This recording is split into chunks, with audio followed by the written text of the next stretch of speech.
Good morning, ladies and gentlemen. Please make your way to your seats as our show will begin in 1 minute.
It's just 5 seconds.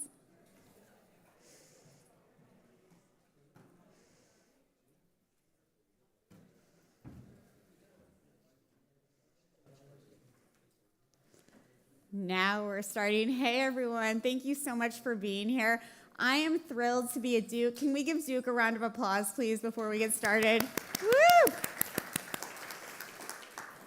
I want to go ahead and welcome all of you who are here in person. Thank you so much. And all of those watching online for the Summit on Empowering Eaters in Support of Health and Wellbeing for Future Generations. And I just really love this title for so many reasons that we'll learn about today. My name is Dani Nierenberg, and I am president and co-founder of Food Tank with Bernard Pollock.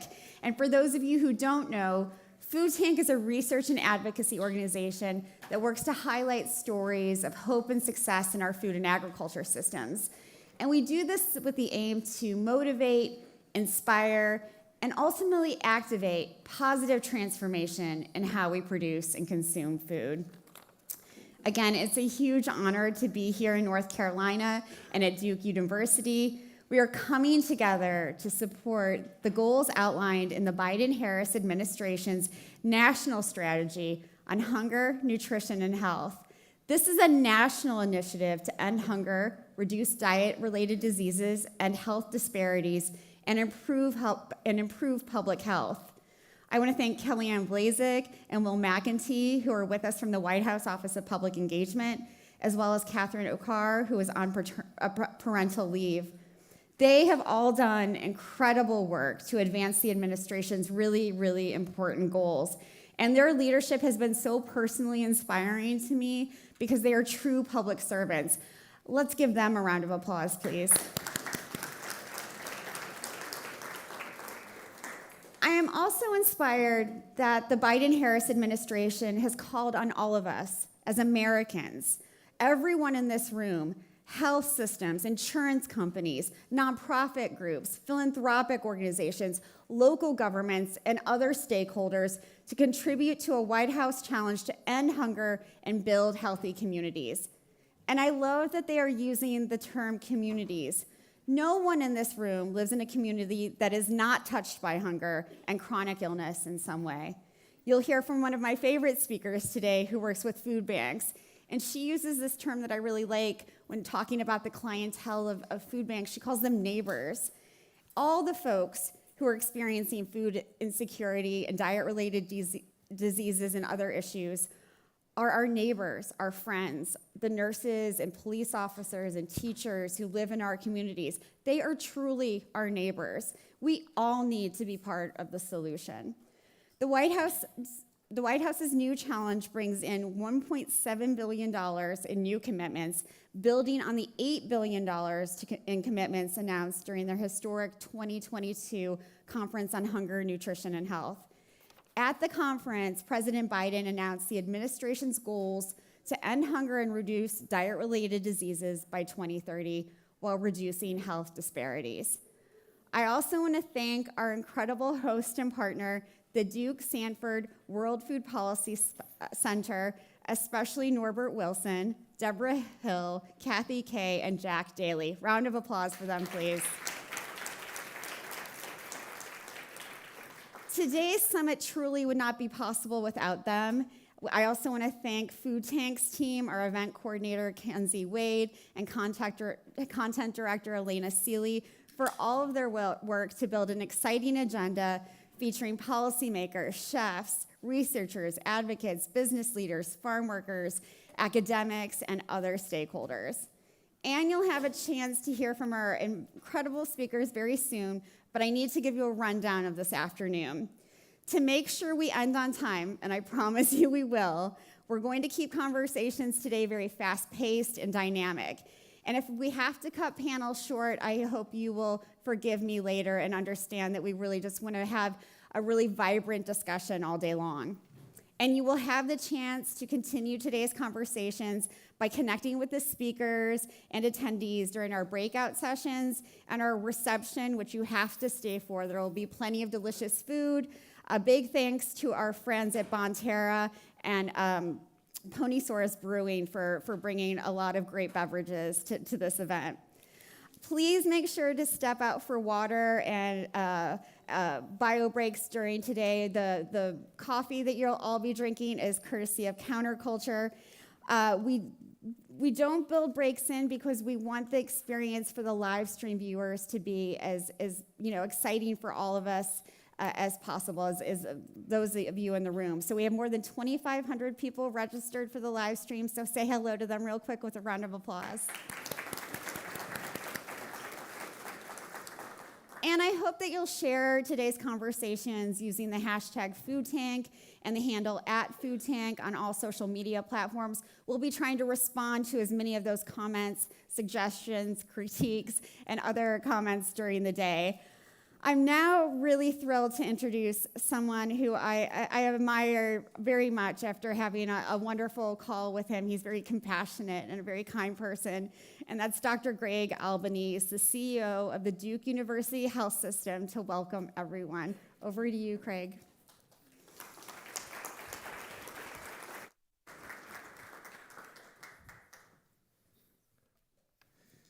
Thank you, Danny. Good afternoon, everyone. Welcome to the Empowering Eaters Summit. As Danny mentioned, I'm Craig Albanese, the CEO of Duke University Health System, and it's really a pleasure to be here with you this afternoon. And Duke's delighted to co-host the summit with our friends at Food Tank, which, as you know, is a nonprofit research and advocacy organization that highlights stories of hope and success in our food systems. We have a wonderful slate of speakers and facilitators who bring their expertise in policy, agriculture, public health, advocacy, and other key sectors to this exciting forum today. So you may be wondering, why is a health system CEO talking about food? Well, there are three reasons. First, food, or lack thereof, significantly impacts everyone's health and well-being. Second, partnerships and summits like this one hold absolutely immense power. And third, and this is personal, it's just heartbreaking to me that there are adults and children in the U.S. that go to bed hungry every night. As we all know, food is a key driver of maintaining health, recovering from illness, and helping manage chronic disease.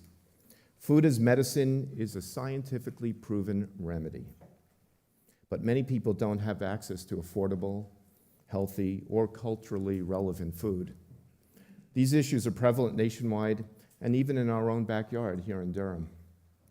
Fortunately, healthcare has undergone, if you will, an awakening with respect to social drivers of health.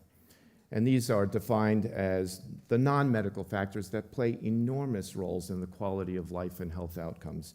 They include socioeconomic factors like income, education, the physical environment such as housing, relationships, and food security. This is part of our mission at Duke Health. We're so much more than what I would term a transactional healthcare organization that simply just cares for you when you're ill, acknowledging when you're ill without acknowledging the whole person and how that person's health is affected by his or her environment. Rather, we at Duke Health care for our neighbors. Through the full continuum of life, we strive to improve community health, and we discover, through innovation and research, new ways to heal and to prevent. disease. Addressing social drivers of health is absolutely critical to doing this well. Duke also has a role to play as the largest employer in Durham.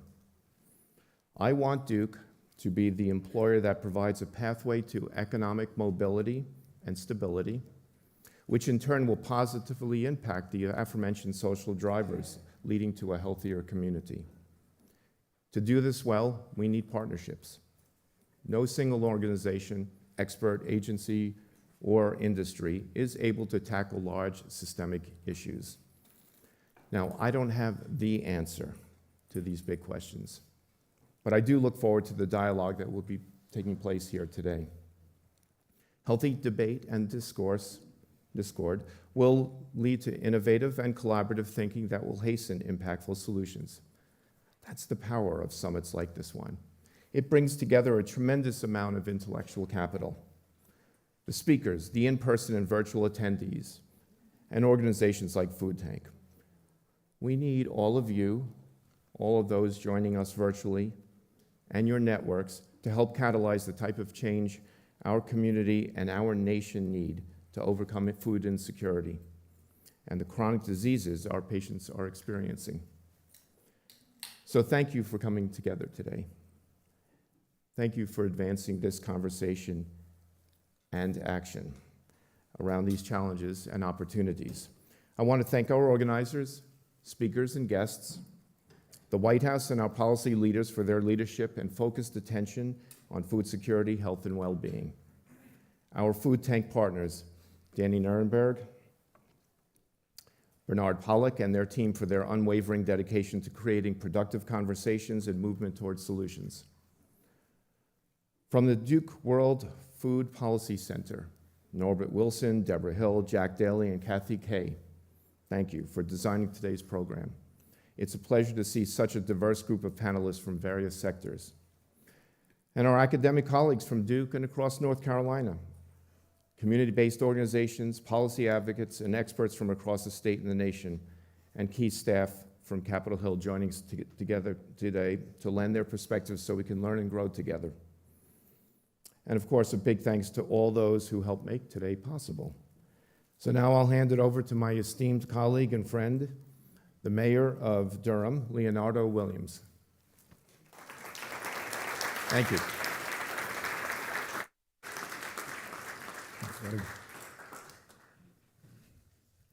Good afternoon, everyone. It's a pleasure to be here and bring greetings on behalf of and today I'm going to speak on behalf of the city of Durham, and I'm going to, because geographically we're one and the same, I'm going to bring greetings as well from the county of Durham. So I bring greetings to you from the over 326,000 residents of Durham City and Durham County. And this is the city of culture. This is the city of fun, coolness. I love to say Durham is dope. We are, dirty Durham. There are lots of reputations outside of Durham. We say keep them. We're fine. So trust me, you're in a great place today. I am originally from rural North Carolina, far down east, and I won't speak long, but I did want to say that I grew up in the church, and I would hear the testimonies, where someone stands up and say, I just want to thank the Lord for allowing me to see another day. And I, too, thank the Lord for that. But however, oftentimes people would avoid going to the doctor and they would continue their same practices. And I attended just as many funerals as I did family reunions. And it was always because of the same thing. We are what we eat. And in one of the most agricultural parts of the state, we had some of the most unhealthy eating practices. And that is something that is very concerning to me personally. I'm now in Durham, mayor of one of the largest cities in the state. And we have a lot that we can brag about. And I want to share some of those things. And I'm going to speak these things because I want to make sure that they are an example for what we can share across the state. And across our country, and hopefully across our world, our globe. So Durham County and City was one of the first to incorporate a county food security officer whose mission is to provide food resources for those experiencing food insecurity. There have been several high-profile events, actually, Secretary Janet Yellen has talked about. In Hunger Durham is a coalition of multiple stakeholders across our community, and I've personally had experience with them where we fed about 32,000 elderly and homeless and about 50,000 meals of those who were displaced during the pandemic with my restaurant. Also, the Durham Public Health Department is an award-winning, innovative nutrition. They have what's called a DINE team, Durham Innovative Nutrition Education Team. This is a phenomenal program. No one else in the country is doing it like we're doing it here. And they basically work with state and federal partners to administer the SNAP Ed programs through partnerships with our school system of over 32,000 students, over 3,000, 4,000 staff members, and also the local farmers market. Also, as not only mayor, but as a restaurateur, my wife and I really encourage restaurants to source locally with our local farmers market, our local farmers, the Black Farmers Network, just farmers within the region. And that's something that's very successful. And also the Double Bucks program allow WIC residents that are on WIC participants to actually double the value of their funds to ensure that they can participate in the local farmers market. And we definitely utilize and leverage technological resources to help us map out where these resources are for residents who need them. So Durham is doing a lot, and I think that's why it's so special that you all are here today. So again, I bring you greetings on behalf of Durham City and County, and we really hope you have a great time in Durham. Spend money. We love your tax dollars. That's what the mayor is supposed to say. Thank you from the White House to the state all the way down. Thank you, Director Nierenberg, for just making this happen, and your entire team. So grateful to have you all. Enjoy your day.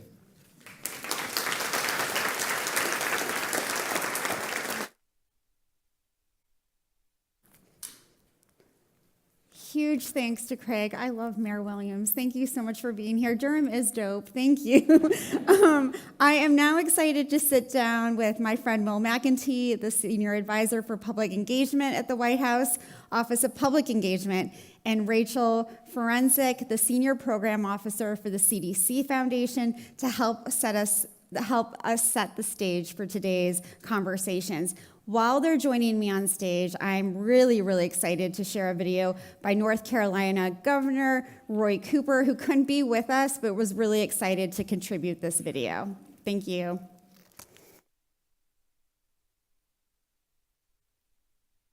Hi, everybody. Governor Roy Cooper here. I'm glad to join you today to discuss the important work of ensuring that North Carolinians get affordable, healthy food. The Biden-Harris administration is doing great work to address hunger and nutrition all across the country. Last year, we directed over $1 million in federal funding towards school breakfast programs. And this past week, we added another $1.3 million. We know how important it is for children to have healthy meals so they can learn and grow.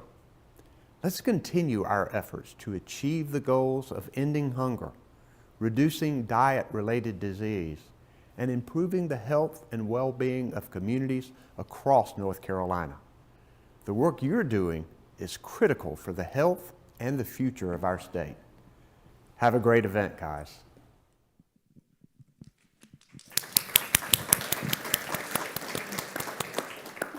Thanks again to the governor's office for providing that video. We're so glad that he could join us virtually. I want to thank Will and Rachel for being with me on stage. They have been incredible partners in this administration's endeavor to really end hunger and improve health and nutrition across the country.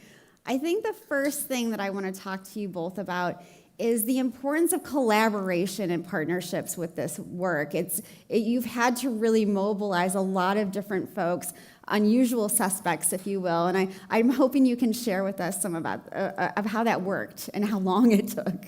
Will, do you want to go first? Yeah, happy to. First of all, thank you, Danny and Bernie and Kenzie and everybody at Food Tank for hosting this event and helping us to foster these connections and these collaborations. We had a very exciting week at the White House. Danny joined us on her birthday, actually. Happy birthday again. Thank you. For our event to celebrate the White House Challenge to End Hunger and Build Healthy Communities. So folks may know that President Biden hosted the first White House Conference on Hunger, Nutrition, and Health in over 50 years in September 2022.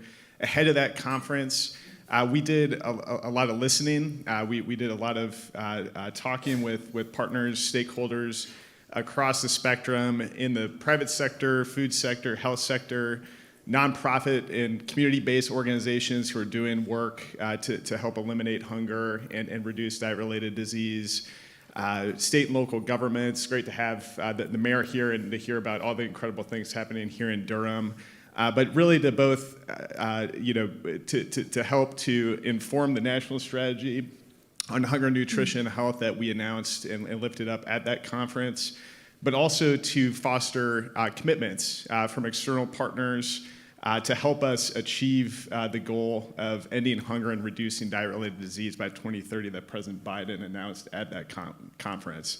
And so that's really a recognition that while the national strategy outlines several steps that the federal government can take to achieve that goal, that we really need a whole of society approach to help tackle these issues, which is why it's so important to have such a wide range of stakeholders here in this room today, and why it was important for us to continue that work to build additional commitments. And so following the conference where we announced over 60 commitments that were aligned with that national strategy, we actually announced a new challenge in March of last year to foster even more commitments. And we were excited to this Tuesday lift up 141 new commitments through an event with the Second Gentleman, Secretary Vilsack, leaders from HHS, and other leaders from the White House to celebrate those commitments that have been made to help us achieve the President's goal of ending hunger and reducing diet-related disease by 2030. And again, really important to have such a diverse set of stakeholders that are doing this work each and every day. Thank you so much, Will. Rachel, I feel like the CDC Foundation is all about collaboration. It's all about bringing people in. Can you talk a little bit more about that and why that's important to you and important to what the administration is trying to do? Sure, happy to. And again, Danny, thanks for having us here. Some people don't know the CDC Foundation, and we are separate from the CDC. We were created almost 30 years ago by Congress to actually help mobilize resources for the CDC. So our sweet spot is really public-private partnership, and we do that. That's what we've been doing for the last 30 years. We were honored to be asked by the White House to help with the commitment. And one of the things that my colleague said to me about some of the early days of working on this is how people wanted to be connected with different types of partners, and they often didn't know how. So we spent a lot of time making those connections as the White House was looking at those commitments. And so it was really important that we make those connections. And what we're going to try to do moving forward is to continue to track the commitments that have been made, as well as find more efficient ways to make these connections happen. So that's what's really important to us. And you had a big announcement recently, am I right? We had a big announcement on we're launching a action collaborative. So we're really excited about that. We have a webinar next Wednesday, March 6th, and that will help to keep the partnership initiative moving. So we're really looking forward to that. We want to lift up some of the commitments that you might not have heard about, and so we're bringing some different community partners together, and we're really excited about continuing this work. Thank you so much, Rachel. Will, from talking to you and from talking to Kellyanne, I feel like there are several programs that are of great importance to keep moving forward. And I know one of them is summer EBT, and I'm wondering if you can talk about that. Not everyone knows what that is and why it's important.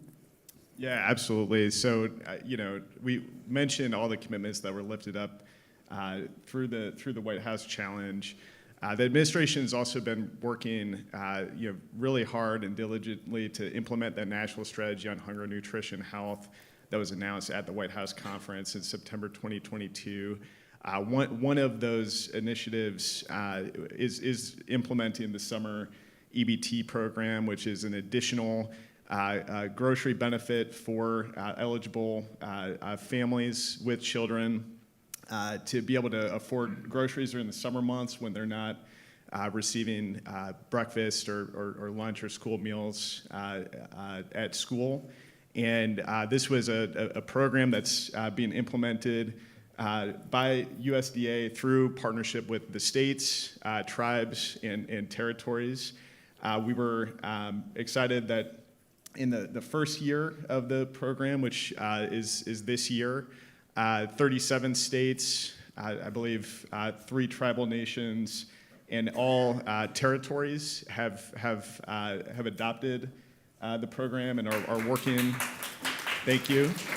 Are working towards implementing that program for this summer. Of course, this is a program that every state could utilize, and we would love to see all 50 states and additional tribal nations be able to utilize this program that's so important for families and for our children. And USDA will continue to work with those states that have not adopted the program for this year and are already in touch about the application process for 2025.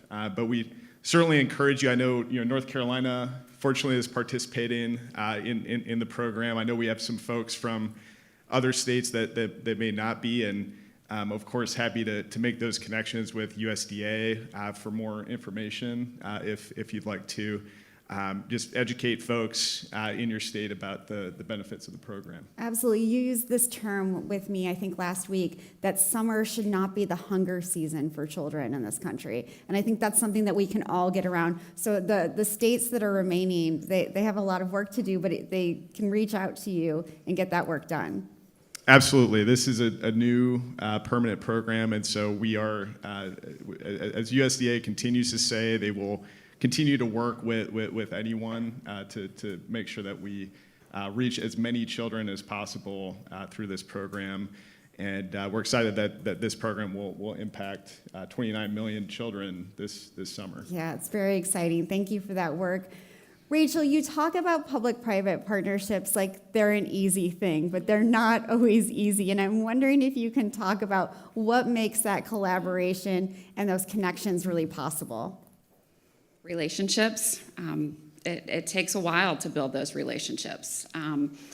And I would say over the last, 3 years now, after the pandemic, the CDC, there was some lack of public trust. And so we had to, it was really important to us to continue to help build that trust. Yeah. So, I really say it's about building those trusted relationships.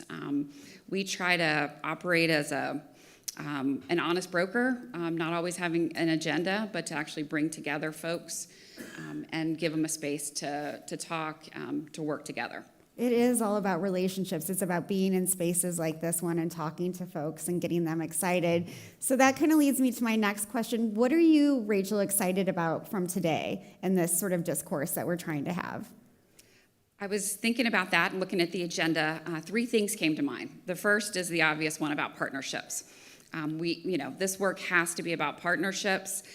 We have to think about breaking down silos and working across boundaries in order to make change. The second thing is I would love for the conversation to include multi-solving so that we're thinking about multiple problems being solved by one investment or one solution. And to me, nothing is more ripe than the issue of climate and the food system. So that, I think, is important. Thank you for bringing that up. Yeah. And then the last one, oh my goodness, I lost my thought. I thought about it. Oh, I mean, so important is that this work really, it has to be rooted in community and have meaningful engagement and leadership by those with lived experience. So I'm really looking forward to that being lifted up today as well. Thank you so much, Rachel. Will, what excites you most? This is not your first event with us. What excites you most about being here in North Carolina? Yeah, I think, well, and the mayor touched on, the important intersection between agriculture and our food system, and how North Carolina is really a crossroads for all of that. And so really excited to be here in a room of very diverse perspectives, and coming at these issues from so many different angles. I mentioned earlier, being able to foster those 141 commitments in partnership with the CDC Foundation and their incredible work, wouldn't really be possible without opportunities like this. We were, pleased to be able to attend other food take events like this that allowed us to connect with so many different stakeholders across different sectors, and so excited to have this opportunity to kind of continue to connect the dots, continue to see those partnerships take place throughout the afternoon. And I think Rachel kind of hit on some of the topics I'm really excited about. The opportunities for partnership in food as medicine, the importance of sustainability and the environmental issues that we face.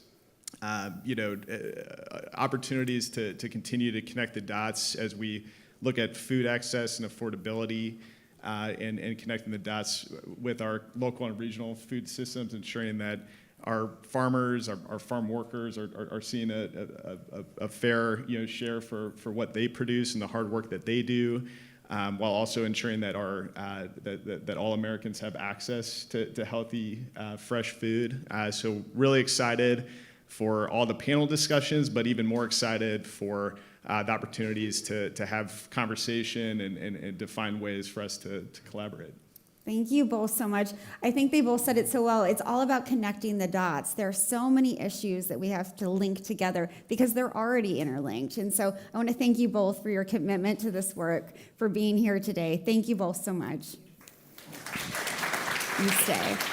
You stay right here. Now I'm really excited to welcome our other panelists, the director of the Duke World Food Policy Center and professor of food, economics, and community at Duke Divinity School, Mary Oxendine, fellow at Potlicker Capital, Eric Wiebe, the treasurer of the board and a member of the leadership committee for the Emmanuel Food Pantry, and Justine Post, the program director for the Rural Advancement Foundation International USA, also known as RAFI. So as they take their seats, we're going to give them a big round of applause, everyone, and help me kill some time as they get settled. Thank you so much. Norbert, my friend, it's so nice to see you. I've known Norbert for a long time. He was at Tufts. I'm a Tufts alum, so thank you for being here, and thank you for all the work that you do, and thank you for being our, I keep saying comrade in arms as we have done this work. Thank you so much for having us. So I want to ask you, Craig mentioned this sort of whole person health approach, and you've talked about that need for a holistic understanding of what impacts a household's risk of being food insecure. Why have we not been looking at this whole person holistic approach in the past? What has prevented that? Yeah, I think sometimes it's, thank you. I think sometimes it's just easier to come down to a single metric. Let's just find the one thing that we can identify, and if we can measure it, we've got it. But we recognize that when we talk about the issue of food insecurity, it is a complex system that people are a part of. And it's not about just getting folks access to food, which is important. I would never want to suggest that isn't important, but it's also recognizing that people live in communities and their family situations, and there are just challenges with the larger society that we need to address. So it does take that whole of society approach to address this complex issue.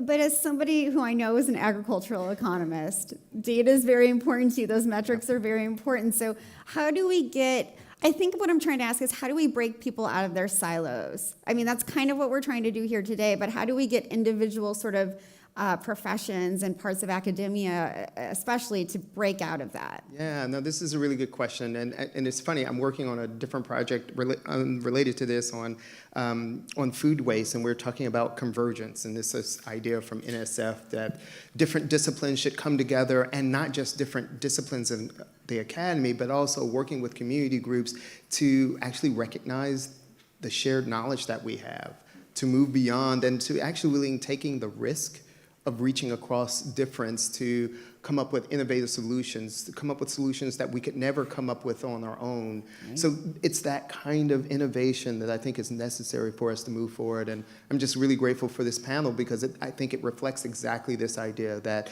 it's going to take folks who are working in community groups, nonprofit sector, the university, policymakers to come up with these solutions. Absolutely. Well, if I can come back to you, Norbert mentioned community groups and the innovation that is within folks with lived experience, and they don't often get noticed as much as they should. So I'm wondering if you can talk about some of the programs at the national level that include those folks with lived experience and their expertise that are currently in place to reduce hunger. Yeah, happy to touch on a few, and before I get to that, maybe even talk a little bit too about some of the work that we did to connect with leaders with lived experience in the lead up to the White House Conference on Hunger, Nutrition, Health. So we hosted a series of listening sessions that helped to inform the national strategy on hunger, nutrition, health, including several that were with community leaders who had lived experience with hunger and diet-related disease. These were incredibly important conversations for us to have, very, very enlightening conversations for us to have. And we've had some of those conversations have continued, especially through the agencies as they continue to implement the national strategy. I wanted to touch on just a couple of the steps that we've made, areas where we've made progress on. The first pillar of the national strategy was around improving food access and affordability. And since the conference, USDA has invested nearly $30 million in American Rescue Plan funding to 264 school districts to support them in improving the nutritional quality of their meals. We mentioned earlier the implementation of the summer EBT program, hugely important program for families with school-age children to be able to afford food during the summer months. Right now, part of the policy discussion in DC is actually centered around protection of a couple of the programs that we have really fought for and advocated for in this administration. One area I wanted to highlight is the importance of fully funding the WIC program. The administration continues to call for additional funding from Congress to be able to cover what is currently about a $1 billion anomaly in the WIC budget, which would mean that some eligible families who are eligible for WIC may not be able to receive the benefit if the full funding amount is not funded. Right. So we continue to call that out in addition to the need for additional states to take on the summer EBT program. USDA also importantly updated the Thrifty Food Plan as well around SNAP. Which is another area that we continue to call out the need to continue to keep that intact, that important reform. Can I interrupt you right Absolutely. there? Can you explain what the Thrifty Food Plan does and why it's, you've already explained why it's important, but what does it actually do for folks? Yeah, essentially it updated the amount that families receive. Based on the price of groceries and in their localities, and so it was the first time that had been updated in many years. Right. And so this is important, especially now as families are working families are working to be able to afford food. This helps to families to receive a benefit that's closer to being able to fulfill their needs. Right. And so this is an area that we continue to advocate the need to keep that important update intact that USDA made. So important. Thank you for explaining all that. I think it's helpful for really setting the stage. Mary, we've been talking about folks with lived experience, so I'm hoping I can turn to you because you work very closely at the local level, and I'm wondering what services are available to producers in North Carolina who are trying their best to produce local, sustainably grown food. What services are available to producers? I think that there's a lot of opportunity available to producers in the sense of, particularly in Durham County, there's a lot of interest around local food. And so we have multiple farmers markets that are available. Connecting back to this SNAP program, we have a double bucks program that's offered at all of the farmers markets that will essentially double the amount of SNAP dollars that folks want to spend, as well as WIC and Section 8 housing. And I think there's just, well, I'll say Durham County is starting a project. The county just closed on 129 acres in North Durham that will open up land for new and beginning farmers, particularly focused on BIPOC farmers. So we'll really be training up the next generation of farmers. As a lot of you probably know, our farmers are aging. I think the average age is in the 50s or the 60s. So we want to launch the next generation of farmers to help folks develop generational wealth and also kind of continue on those traditional knowledge of growing, using regenerative practices and traditional indigenous knowledge. How many acres again? 129 acres. Wow, congratulations, that's amazing. And you're right about the number of aging farmers in this country. Bringing folks back into agriculture is not easy. And I'm wondering, if you can just speak a bit about that and how we can make agriculture cool for people again. Yeah, so getting into agriculture is difficult, not just because it's not cool, but the cost of land is very expensive. It's also not just the land, but once you get the land, then you need a lot of equipment sometimes. So having the resources, the funding to even just get seeds, get started, and then also that knowledge, particularly speaking from an indigenous person. We were cut off from our traditional foodways, and so like some of that knowledge has been lost over time, and so just knowing how to farm in a good way.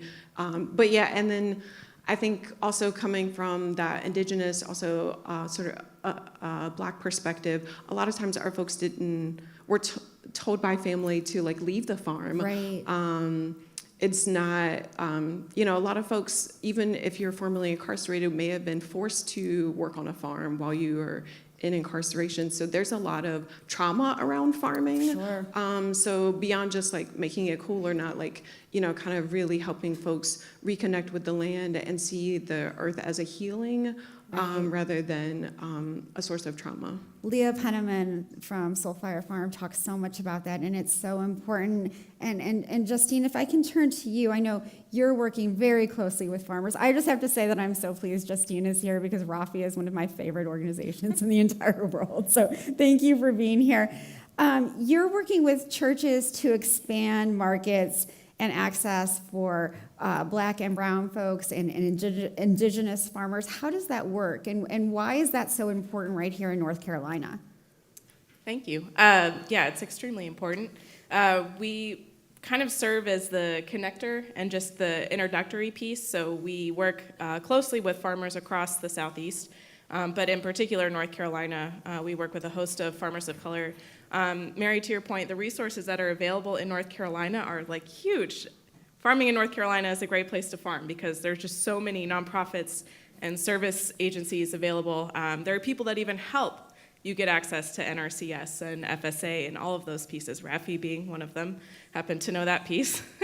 But we really think that churches and faith communities are in an amazing place to be in relationship with farmers. Sure. Relationships really matter, and the meaning behind that really matters. They are really interested in learning how they can support a farmer, but also just be more connected. And so a few years ago, the Come to the Table team started the Farm and Faith Partnerships Project, reached out to a handful of churches in Raleigh, and connected them with a few farmers of color in the Vance County, Wake County, Henderson area. And they just started what is typically called like a CSA share. I'm sure a lot of people will know community-supported agriculture, produce subscription, and it requires a lot of trust and a lot of vulnerability, especially for the farmer. And so what the goal is that we ask churches to really step into that vulnerability with farmers and be in that relationship and know that they pay ahead of time for the whole season or sometimes all 3 seasons. And they kind of hope with them that the weather will be good, Right. that nothing will happen to the soil, that the gophers stay away, all of those sorts of things. Hurricanes. Hurricanes, I mean, yeah, the list is never ending, right? And so that move to just ask those folks that really value relationships, that value stories, that value being together, a group of people that come together at least once a week or more to eat together and be together, those are the folks that should be supporting those farmers and to really expand market access for that work. And we found that it's just beyond transactional. They want to be together, they want to share meals together, and they want to show up. And so it's been a really amazing journey to see that happen. That's so awesome. That community building is so important. And Eric, that makes me want to turn to you. I'm wondering if you can talk about the Emmanuel Food Pantry, how it works with small farmers to source the fresh produce that is not often available at food banks, and how that distribution to folks who are clients, how that works and how it's been effective. Well, there certainly isn't one solution to it. I mean, certainly our ultimate goal is to provide high-quality, nutritious food to our clients, or should I say our neighbors, Right. every week. And fresh produce and fruit is absolutely central to that. Unfortunately, produce is highly local because it's highly perishable, and it means we have to pursue multiple avenues. We have wonderful organizations like Farmers Food Share that work directly with North Carolina farmers and provide high-quality, locally grown food to us. It's not cheap. I mean, we need grants to make that happen. You need infrastructure, right? We need too? infrastructure. And then, we certainly make use of local wholesalers, local grocery stores. We've got another organization, Happy Dirt, which is a wholesaler of local organic, mostly organic, naturally grown produce. And again, with support from the county government, we have a grant to be able to get produce from them every week. And then, of course, we make use of grocery stores and the food banks in the area. Some of its produce is also sourced locally. We'd love to find more avenues. And then, of course, folks like myself, I'm going to be bringing a load of collards from my own garden to the pantry tomorrow. And we have lots of local farmers, including faith-based farming groups that bring produce to us every week. Thank you so much, Eric. And this is a question for both you and Mary. So, Eric, you mentioned collards. There are lots of produce that is very culturally relevant, but people have forgotten how to cook these things, or how to grow them, how to cook them. How do you sort of re-educate folks who might? This is a question that I think about a lot for people who might not have, a set of pots and pans, or working stoves or refrigerators that work in their own homes. How do you sort of overcome those obstacles to make sure that they can eat those things that their grandparents and their great-grandparents ate and loved and are so nutritious? I think it's probably multiple strategies. Right. Well, I'm just gonna highlight, I don't know if Jasmine is here, but there's an organization called Eating Well, and they do a lot of cooking demos and food education around how to eat healthy foods, but in a cultural way. And they cook a lot of collards and lots of other things. So I think it's organizations like that that are really meeting people where they are in the community to say, like, here's how you eat our culturally relevant foods, but let's cook them in maybe a slightly different way. Right. Thinking about folks that don't have equipment or may be unhoused. Just talking about Iglesia or the Emmanuel Food Pantry, I know that they actually make bags of food that folks can come pick up that are walking through. They have hundreds of drivers that come through, but they also, I think last time I heard, there are about 50 to 60 people each week that walk through. So they're giving them bags of food that they can carry rather than like big boxes. Yeah. But just thinking about, like, I guess from a food security perspective, like, how do we support people in getting access to maybe potentially canned foods or foods that are healthy to eat, but thinking about what people's circumstances are. So Right. it really is specific to every person. People think food security is like really simple, but I'm like, we're thinking about people's allergies. We're thinking about, are they unhoused? We're thinking about people's cooking skills, their eating preferences, like, it's and also health. Right. So it gets really complicated.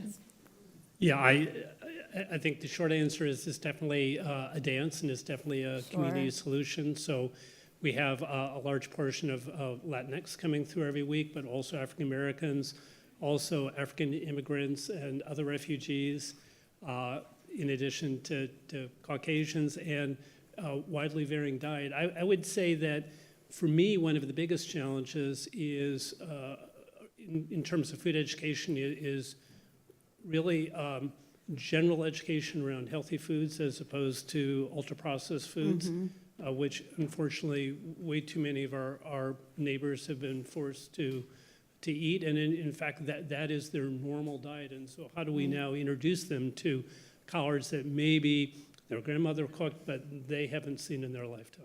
Right. It's such a huge challenge. Thank you both for that. Justine, if I can come back to you and talk about the role that churches and other religious institutions play in their communities. It's huge, and I've learned that over the years, especially around food and hunger. These are people who care deeply about hunger in the United States and around the world, but they're really doing a lot on advocating for better policies, like the White House is trying to instill, and so many Congress members like Jim McGovern and Shelley Pingree and others are trying to do. What role do churches play in that, and how does Rafi support them? Sure. Well, what I like to say is churches are kind of doing this yes and kind of improvisation thing where, yes, they're meeting a lot of needs, and food is definitely something that churches, rural, urban, suburban, they've always been invested in and addressing. Food insecurity is a big one.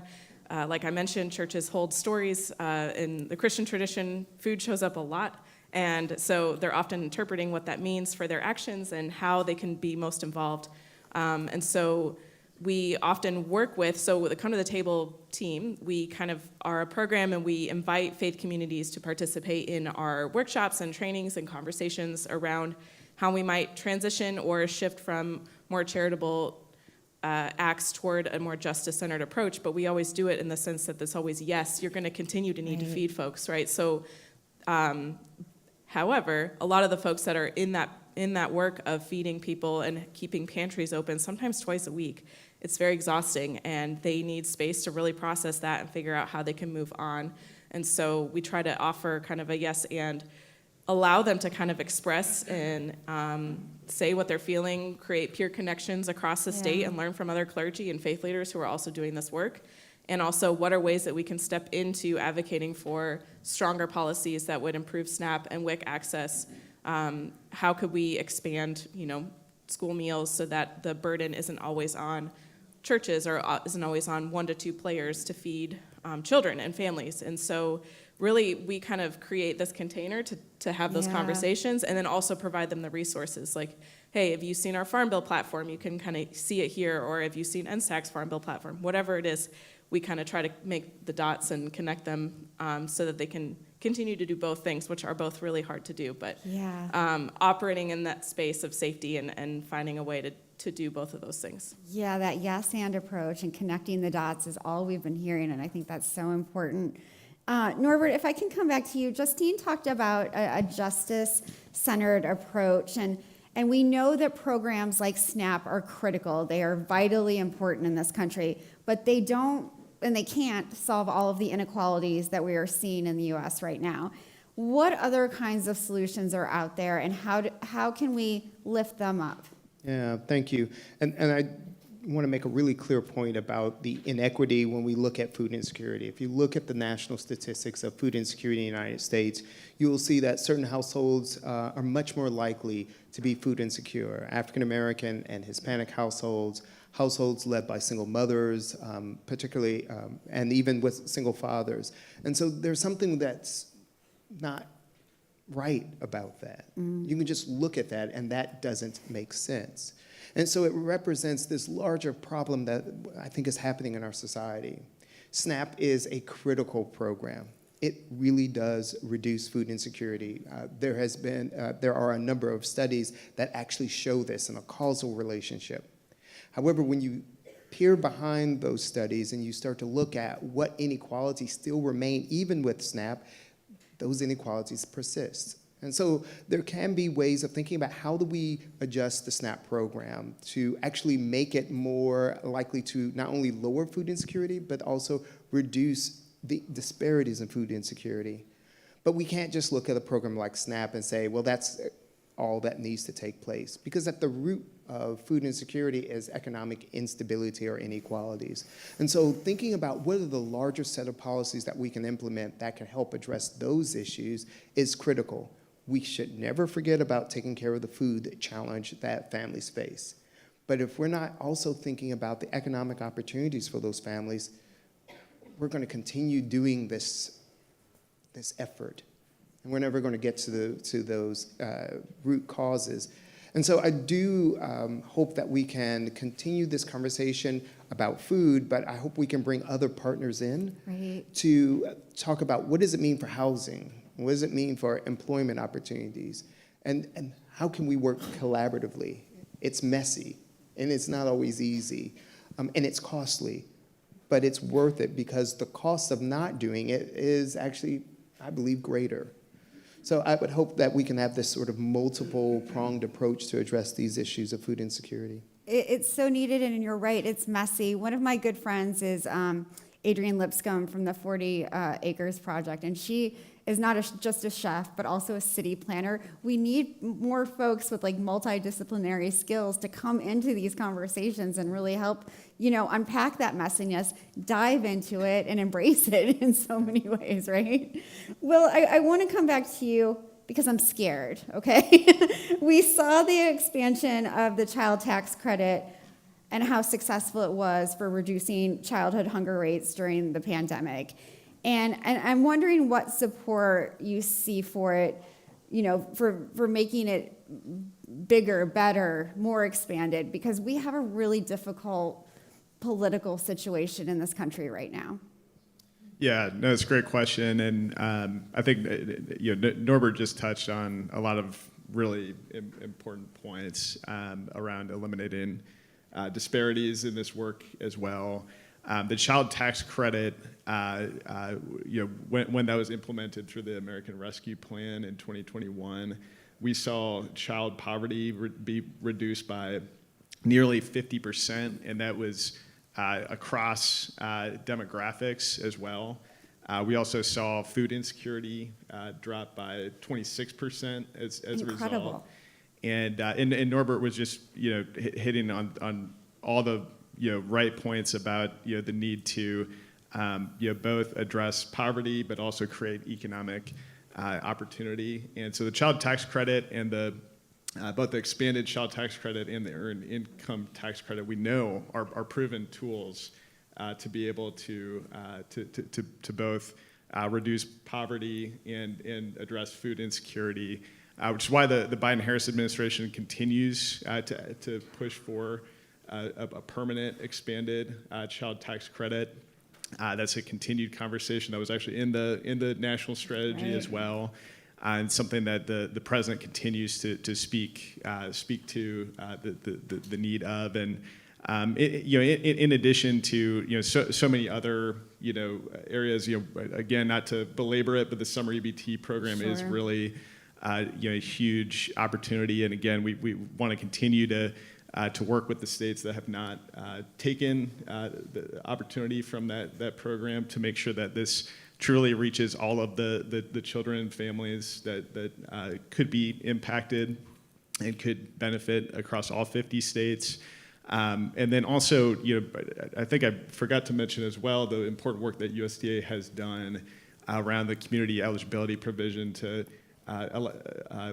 they introduced a final rule that allowed for close to 3,000 additional school districts to be able to provide healthy meals, healthy school meals at no cost to families as well. So this is important continued work to both address poverty, which is one of the root causes of hunger, while also ensuring that as we're doing that work, that the food and the benefits that are being provided allow for nutritious, healthy food for these families as well. Absolutely.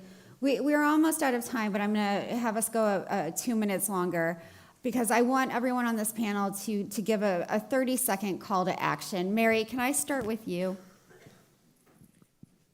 And is this call to action for? Call to action based on the work that you do. What do you want to see happen over the next, let's say, 4 years? Let's keep it, My big thing is I would say that the federal government really needs to take a look at subsidies.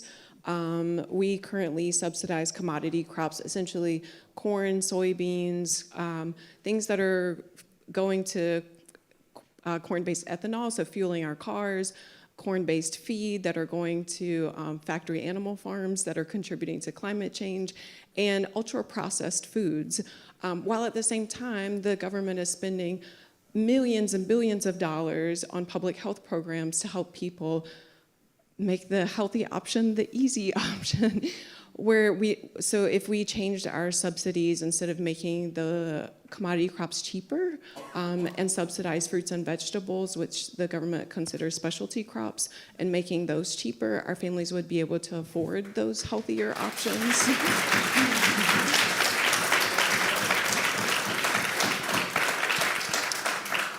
So yeah, that's my. I love it. Thank you so much, Eric. Everything you said. And, just week in, week out, our goal is for our food insecure neighbors, provide food, provide healthy, nutritious food, provide culturally appropriate food. And to do so takes money and it takes creativity. As mentioned earlier, there are ways we can bring this together. We can do those things and address important facets of climate change, important facets of food waste, Norbert brought up earlier, important facets of, good nutritious food means healthy minds, it means, better learning, on and on and on. Thank you, Eric. Will? Yeah, and we touched on many of these pieces. Obviously, we're very focused on implementing the national strategy on hunger, nutrition, health, but it goes without saying we're at an important moment right now to be able to protect the programs that we've spoken about that do help to eliminate hunger and do help families in need. And so would just, again, for those here that are able to just continue to educate the folks in your communities about the importance of fully funding the WIC program, the importance in the states that haven't taken on the summer EBT program to look at taking on and applying for that program in 2025. The importance of permanently expanding the child tax credit and earned income tax credit that President Biden was able to accomplish, the American Rescue Plan. Those are all critical, and those are all discussions that are ongoing right now, and so just want to lift those up again as important here and now opportunities and policy issues that would be helpful for folks to continue to educate your communities on. Absolutely. Thank you, Justine. So my call to action would be for faith communities, particularly in North Carolina, where we are losing farmland at an alarming rate toward development. Think about their assets and what they have, especially land, and how faith communities can participate in the food system in different ways. I would love to see protection of land that any faith community might own, and really know that that is it's actually not theirs. They believe that it's God's, and so how can we share it and make sure that it's available for protection and also protecting future farming generations? Thank you so much. Norbert, my friend, you get the last word on this panel. All right, well, thank you. I have a couple of last words, but I'll be quick. One, to the research community, this is important work. We should value it, and we should continue to do the really thoughtful scientific work that we can do it and make sure it gets out to the larger community.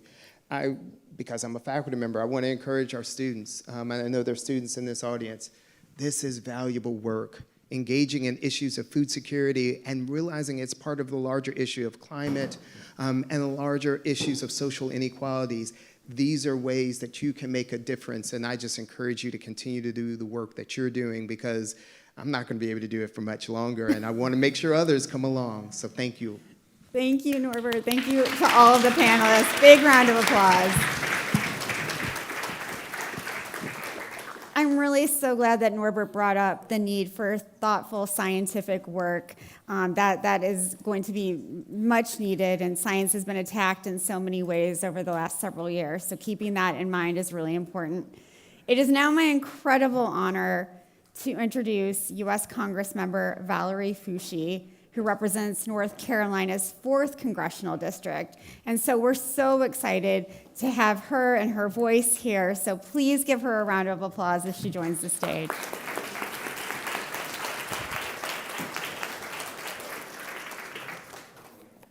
Thank you so much for being here. It should be turned on. Another round of applause, please.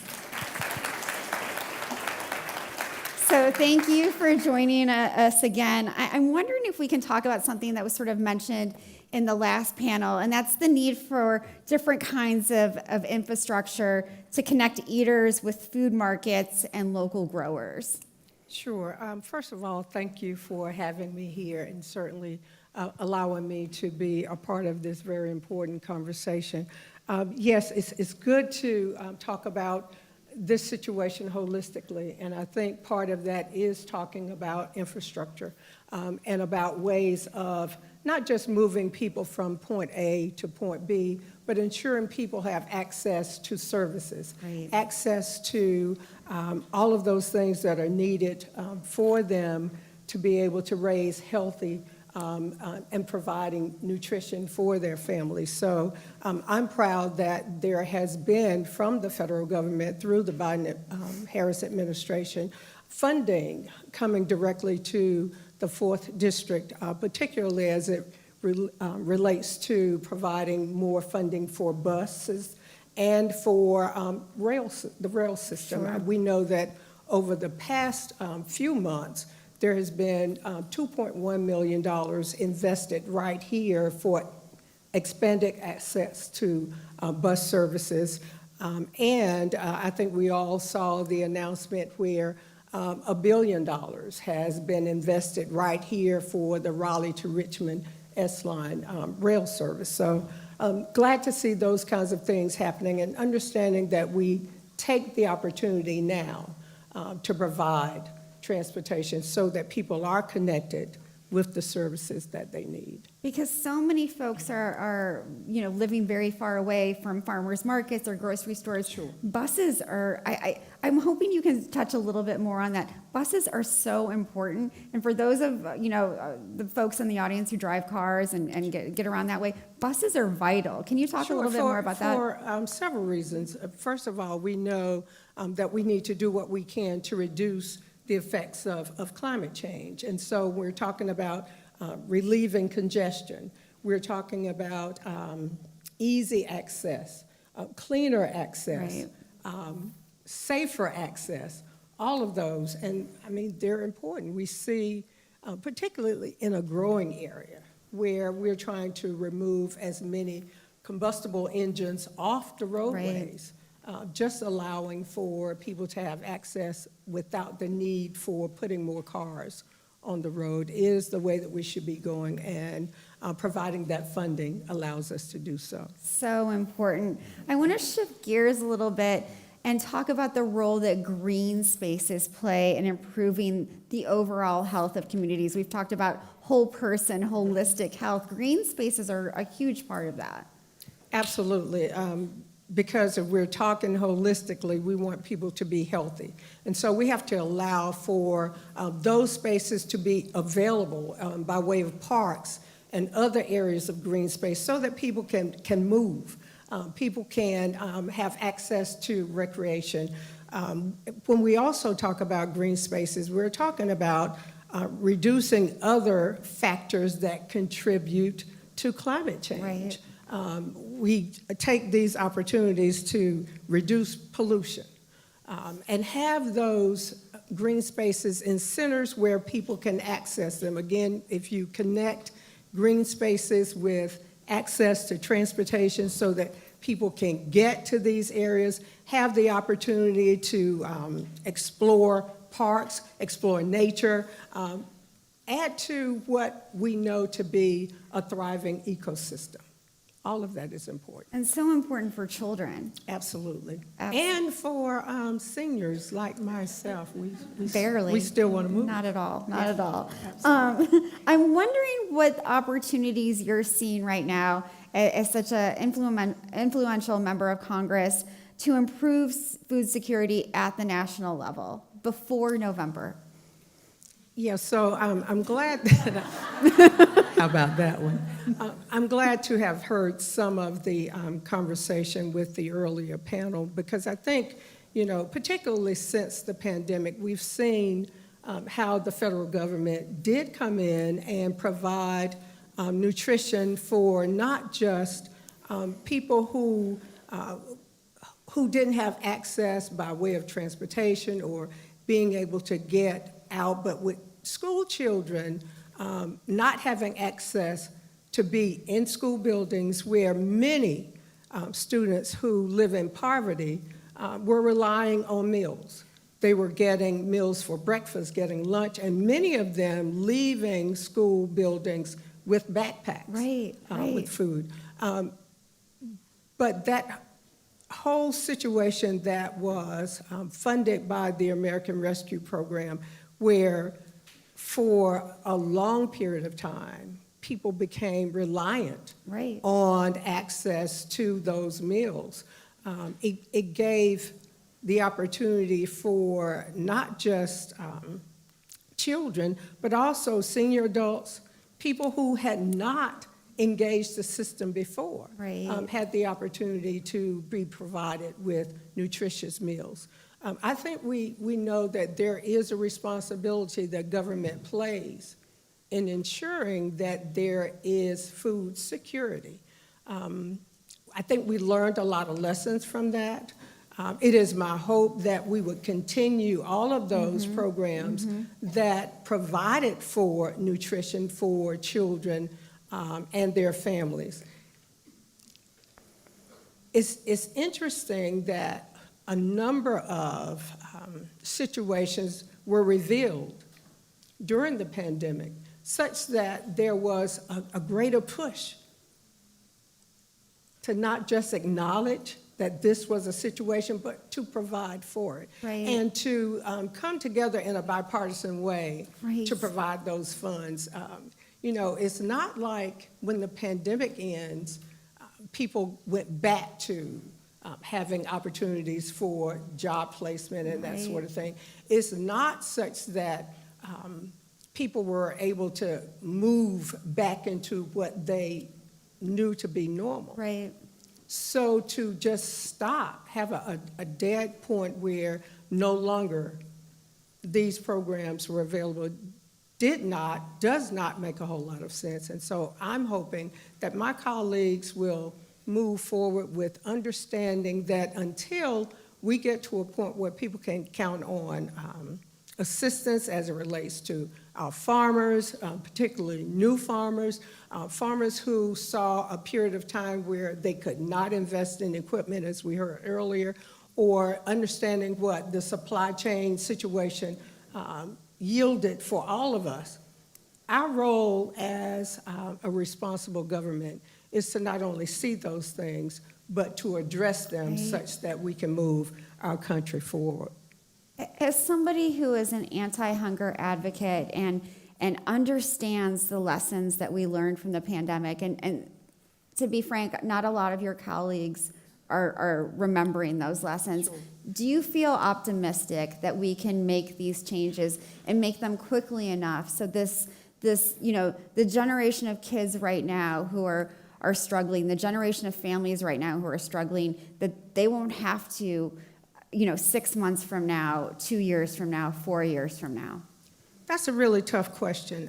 I want to be positive about it, but I think all of you, there's no one in this room who has not watched and has seen that there is gridlock in Congress. But I do believe that there, by and large, is a sense among most folk in Congress that we are at a critical point where it is our responsibility to provide. I'm hoping that when we return this week and we talk about providing appropriations for government such that our country functions, that we'll put these issues front and center, that we understand that people are not just wanting to see, but people need to see us address their needs, and particularly as it relates to poverty and nutrition, particularly where it relates to housing, as you heard earlier, and particularly as it relates to helping people to understand how you build wealth. Right. In such a manner that when situations come that don't allow us to function as we normally have, that there are reserves, right, not only personally, but that the government has reserves that come in and provide what people need. Those safety at nets. A time of need, those safety nets. So important. You mentioned poverty and poor nutrition go hand in hand. Safety nets are critical. You're a co-sponsor of extending WIC for New Moms Act, and I'm wondering if you can talk about that, and again, why it's so important. Interesting. I didn't know about WIC until I had my own children, and seeing what WIC does for women and infants and children, particularly children up to age 5, providing that necessary nutrition so that they have healthy starts is critical. We know that children don't perform well when they're hungry. Right. None of us do. But for children who are developing, to not have access to nutrition makes no sense. What expanded WIC does is to provide for moms and children to have access to these resources for a longer period of time, from 6 months to 12 months. And for women who are breastfeeding to extend that period of time from 12 months to 24 months, such that we know that we're providing healthy starts by way of nutrition for young children and for the moms. Because WIC not only provides those resources, but also those safety net resources become available to those moms, those infants, and those children. It's such common sense legislation and programming, and I don't know who could be against it. No. One should think that. You are also a member of the Hunger Caucus in Congress, and I'm wondering what are some of the caucus's big goals right now? So, and I want to say, so that all of you know that, because I'd like for us to think of things in bipartisan fashion. Certainly, we are indebted to the Biden-Harris administration for how it did bring us through the pandemic and what those pieces of legislation by way of the IRA, the IIJA, the Investments in Infrastructure Jobs Act, All of those pieces of legislation that has brought us to this point. But that caucus is a bipartisan caucus where Republicans and Dems come together to talk about this issue, and this issue in particular, because hungry people are Democrats, hungry people are Republicans, hungry people are people who are not affiliated to any particular party. So it is our goal to make sure that we are pushing forward by way of the Farm Bill, by way of other pieces of legislation to make sure that we are addressing the needs of the American people. One of the things that we spent a lot of time talking about is what we do for farmers, and understanding how important it is that we equip farmers to provide the food stuffs that we need. So it's a good place to be. It is a good place to be, and we talked about farmers and the aging population of farmers in a previous panel. What do you see as most successful in helping Black and brown farmers, Indigenous farmers, those young farmers who want to get into this but are facing so many obstacles, whether it's student loan debt or lack of health care? How can the federal government, how can the state government, I mean, from your perspective, help those farmers really succeed? Well, I think, first of all, having acknowledged how difficult it is, that the federal government should be in position to provide funding, whether it's by low-cost loans or for grants that allow for farmers to be successful in purchasing equipment and those other necessary things for successful farming. In addition to that, it seems to me that we need to continue to fund land-grant universities, particularly like here in North Carolina A&T State University and North Carolina State University that has these extension programs that help our farmers with their needs, understanding that there is a place where they can go for, I sat in on a session that talked about what regenerative practices are for farmers, and where, as we heard from our Native Americans, that these are things that were done decades and centuries ago. Right. And now they're fancy to do. Sure. They're not But new. They're necessary to do. They've always been necessary. And to have these institutions to come out and help our farmers to understand that these are ways that they can be more successful, that's a role that the government can play and should play. And I'm happy to know that we are doing it to a good extent, but we need to do more, and we can do more. I'm so excited that you're here because you're such an advocate for farmers and you're an advocate for solving the climate crisis. Farmers are on the front lines of the climate crisis right now. What needs to happen for them here in North Carolina? Well, again, if we're addressing climate change in such a manner that farmers know that we hear them when they say that if we go through serious droughts, we have trouble. If we're going through floods, we have trouble. To be in position where we are addressing the climate change needs, but also as it relates to preparing farmers to do other things in those situations, Right. such that in the interim, that they're still successful, that there are other ways of putting forward that product, making sure that we are assisting in ensuring that they can get products out, that in the meantime, they're doing other things that allow them to be successful until those times that we return to situations where we're not in droughts and we're not in extended heat periods. Thank you for that. I'm wondering, Congresswoman, you know, I think a lot about this idea of citizen eaters, people who vote on behalf of farmers, on the food system, who vote for climate resilience. How do we get more candidates like you in office? So, I think what we have to do is pay attention to who is representing us, and to understand that, let me just say this. I believe that most people who come to public life come because they want to help. Somewhere along the way, we get distracted. But it is incumbent upon all of us to look at who is standing before us and what they're saying about what they will do for us. A lot of that has to do with making sure that people who come to state government, people who come to Congress, have the political will to stand up for everyday citizens. And somebody has asked me, what do you mean by everyday citizens? I mean all of us, that no one of us carries a greater weight than any other of us. It's the same way in a legislative body. If there are 50 of us, then all 50 of us carry the same weight.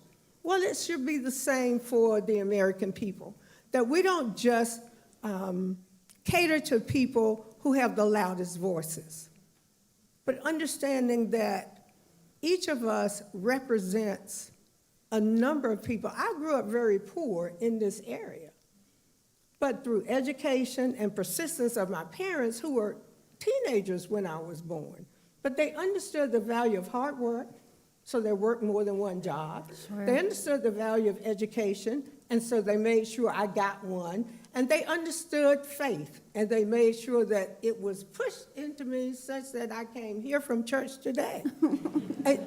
These are things that I think you should be looking at people who want to represent you. Do they share the same values that you share? And if you look at what they have done, if they have any kind of record at all, look at what they've done and for whom they've done it. If they don't have a political record, but you haven't seen them in your community, whether it's PTA or some festival where you saw them at the table working rather than just enjoying the benefits of that, look at those folk who you can genuinely see a desire within them to ascend themselves beyond themselves for somebody else than themselves. Those are the kinds of people we should be sending to represent us in any legislative body. I'm sorry, I'm emotional. You made me cry. We are at the end of our conversation. Thank you for your courage. Thank you for your inspiration. Thank you for your service. It's been wonderful to have you. Round of applause, please.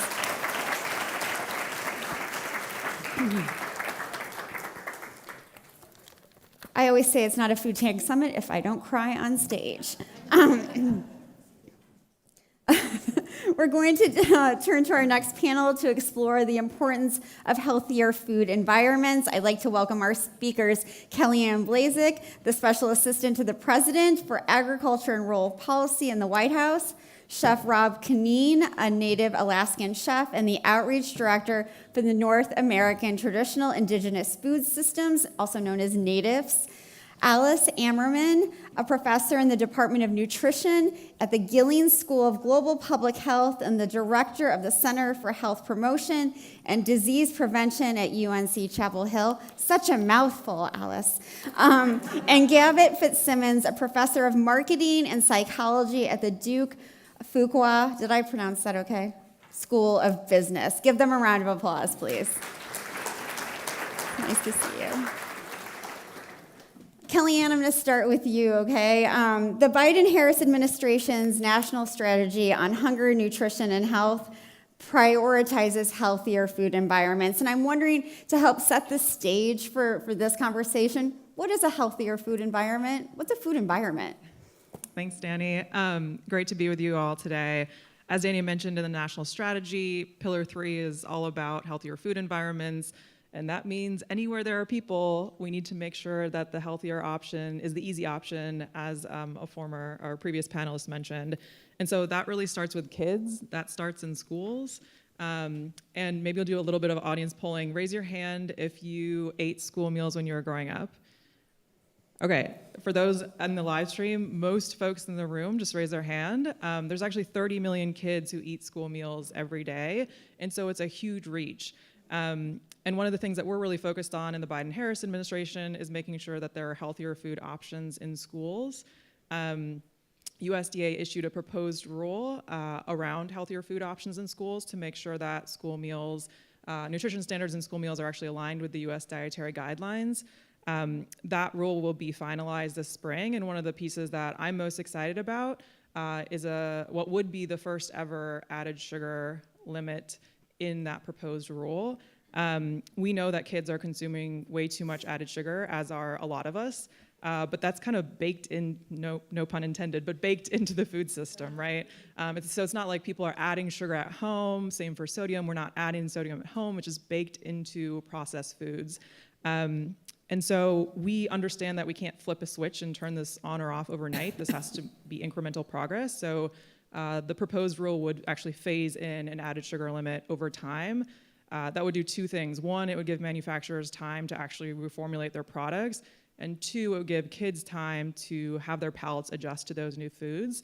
So that's just one of the actions that we're taking to create a healthier food environment. Thank you for helping explain all that. It's so important to really set the stage. Chef Rob, I want to turn to you. Kellyanne mentioned kids and young folks. We have really learned that young folks not only need healthy foods, but they need those culturally relevant options. And I'm wondering if you can explain how Natives works with tribal colleges to get more traditional foods, more culturally relevant foods, sorry, I'm coughing, into those dining halls. For the past, well, actually I just got back from Minneapolis last week where we put together 20 meal plans, basically menus for the Red Cloud School in Pine Ridge, South Dakota. We're also working with, so backing up, the recipes that we did were culturally relevant for Pine Ridge and the Plains area. Right. And they were also, Natives has got a pre-contact food philosophy. So if you were to dine at Awamni, the restaurant that is now owned by Natives in Minneapolis, Minnesota, which is award-winning, you would actually have no beef, pork, or chicken, no flour, no refined sugar, no dairy. Right. If you walk into this hustling restaurant that's been sold out for 3 years and there's no dairy. I've eaten there, it's amazing. Yeah, and so I think you back up and you say, well, what is there? You know, there's bison, there's turkey, there's crickets, there's lake fish, there's Three Sisters, there's a lot of indigenous foods, nixtamalization of corn. So while that's not from the Great Lakes region, but we're kind of borrowing from our brothers and sisters. Right. So we're taking those food philosophies and we're integrating them into the food program with Red Cloud School, and then we're actually in the infant.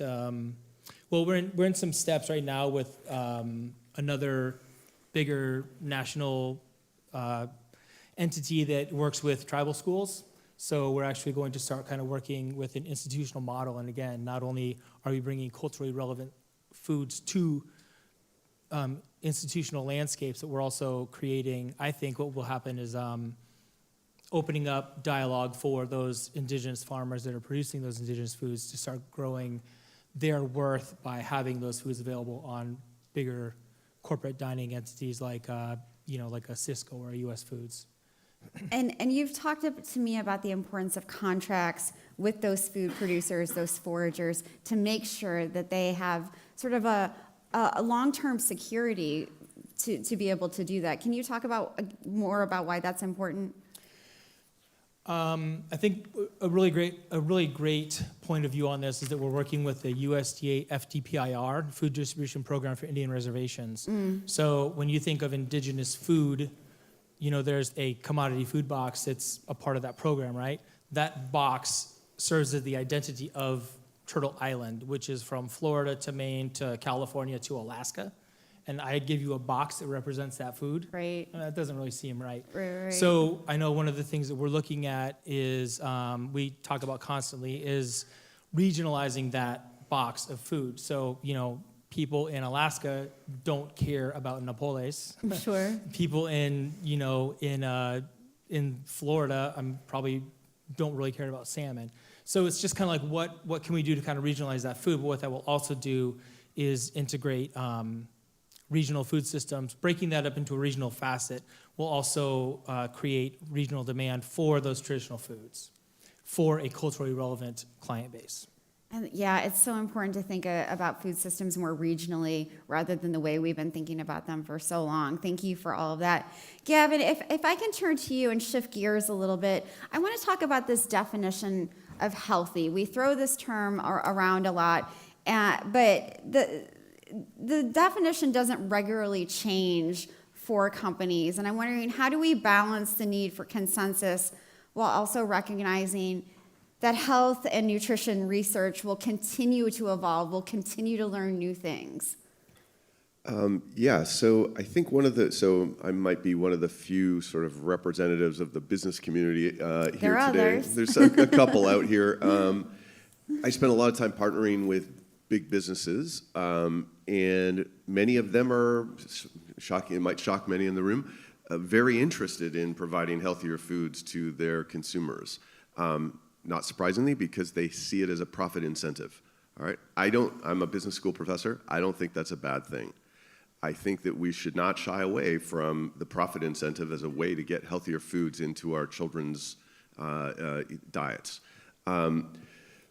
The challenge that I hear over and over again from the big food service providers and the manufacturers and the retailers are that they feel like the goalposts keep changing. And so, if we go back 5 years ago, it was fats, and we go back, then it was salt, and now, no offense, it's added sugar, and they're trying to develop products, which takes, in some cases, years, that meet the needs of the consumer, and yet it's really, really difficult. Alice and her team of researchers are working away and coming out with really cool science on what is healthy. But I think it's really hard for these big companies to, and I'm not crying a river for them, okay? But they find it difficult. For example, I work with a very large food service provider. They do 8 million meals to children every day in America. They have a team of about 45 chefs and researchers that are working literally flat out to develop healthier foods for kids. Why?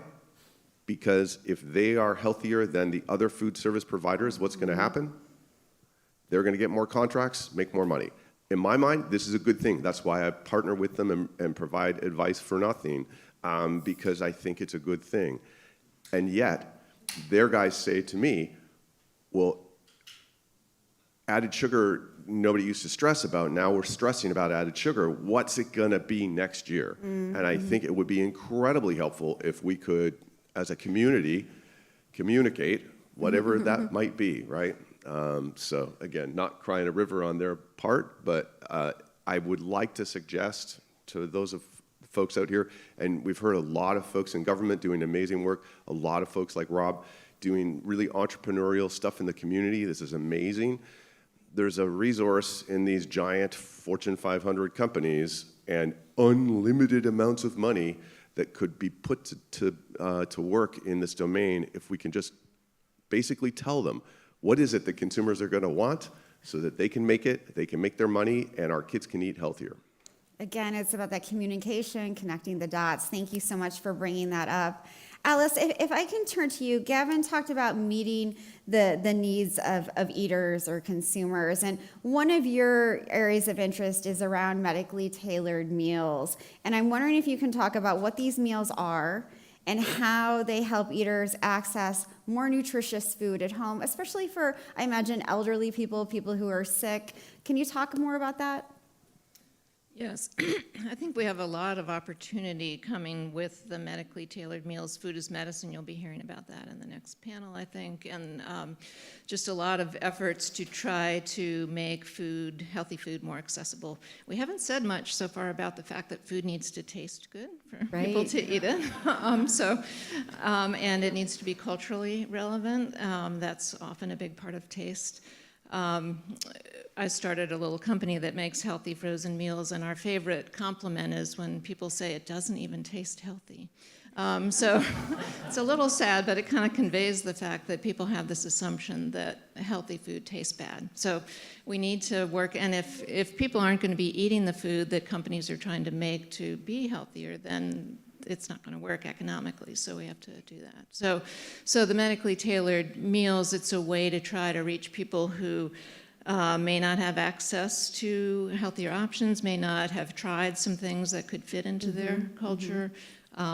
We have the 1115 waiver in North Carolina, a really important thing that's giving us the opportunity to use Medicaid dollars to fund medically tailored meals, medically tailored groceries, and being able to get that to people who are in need and hopefully then encourage them to adopt some of those ways of eating. Thank you so much, and thanks for bringing up the deliciousness point. I want to come back to you in a minute, but Kellyanne, I think Alice brings up some interesting points, especially around some of the efforts that are underway for school meals and ways to make them more nutritious and delicious. Can you talk a little bit more about that? Yeah, absolutely. One of the things I love about coming to food tank convenings is everyone has so much passion for these issues, but everyone's food story is a little bit different, right? So everyone has a relationship with food. My relationship with food started on my family's farm. I'm from rural Wisconsin. We grew up raising beef cattle, and so I've seen firsthand how the local food economy can really open doors for local farmers who are looking for new markets. And one of the things that we're proud of doing at USDA in this administration is trying to connect the dots between local food producers and schools. And obviously we have the Farm to School program, which is really helpful.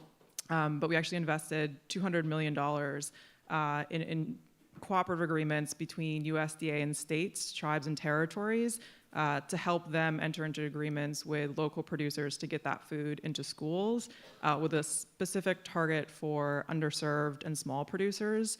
So this is really a win-win-win. It's a win for local producers who are looking for new markets. It's a win for making sure there's culturally relevant foods in schools. And it's a win for kids who are looking for delicious, healthy, local foods. And so we're really proud of that investment. Thank you so much.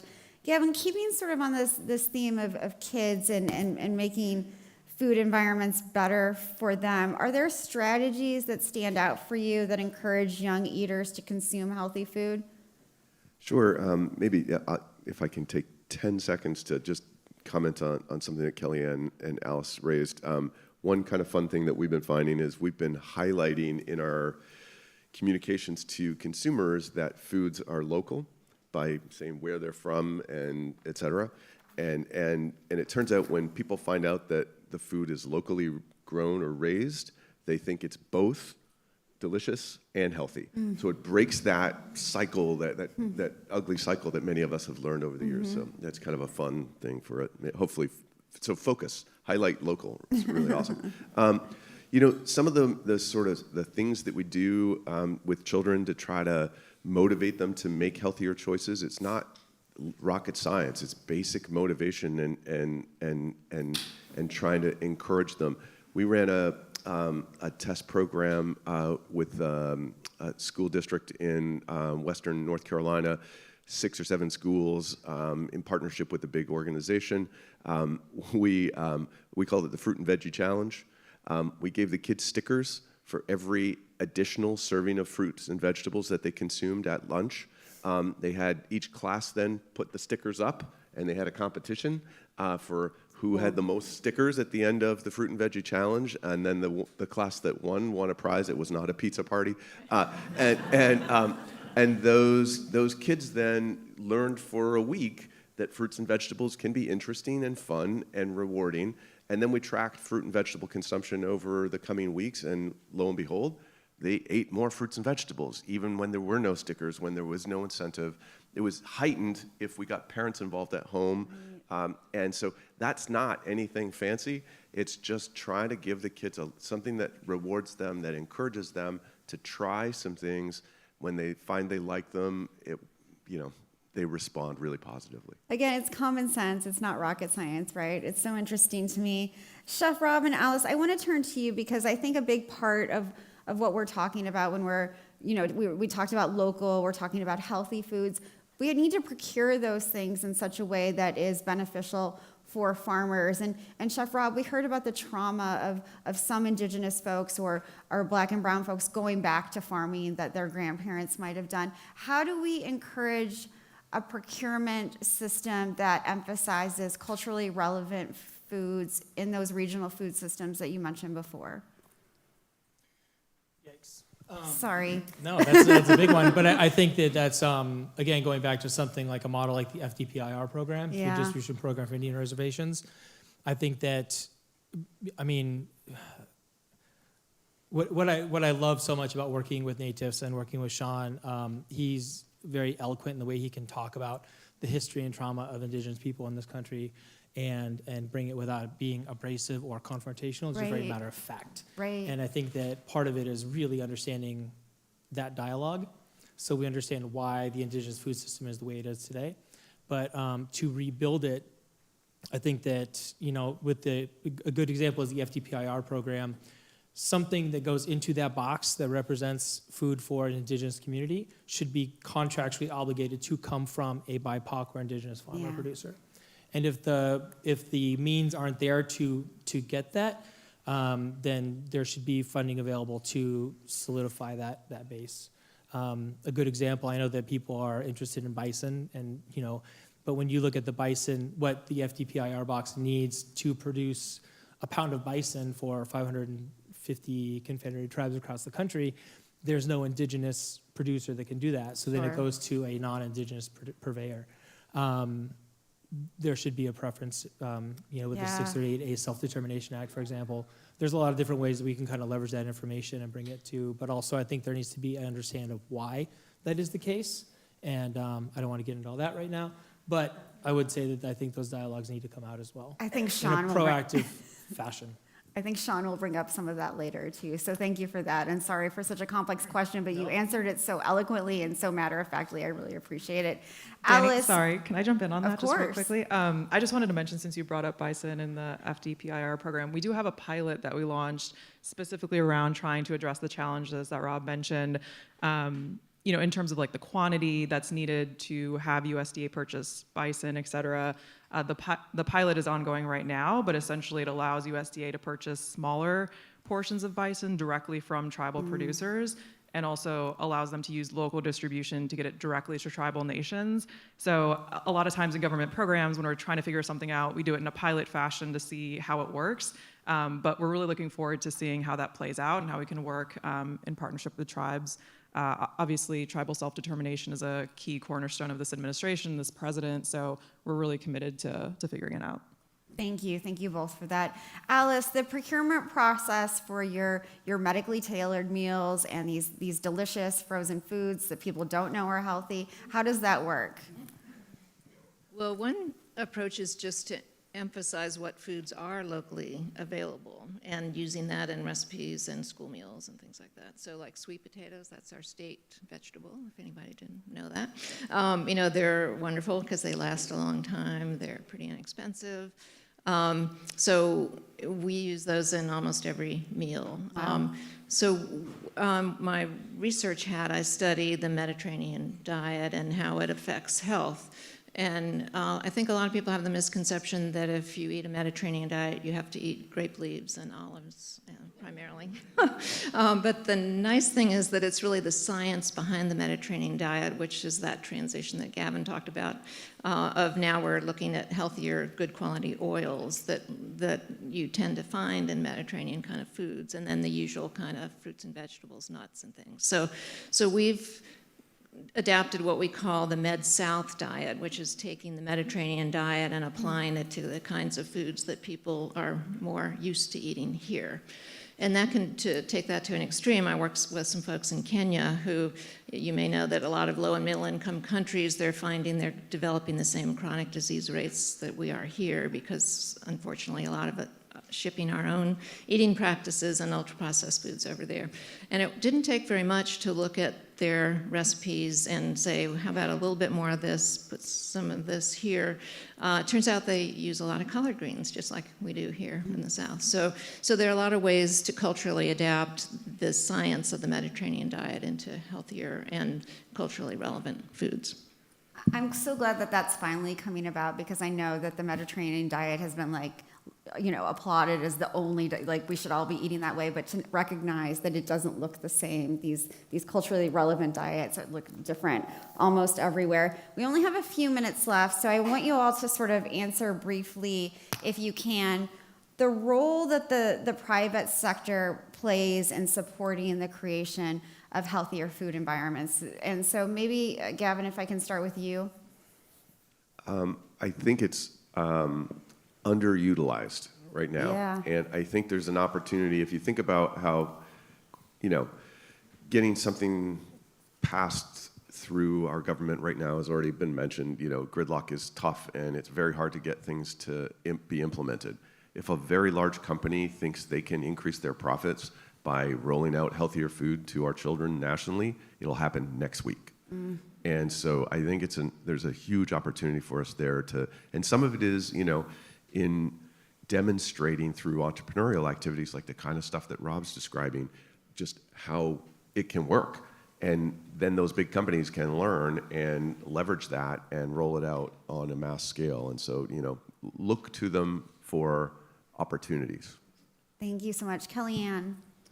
Yeah, it's absolutely integral to the success of a lot of the policies we're working on through the federal government. So school meals is a great example. We can push policies and rulemakings that advance higher nutrition standards for school meals, but unless the products exist in the marketplace, it's hard to implement for schools, right? If there's no products to buy, it's easy for them to push back and say, not feasible, the market's not ready yet. And so through the White House Challenge to End Hunger and Build Healthy Communities that my colleague Will mentioned earlier, one of our focus areas was trying to partner with the private sector to cultivate commitments around healthier food products and reformulating food products. And one of the commitments that we highlighted last week was one from the International Dairy Foods Association, which is committing to lowering added sugar in school milk. And so that will directly support the rulemaking that we're working on to ensure that healthier products get in schools. Why is there sugar in milk, Kellyanne? That's a whole other discussion. Alice, if I can turn to you. But one reminder is the private sector isn't just large corporations like Chef Rob. Farmers are in the private sector, and it's not a bad thing to make money.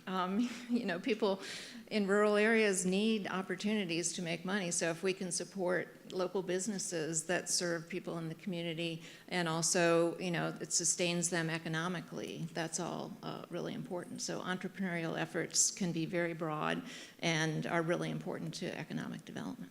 Fantastic, thank you. Chef Rob. I guess echoing a lot of it, I would agree. I know that I'm working with, a large national food corporation, and they're not doing that because they want to feel warm inside. They're doing it because we know that they can use our information, our intellectual knowledge, to create a recipe that will create demand, that will create more clients and customers. Health happens to be a byproduct of that situation, in my opinion. So I have to also understand, I feel as if I need to know where I am in this situation. And then I will say I got to cater the White House Tribal Nations Summit this year in DC, and it was actually really exciting to hear a lot of the advances going on with this administration regarding the red tape of, for example, USDA processing facilities on tribal nations, because if your land is in trust, you cannot leverage it to get a USDA approved bison processing facility. So what are we going to do about that? How can we do that? How can we do that and move forward? And that's, so that is being addressed, and I do appreciate that. And so, I don't know, it's kind of a little bit of a mixed bag there as far as things to do. Sure, there is progress, but there needs to be more. Yeah. Please give a round of applause to all of our panelists. Thank you all so much.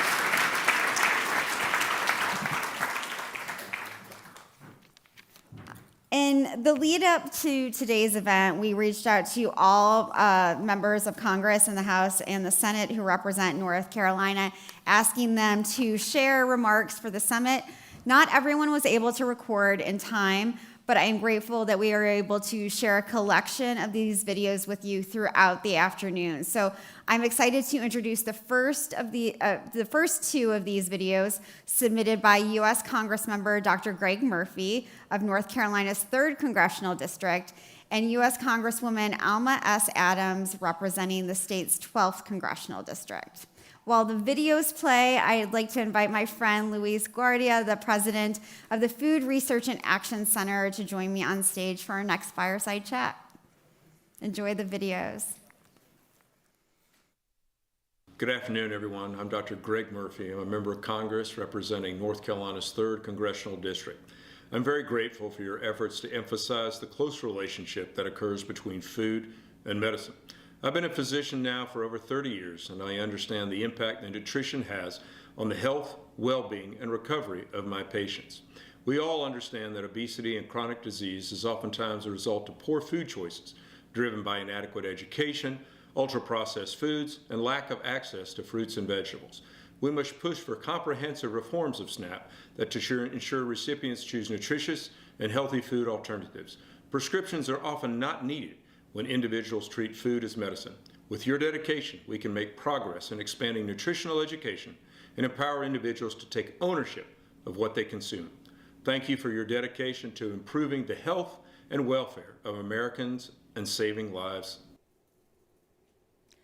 Hello, I'm Congresswoman Alma Adams, Dean of the North Carolina Democratic Delegation in the U.S. House of Representatives, and I proudly represent the 12th Congressional District of our great state. I bring greetings on behalf of the more than 700,000 constituents in my district, many of whom face the very issues you have gathered to discuss today at the Empowering Eaters Summit. Thank you, Ms. Nierenberg, for the invitation to speak and to join my colleagues from the North Carolina delegation and Governor Cooper in engaging in this important conversation. Throughout my time in public service, I have stood as a fierce advocate for equitable food policy that focuses on the needs of our nation's most vulnerable, ensuring that all Americans have access to healthy, affordable food. As the discussions here today have revealed, access to nutritious food, every human being's most basic right, has incredibly profound impacts on our community's overall health. But it's tough to make that right a reality when you do not make enough money to afford nutritious food, when food prices are at record highs at the checkout, and when you're forced to make impossible decisions between paying for food and rent or medicine or transportation. And as I have said over and over, you can't be healthy if you are hungry. And that's why hunger and nutrition should not be partisan issues. But unfortunately, some of our most vital nutrition assistance programs are under attack.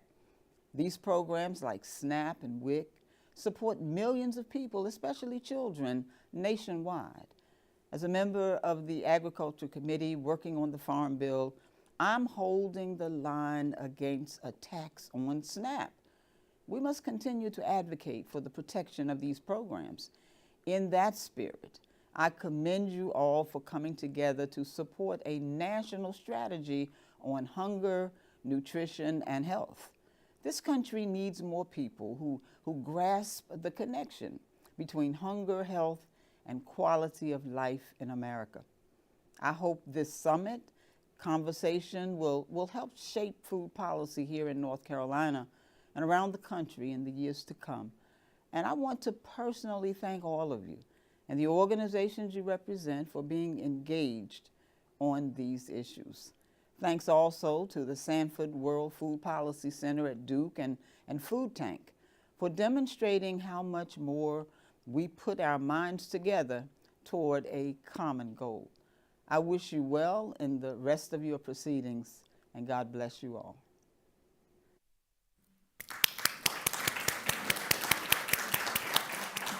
I love those videos. That made me really happy. I get to sit here with one of my heroes. I've known Luis for a little bit now, and I've been a huge admirer of FRAC's work, and I'm so hoping that you can share with this audience what you do and why it's so important. Well, thank you so much, Danny. You know, at FRAC, we kind of start with the premise that we believe everybody in this country has the right and should have the resources to live to their highest potential. And that really starts with making sure that they have their basic human necessities taken care of, including food. And we believe food really is a basic human right. And if you have that, and if you have the way to provide for yourself, for your family, you can leave to your highest potential. And at FRAC, what we do is we want to make sure that that's made possible through the federal nutrition programs. And you heard a lot about that earlier: SNAP, WIC, school meals, and their FDIPR for the Native community, and there are many others. But it takes groups like FRAC and lots of other people here who are here today, and Food Tank as well, to make sure that our policymakers do the right thing, that they protect these food programs, that they strengthen them, and that they make sure that they work for folks. Absolutely. Thank you for that. When I was listening to Congress member Adams, she talked a little bit about the impossible decisions that families have to make right now. And so I'm wondering if you can talk about sort of the state of hunger in the United States. Yeah, absolutely. And big shout out to Congresswoman Adams. I mean, she's been really one of the big, fierce. Yeah, one of the big hunger heroes in our Congress. And everybody has been talking about the moment that we're in. I think there are different ways to look at that. One is the political moment that our country's in. Also, one that we are kind of coming out of COVID and we're learning a lot of lessons.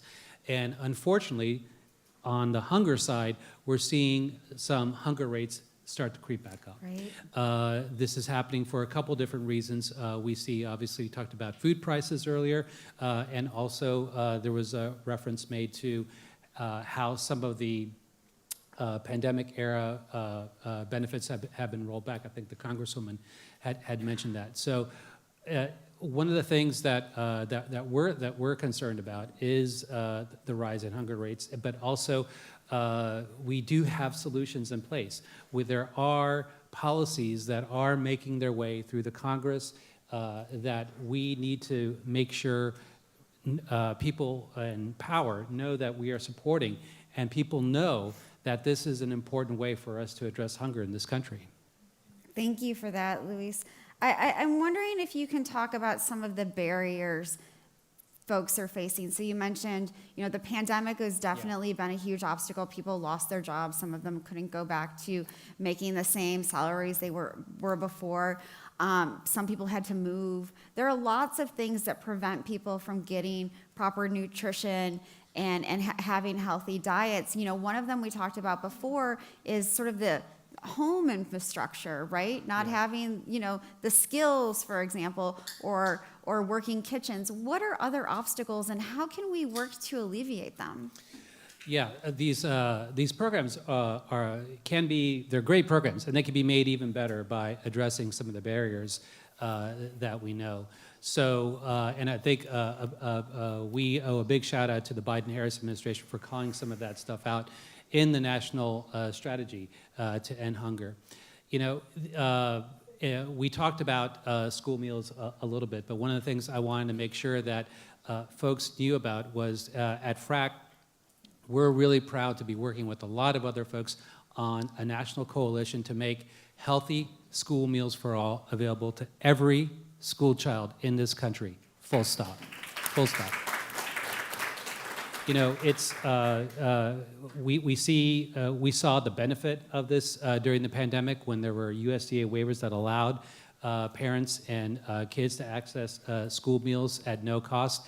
And when those got rolled back, there was confusion and even a return of stigma that we saw. Right, Before the pandemic, we heard just heartbreaking stories, and we're worried that they might be coming back, of children being denied food because they have outstanding school meal debt. Either they get their food taken away, or instead of the food that they get in the line, they get a cheese sandwich or something like that. The cafeteria should not be a place where kids get stigmatized. It just shouldn't. And we have, we don't means test other things in our public education system. We don't means test if a child needs a computer, or we don't means test if a child needs a book, or we don't means test if they need transportation to school. And I think we've all heard and we all know that food is and proper nutrition is fundamental, absolutely necessary for kids to have good education. Other barriers that we want to make sure that we address are how people are accessing the WIC program that we've talked a little bit about today. Fantastic WIC program. Participation starts to fall off dramatically. We know half of the babies born in this country, half, are touched and benefit from the WIC program. And then so what happens afterwards? So for example, right here in North Carolina, we're working with partners in Fayetteville, in the Fort Bragg community, to understand how can we make this program more accessible. And even programs like SNAP, SNAP is our country's first line of defense against hunger. We've heard a lot about it, and we need to make sure that it is protected and strengthened, and particularly in an upcoming Farm Bill conversation. But Danny, let's be clear. I mean, it's a hard program to access, right? They do not make it easy. There is a cumbersome application process. There are waiting periods. There are onerous requirements, but particularly for college students who have to work 80 hours a month. I mean, and still do full-time schoolwork. We need to make sure that these programs are delivered in a way that people can access them. They can access them with dignity as well, because as we've heard today, and I think everybody is kind of understanding that inextricable link between hunger and health. And we have these programs that have been proven time and time again to improve health outcomes in this country.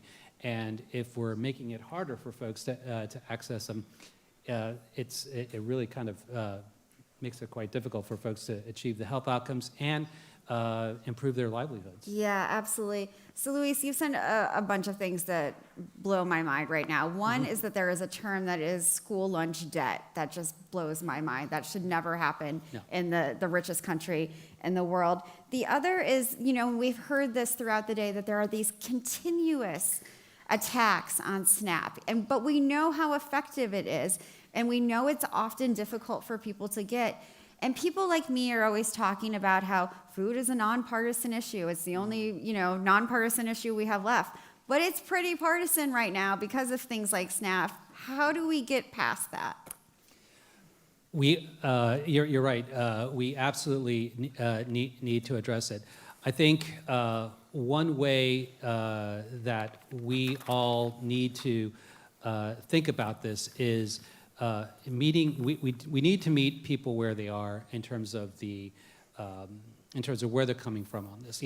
I talked about a little bit of the sort of North Star that drives us at FRAC, and that is a country where everybody can live to their highest potential and have the nutrition that they need in order to reach that potential. And that is something that really is just sort of so integral to our identity as Americans. It's integral to who we are as a country. And as someone whose parents were immigrants, that is very, very much part of what I heard growing up around the table, very much kind of within my DNA, and why I'm so passionate about this work. I think the other thing we need to understand is not only are these programs like SNAP important for people to reach their own potential and improve their health, there are also incredible economic drivers. We know that for every $1 spent on SNAP benefits, local economies, and we've talked a lot about local economies, right? So we're talking about farmers, we're talking about retailers, we're talking about other restaurants, other people who are in the system, and other people who are part of the food system. For every $1, local economies grow by $1.50. So that is that's actually one of the best ROIs in the fiscal budget. And so when we talk about economic resiliency, when we talk about improving jobs, we know that, and Norbert talked about this a little bit earlier, about how important it is to address some of the root causes.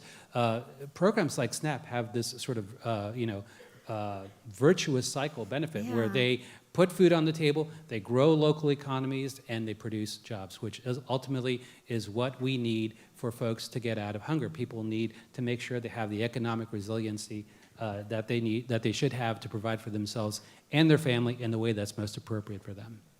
And a living wage. But Yes. I want to talk about how FRAC has been such a great convener.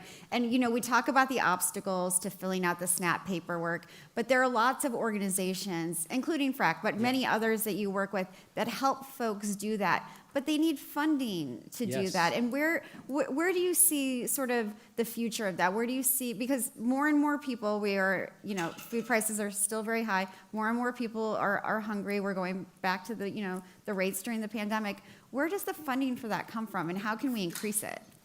So it comes from a variety of different sources, and one of the things that was called out also in the Biden-Harris plan to end hunger was the need for everybody to pitch in on this. So right now, some funding for that comes from the government in terms of what people call outreach programs to make sure that people who either want to access the program or don't know about the program learn about it, and they have some assistance, again, because it is quite difficult. But that's not the entirety. The government doesn't fund the entirety of that.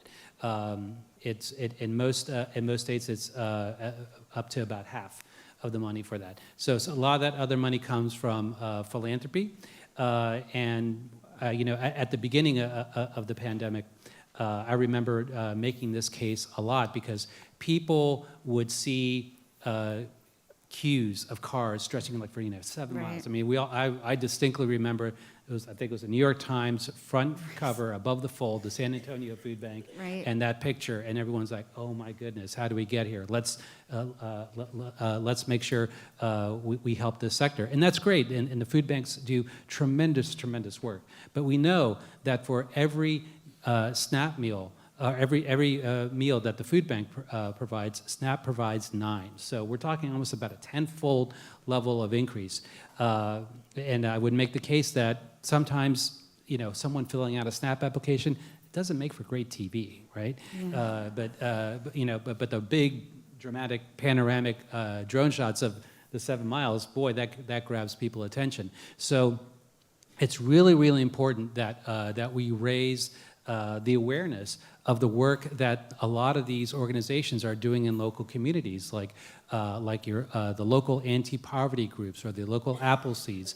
The food banks are doing this work as well. The food banks are now the largest provider of assistance of SNAP applications, but they're not everywhere. So we need to make sure that these other groups receive attention, that they receive funding, because sometimes these less sexy ways of addressing hunger, but that we know are super effective, will get overlooked. It seems to me that storytelling has to be a huge part of this. And I know that you do that every day. Do you have any anecdotes or stories that you want to share with us that have come from FRAC's work? Yeah, a couple. I mean, I remember very early in the pandemic, we heard how we sponsor a group, the group that does this work in the state of Maryland. They received. Where I live. Yeah, we received gosh, it was thousands of phone calls at the beginning of the pandemic. Really kind of overwhelmed our team. One of the folks that called was somebody that's like, I don't live near a food bank. I don't, it's very hard for me to access these distribution centers. But they're stores nearby that say they accept EBT. How do I get that?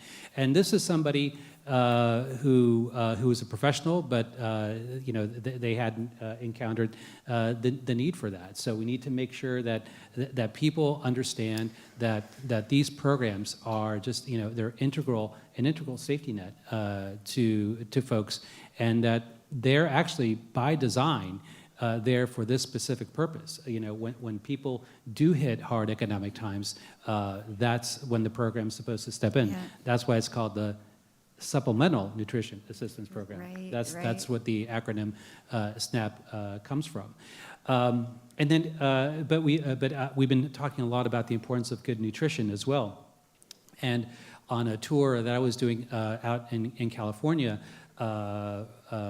during the pandemic, I was fortunate to be able to visit the farmers market just right in the shadow of San Francisco, of City Hall in San Francisco. And I was talking to a mom she came in tow with her very young children, and was so appreciative, and but also mentioned the importance of having additional funding, like through GusNIP or other programs, to buy fresh fruits and vegetables. And she was telling me, she's like, we don't get to do this every day. And so I guess it was a certain beginning of the month or something that she received this additional benefit.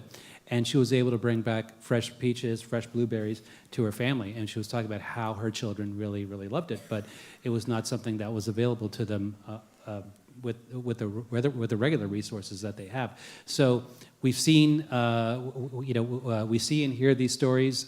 We want to elevate these stories, including the positive ones, and also the other ones to make sure that people understand how important and integral these programs are to making sure that kids and families have the resources that they need. Yeah, it's been too easy to overlook the hungry in America. We cannot do that anymore. I'm wondering, and I've asked this question already today, but I feel like it bears worth repeating. And one thing I admire about you is that you work so close with policymakers. They all know you and know the organization. And so what is your advice on continuing to make sure that these issues are nonpartisan, that Republicans and Democrats and everyone in between can really rally around them and understand that they will help their constituents, that people will vote on these issues? Yeah. So, people on Capitol Hill know FRAC pretty well, and they see us coming, they're like, oh, here come people from FRAC again. They want more money for SNAP or more money for this. So, it is so important, and I'm so glad we're here at Duke University, and we're talking to people from the business school. We're talking to people from the healthcare system. We're talking to people from the divinity school. We're talking to people from the global food policy. I think that is reflective of really what's needed. It requires an entire community to support this stuff, because we, again, if we all believe that food is a right, and we all believe that people should have the nutrition that they need to get to the maximum potential that they have in this country, then that's something that all these communities will want to support. Not just the health community, not just the anti-poverty community, or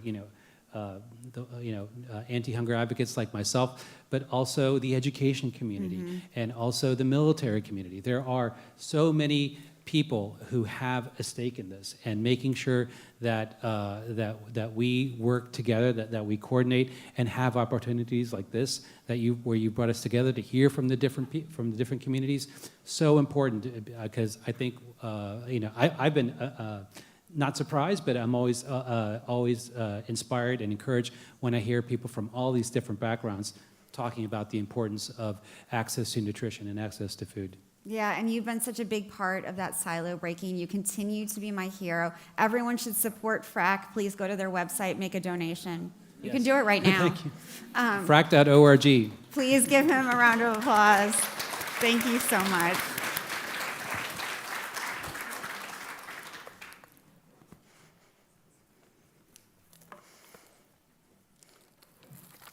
Sorry, now I've lost my place, everyone. Just give me 1 second.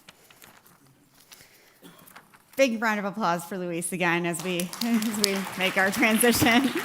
So for our next conversation, we're going to look at the idea of food as medicine to treat, manage, and prevent chronic illness. So joining us, we have Chris Collins, the Associate Director of Healthcare at Duke Endowment, Mary Davis, the Healthy Food Director for Blue Cross Blue Shield of North Carolina Foundation, Deborah Clark-Jones, the Associate Vice President of Community Health with Duke University, and Dr. Elizabeth Cuervo-Tilson, the State Health Director and Chief Medical Officer for the North Carolina Department of Health and Human Services. I am not intimidated at all by this panel. Please give them a round of applause.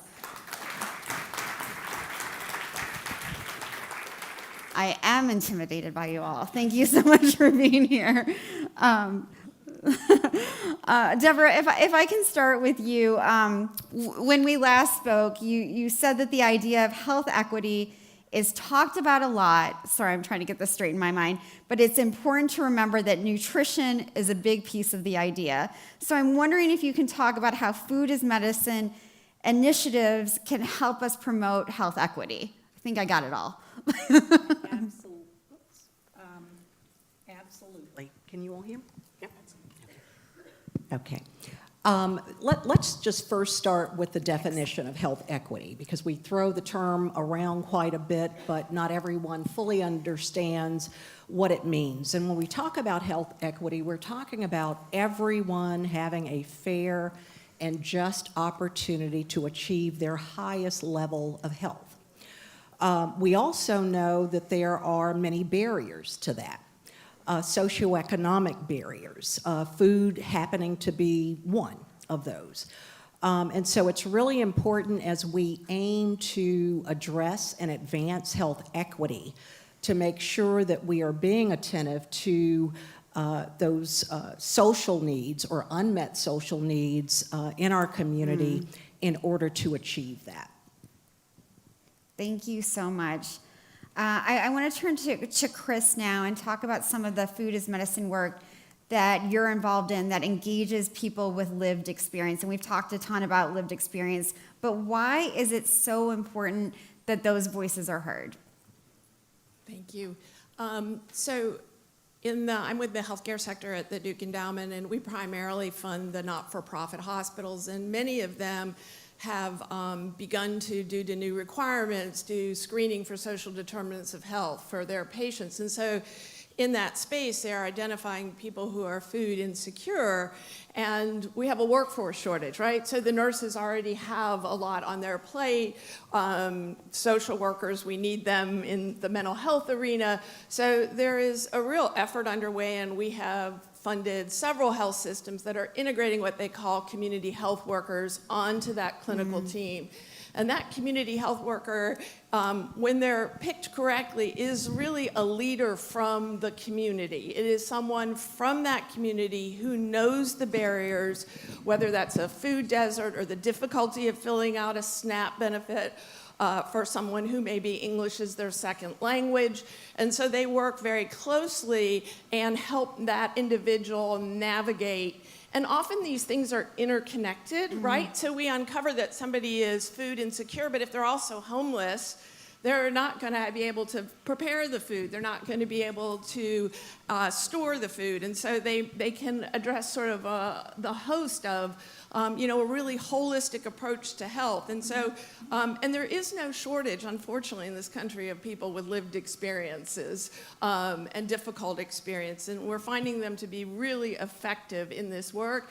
And we're actually worked with Dr. Tilson and some of the folks on her team, and we're tracking some of the outcomes that are also being tracked by the 1115 waiver. And so we can see reductions in emergency room utilization or readmissions, in which, in turn is beneficial for the health system in that they don't have readmission penalties. And so that also helps a bit with the sustainability in a health system. If they're helping to achieve those goals in value-based payments where they're able to help meet clinical indicators, if they're bringing, improving the hypertension or the diabetes or any of those things, that's an incentive to continue to maintain the staff, even though we may have seeded it with grant funding.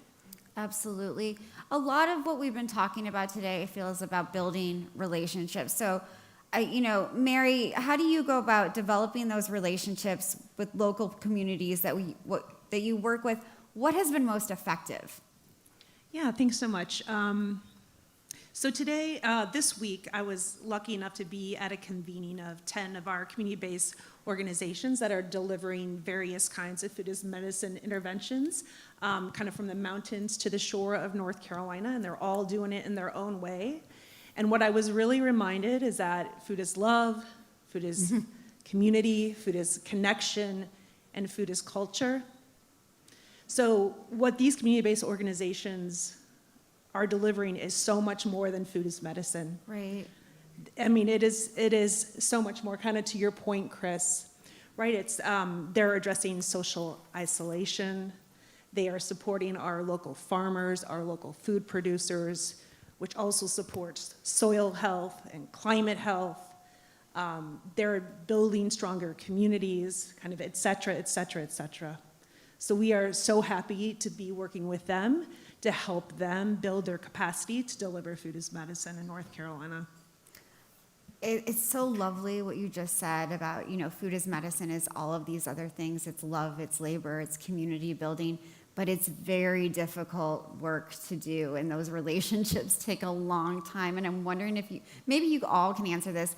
It takes a long time to build those relationships, to build the trust, to have outsiders come in and start telling folks what to do, or that's a very difficult endeavor. And I'm wondering if maybe we can all talk about that. I mean, just to add, the wonderful thing about the community-based organizations being involved in food as medicine is that they have the relationships. They've been there. They're not popping in because this is the new hottest topic, right? They are there. Yeah. The difficult relationship is how they can partner with healthcare in an equitable way to deliver this. Elizabeth, do you want to go, Deborah? Sure. Just two things. Based on what Mary was just saying about social isolation, I was just looking at some data recently about Meals on Wheels, and over 90% of those seniors felt safer knowing that a volunteer was coming by the house to deliver food. And I think that that's something that we have to be mindful of. At Duke, I just want to highlight a program. It's actually an analytics program that we started a couple of years ago. It's called the Collaborative for Advancing Clinical Health Equity, CACHE for short. And we're looking at inequities in our clinical outcomes, but one of the most important aspects of the program is that we work closely with community-based organizations in better understanding those inequities. But even more important, they are helping to co-design the interventions. Once again, getting back to those lived experiences, making sure that we have the right voices around the table. And those programs by far would not be as successful as they've been without those voices at the table. Those right voices around the table, I wonder if any of you have encountered sort of opposition, like, hey, we don't want to work with you. We've been doing this on our own.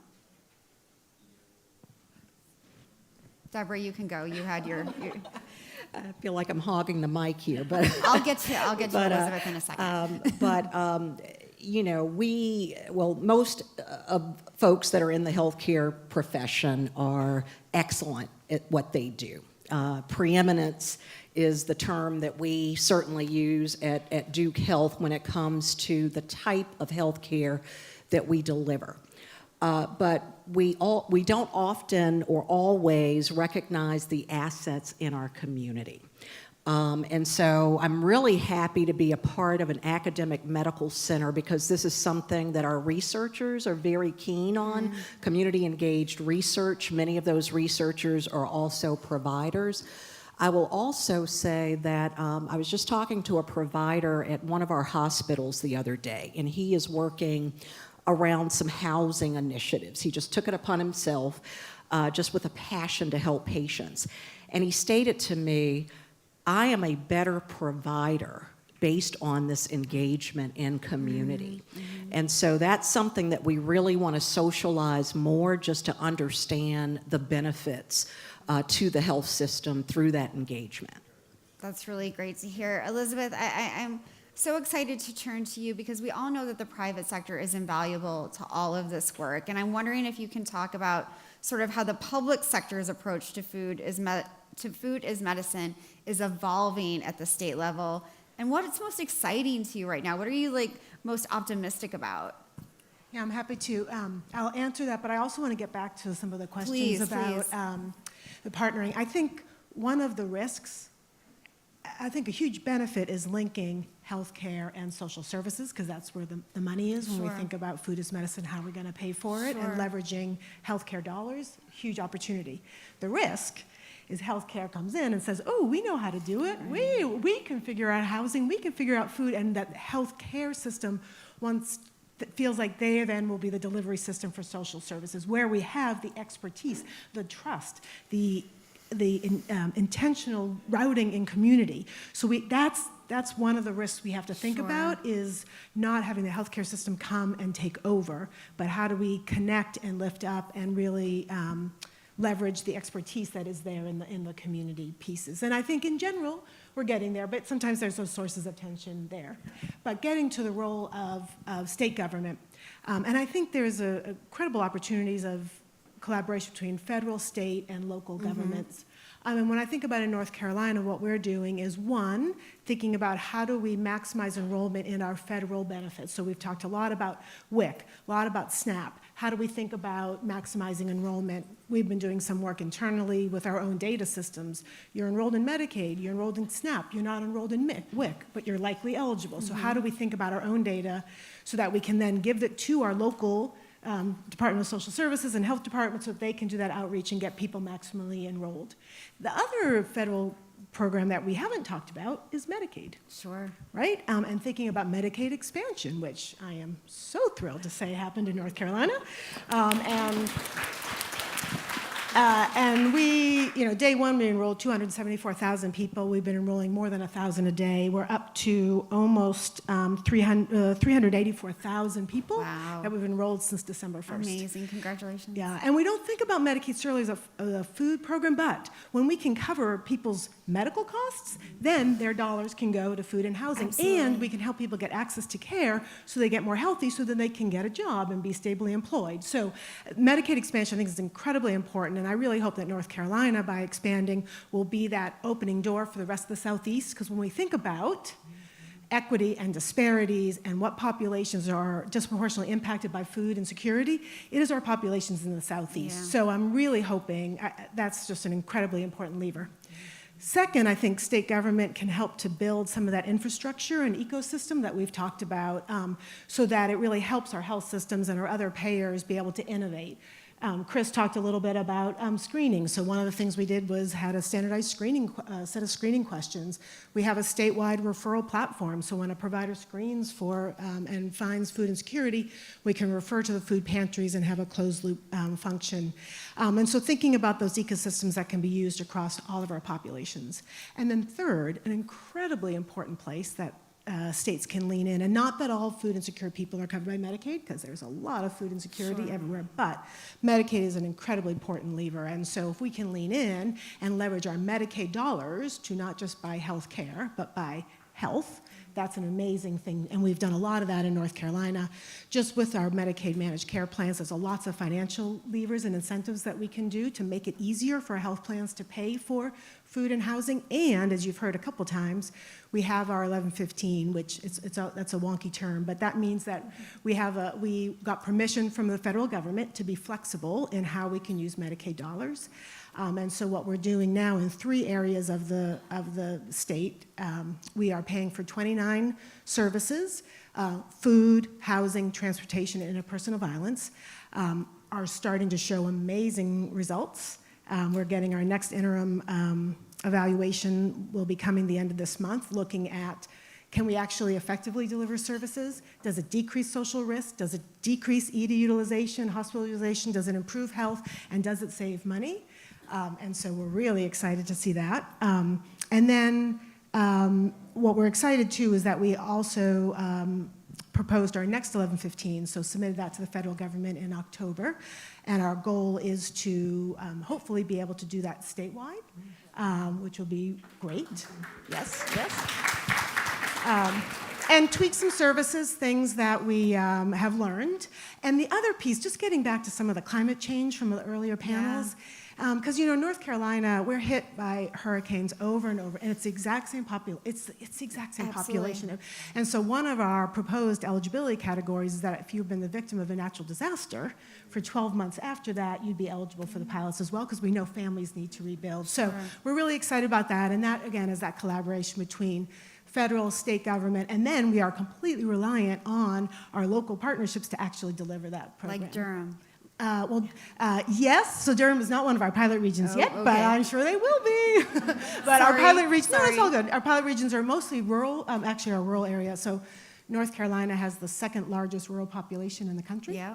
So our pilots are in the western part of the state, and then in the kind of southeastern part of the state, and then the kind of eastern, northeastern part of the state for now. Thank you so much, Elizabeth. That was a lot. Go ahead. Yeah, Deborah. if I could just mention this also, the 1115 waiver program has really also incentivized members of our team, some of whom are in the audience right now. Even though we're not a pilot, they have been working with community-based organizations for years now, helping to prepare the infrastructure for reimbursement, knowing that none of us can do this work alone. And so even though the funding didn't flow to it, still great work, great benefits, just knowing that that is happening right now, and really proud of our folks too. Thank you.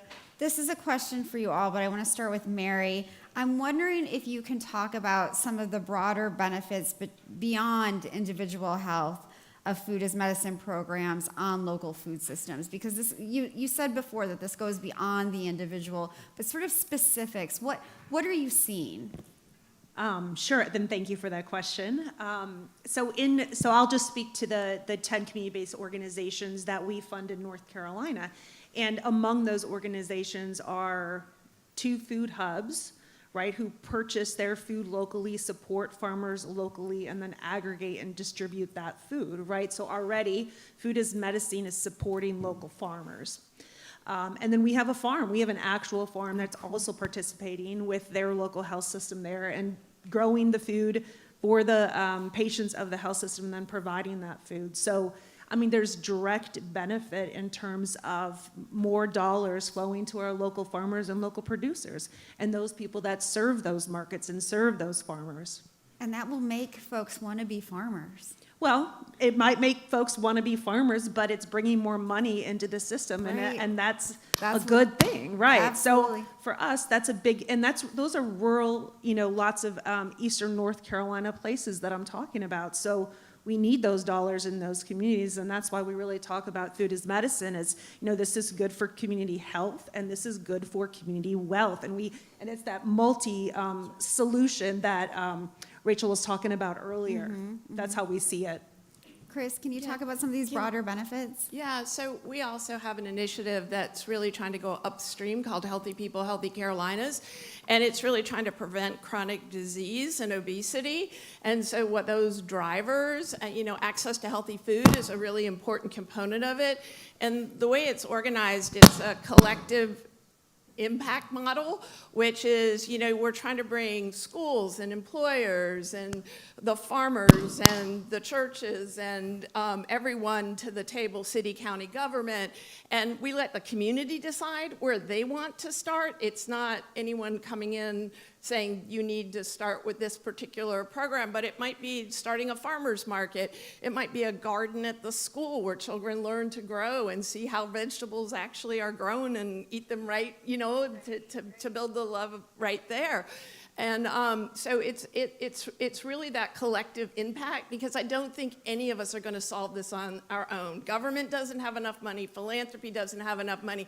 It's going to take us all really working hard together, and everyone has a role to play in making their space healthy, right? We want to make the healthy choice the easy choice, and that's employers, that's everybody all together. And I will say, when you start to do this work in communities become empowered, programs become less siloed, and many of our Healthy People, Healthy Carolinas have gone on and gotten USDA grants that then help the local farmers.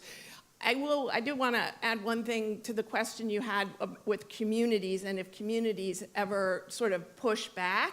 If you have them at the table right from the start and they help decide what they need and what they want, that's really important. And I would add one other thing that we're really sensitive to is everyone else at that table is paid, and the community member is not necessarily paid. So being respectful and valuing their time, either you let the community health worker, 20% of their job is sitting at the table representing the barriers they see when they try to help patients get with those community barriers. But I think that's another thing, is not to take, there's pushback when you take the community for granted, and there's pushback when you ask them what they need, you don't deliver, or you ask them again what they need, and again what they need, and you've not done anything about it. So I just wanted to go back to that question about where sometimes there's a little bit pushback, but if you design it right from the start, and you empower people right from the start, then usually there's not. Again, so common sense. Elizabeth, what are those broader benefits? Yeah, and I think part of the design of our pilots was specifically creating a network of existing, what we call human service organizations on the ground. So not necessarily contracting with big national partners, but who is already doing the work on the ground. We actually were able to have capacity building dollars to firm those organizations up and then start having the flow of dollars to those organizations. And so it's the opposite of a vicious circle. I don't know what that is, a beneficial circle? Right? So a virtuous cycle, there we go, right? That we can start, because our social service sector has been woefully underfunded forever, right? So we start getting money flowing to those organizations. Then they can then increase their capacity, their technical skills, and then they can hire people, right?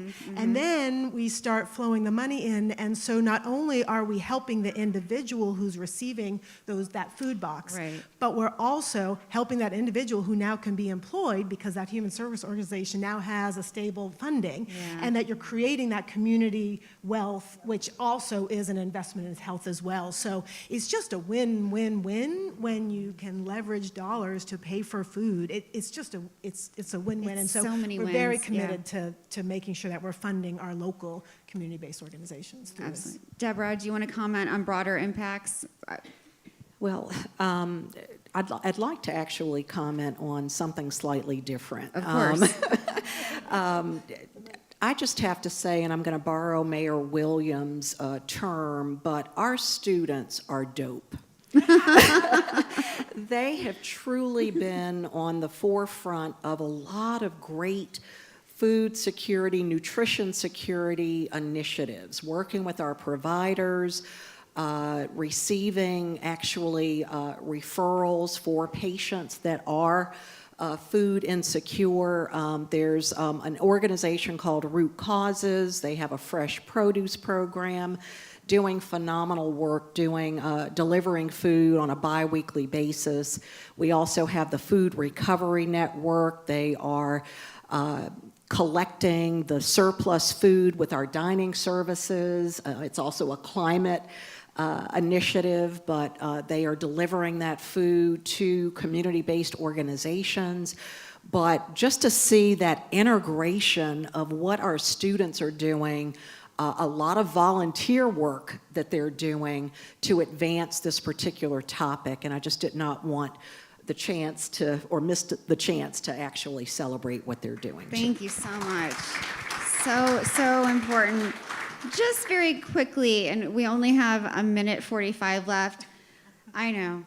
But so whoever wants to answer this, I think, how do we keep sustaining this food as medicine work in a way that involves all of the players that we've been talking about? How do we do that? Is it funding? Is it, having folks like you on stages like this? Is it, more academic programs? What is actually going to move this forward? You look like you want to answer. I mean, policy change, right? So let's be honest there, right? So we need policy change. We have great stuff going on in North Carolina. We also need great stuff, going on at the federal level. Right now, these initiatives are kind of being sustained through champions at health systems, right? And champions in the community. And that's not going to cut it for a long, and grant funding, right? Right. That's only going to go so far, right? So we need systematic change to support these efforts. And the other thing I'll say is that, the CBO, the community-based solution is a beautiful solution, as we've all acknowledged here. And we need to make sure that they're not boxed out as the generally for-profit companies can see the dollar signs are flashing, right? And as they start to get into this space and are able to offer, solutions at scale, right? So we need to all be mindful of that as the field evolves. Such a great reminder. Thank you all so much. Please give this panel a round of applause. Thank you all so much. I say this every time it happens, but I'm always so happy when there's an all-woman panel, because a lot of my career, I'd be the only woman on a panel, and it made me mad. So I'm glad for that. I'm now excited to invite our next speaker, Valdemar Velasquez, the International President for the Farm Labor Organizing Committee, which is a FLOC, which is part of the AFL-CIO, to join me on stage. Please give him a round of applause. While he settles in, we're going to play 2 more videos. The first comes from U.S. Congressmember Kathy Manning, who represents North Carolina's 6th Congressional District, and the second will be shared by Congressmember Deborah Ross, who represents the state's 2nd District. Enjoy the videos. Hello, I'm Congresswoman Kathy Manning. I represent North Carolina's 6th Congressional District. I'm thrilled to join you virtually for this important discussion.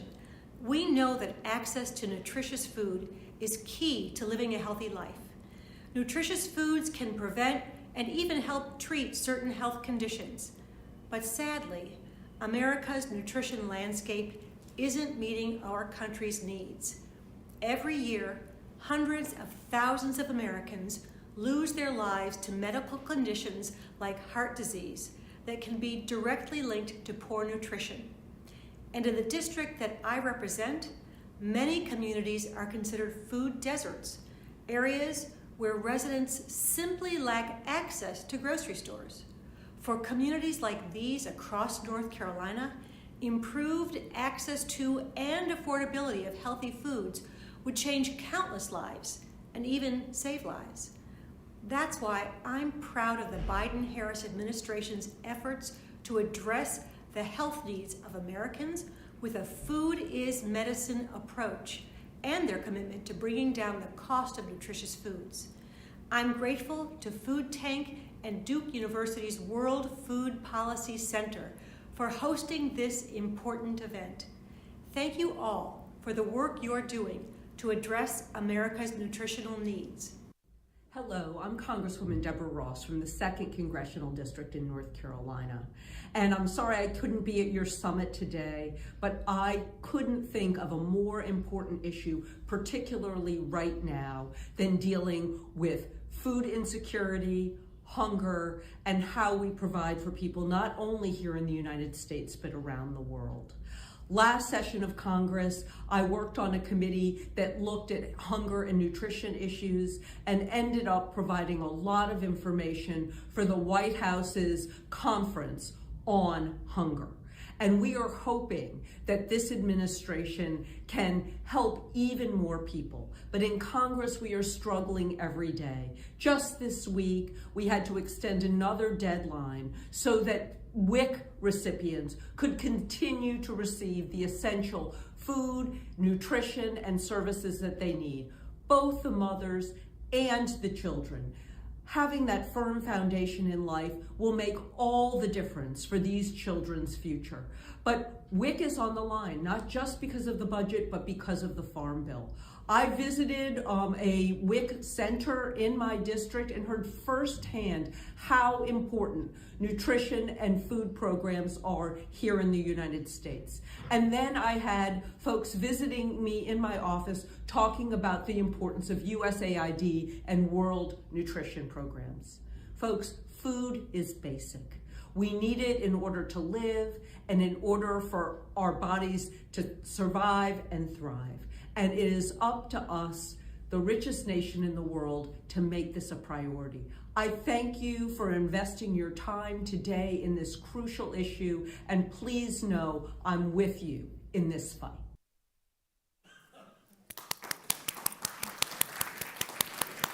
Round of applause for the Congress members and a round of applause for Baltimore, please. It's so great to have this man here. I've talked to him many times, and I know I keep calling everyone my hero, but that's why we put these summits together, so that I can see all of my favorite people, and Baltimore is one of them. So I'm so glad to see you, friend. I'm wondering if you can talk about the Farm Labor Organizing Committee. It's one of the oldest organizations representing and advocating for farm workers here in the United States. What is it, and what are your biggest challenges? Our biggest challenges has always been from the inception of FLOC, how do we create a sustainable production in labor-intensive crops? That's is a difficult riddle at first. Sure. But we pioneered a breakthrough agreement in 1986 with the Campbell Soup Company after a 8-year strike of over 2,000 of us that walked out of the tomato fields. And a 7-year boycott.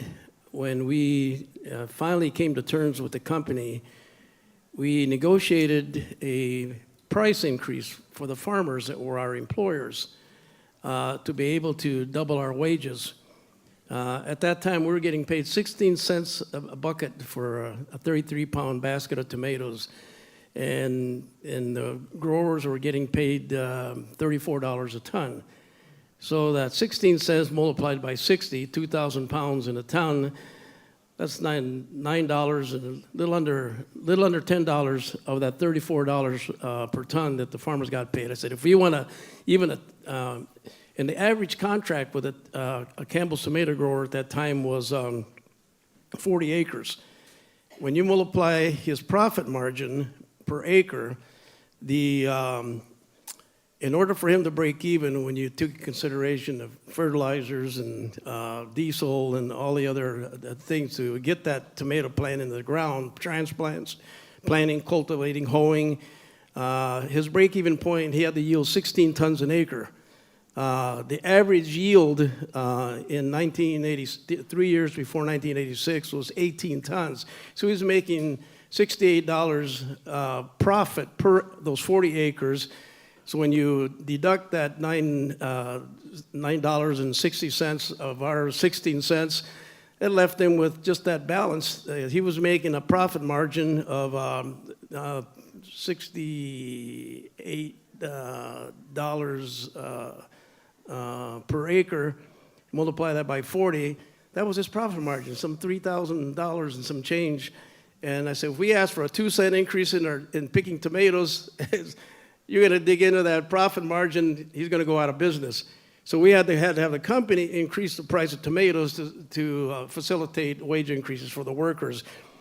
We duplicated that model with Vlasic Pickle, Heinz USA, Dean Foods, and Jane, Green Bay, and in the early 2000s, the Mount Olive Pickle Company here in North Carolina that broke open the labor agreement that we have here in the state, covering now around 9,000 H-2A GIS workers from the mountains to the coast.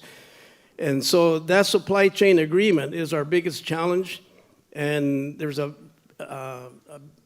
a conflict, but what I liked about some of the other presentations we had here today was getting people to think out of our silos. Yeah. I like that. Yeah. Because if we don't think what our place is in the global view of where we are in the food production system, we're going to die. Yeah. And we're just going to continue to demonize one another and not reconcile and have a sustainable food production system. Absolutely. And on that point, one of the things that I've always appreciated about you and FLOC in general is that you're making a point to distinguish between large farms, corporate farms, and small farms, but you don't pit them against each other. And I'm wondering how that philosophy came about and why you do that.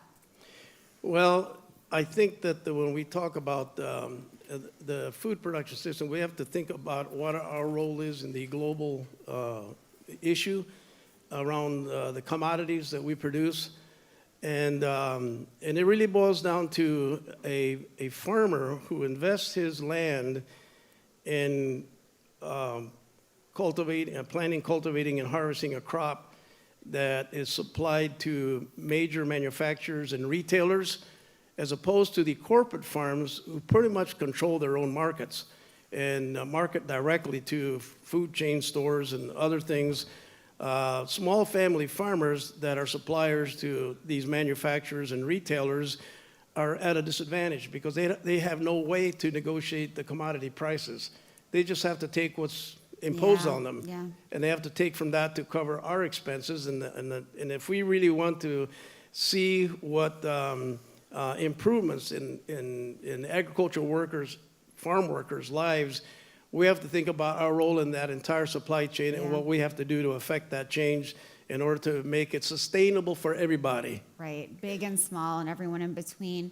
One of the things that I think people have a misconception about farm workers is that, you know, these are people who don't have skills. But whenever I've been to a farm and watched farm workers work, it's very arduous labor. They have to be very knowledgeable about what they're doing, especially things like cucumbers. Can you talk about sort of the skills that farm workers have and why it's so important to U.S. agriculture? When we signed our first agreements with these big cucumber manufacturers that processed into pickles, the Vlasic Pickle Company, Heinz USA, the Mount Olive Pickle Company, we had to figure out what was the need of everybody in the system. The manufacturers in Ohio and Michigan wanted the number ones, the gherkin that fits whole into a jar. Mount Olive Pickle Company wanted 2As and 2Bs. That's the larger ones that you make into slices, you know, for sandwiches and so on. That's their need. How do we as workers then harvest more of those sizes than any other size? Because a cucumber can grow one size overnight on a hot, humid night. So we had to, in Ohio, we had to train our workers to how many rows they could pick each day, divided into 5 days, and allow 2 days to allow the cucumbers to grow. So we go the first day, clean the entire vine so the flower would come up. 5, 6 humid nights, that flower is number one. So when we come back to harvest those first rows, the majority of the cucumbers are going to be number ones. So we had to pick in rotation like that. Yeah. We increased the size of number ones the second year from 18% per hundredweight of number ones to 34% the second year. The manufacturers got more of what they wanted, and at that time, the workers were categorized as independent contractors. We had a plan to convert them to employees so they get their Social Security, workers' comp, and unemployment comp covered. But it took the increase in what the manufacturer wanted more so they could afford to pay more for our work. Sure. And so we increased that for the farmers and the workers, and we're able to transition everybody to employee status with the extra income that the companies paid for more of what they wanted. Right, more knowledge, more expertise. And that took some skill, let me tell you. I can't You had even to- imagine. A lot of math went on that I could not comprehend. I mean, when you really get down to it, it's all in the numbers. You got a farmer, I mean, my personal feeling is that we have to have a policy in America where if you're going to impose, like in the H-2A program, they got the so-called prevailing wage, which is known as the adverse effect wage rate. It increases every year. It's $15.81 for North Carolina this year. It's almost $1 increase from last year. And some of those farms that are marginal, it's tough for them to absorb that. Yeah. So we have to figure out a way to tie the commodity prices those farmers paid to those policy things coming out of Washington. Right. If Congress can set prevailing wages for workers and set minimum wages for American workers, why can't they set minimum commodity prices for farmers? Thank you, thank you. I mean, I think that's another thing that you've been so good at doing is you've encouraged farm workers, small farm workers, to organize together with small farms so that you can achieve that kind of goal. That has not always been easy, though. No, it hasn't, because over the years, there's been a narrative of farm workers against farmers and farmers against farm workers. Right. And it's a false division because it's like, it's kind of like Abraham Lincoln, who once quoted from Matthew 12, that a house divided cannot stand. We have to unite the house. We have to unite everybody in that supply chain. And small family farmers with labor-intensive crops and farm workers belong in the same. We are subjected to those commodity prices that are imposed upon us.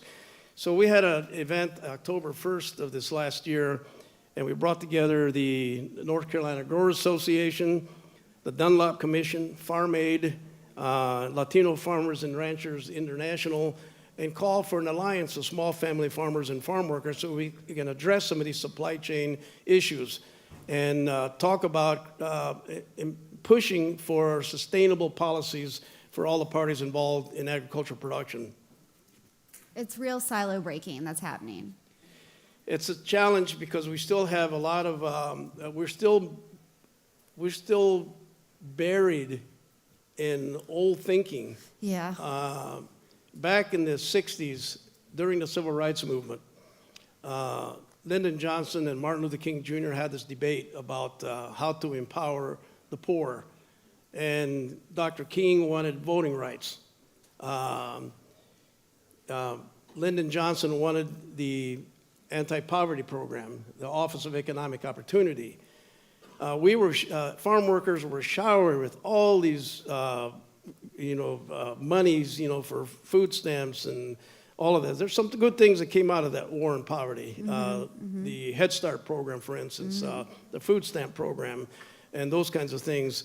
But when you talk about farm workers, we're not talking about disabled or poor, unfortunate people that are underemployed. We're talking about hard-working people that work in very arduous conditions, climate and everything. When they work that hard, it sort of begs the question, why can't they feed, educate, and clothe their families and be rewarded for the work that they do and use that as a proper income? That we deserve a fair day's pay for a fair day of work, not charity. And but we've been mired in that thinking since then, and we have to break out of it. We supported that because we felt workers needed a way to transition out of poverty. But you can't do that until you correct the math in the food supply system so that the people on the bottom of the supply chain can create a sustainable life. Thank you, Baltimore. Yes, please. I wonder, Baltimore, what is sort of on your wish list of policy changes that need to happen, both at the federal level and at different state levels? One of the things that's kept farmers and farm workers down is lack of ability to negotiate their work, for their work. This is kind of crazy idea, but farmers need to have unions too, small family farmers, to negotiate with manufacturers and retailers. Farm workers need right to form unions. Since 1935, the agricultural workers have been excluded from the National Labor Relations Act. You remember before 1935, we had child labor, exploited labor in the mines, in the textile mills all over the country. When they got the right to organize unions, they negotiated those things out of existence. And so why can't we say the same thing for agricultural workers? We've been excluded from the National Labor Relations Act since 1935 in every reform since then, and including today. The agreements that we won, we've done it by creating alternative independent mechanisms.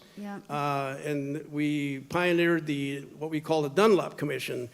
And it's the first agreement that I negotiated with Campbell Soup back in '85 that really the framework was rules and regulations for representation procedures,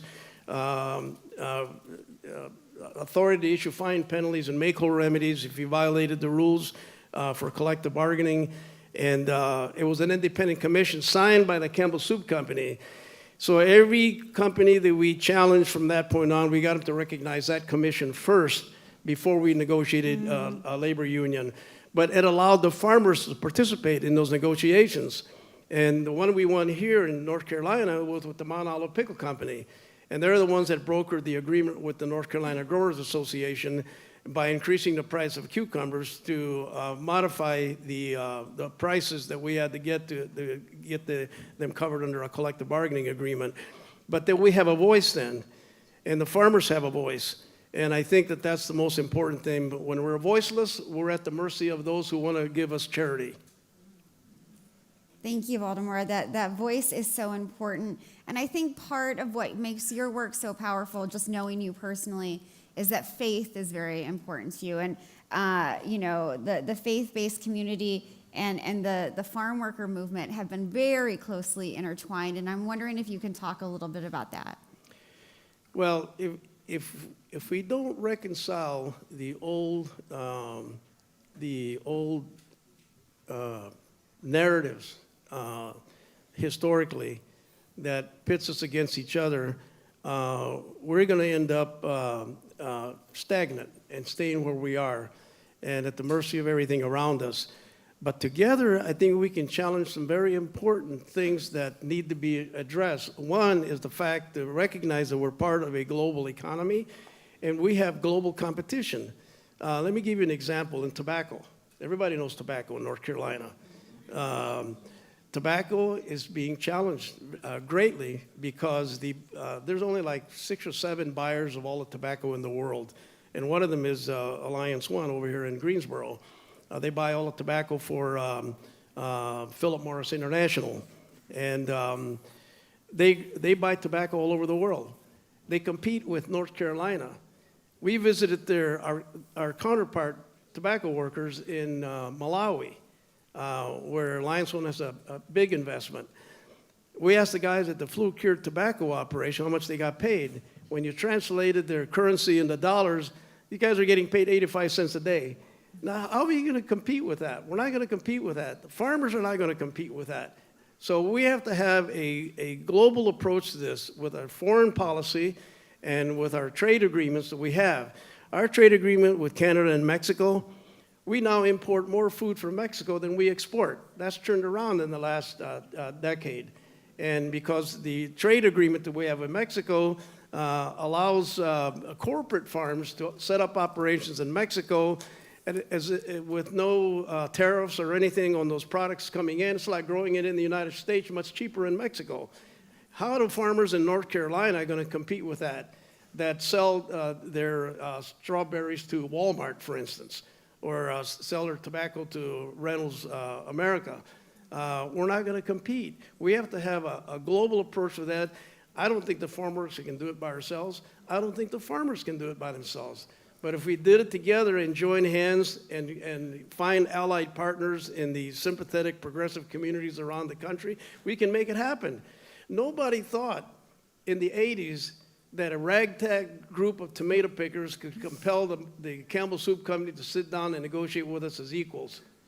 That happened because there was enough people who cared in America. And I think I have a faith in you and all of those of you who care about the food systems in our world and in our country, that the support will be there to make these impossible things possible. Woo! One final question, Baltimore. What is your biggest goal for Flock this year, remembering it's an election year? Our biggest goal right now is to submit a complaint under the USMCA challenging the U.S. Under the trade agreement. Article 23 requires each country to have robust mechanisms on freedom of association. If I know this pertains right now to the H-2A workers, the guest workers that come in from Mexico, but it have ramifications for the rest of the agriculture production in the United States. Because if agricultural workers that are H-2A have collective bargaining rights, that opens the question for the rest of the 1.5 million farm workers in the United States and their farmers who employ them. And I think that if If we can get that complaint filed this year, that's one of our goals. The other goal is to do something about these independent farm labor contractors. They're the worst abusers of this program. It's not the farmers, it's these independent contractors. Every horror story that you hear, including the Operation Blooming Onion that the Department of Labor filed, in Georgia, those are all independent farm labor contractors. Those weren't family farmers, but the farmers got blamed for that because that's the prevailing discussion. And you have to really understand those dynamics. And we need to have our Congress change the definition of what is an employer that allows them to recruit H-2A workers in Mexico. And we can get the Mexican side, Congress, to issue registration of these contractors and maybe make them issue a high bond if they violate these things. And I think that those are some of the immediate goals that we got planned right now, because we got to stop the abuse on both sides of the border of this program. Absolutely. Thank you, Baltimore. Always a pleasure to have you. What a true honor. My honor. Thank you so much. Danielle. Bigger round of applause. He's a hero. In our next session, we are going to hear about the link between food security and environmental sustainability. Joining us, we will have Debbie Hamrick, the Director of Specialty Crops for the North Carolina Farm Bureau Federation, Lauren Davis, a professor in the College of Engineering at the North Carolina Agricultural and Technical State University, Jennifer Norca, the Director of Regulatory and Scientific Affairs at the American Frozen Food Institute, and Stephen Jennings, the Stakeholder Relations and Brand Lead for Health and Sustainability at Ahold Delhaize, USA. And I'd like to welcome back to the stage Norbert Wilson, the Director of Duke's World Food Policy Center, who will be moderating the next session. Norbert, over to you. All right, thank you.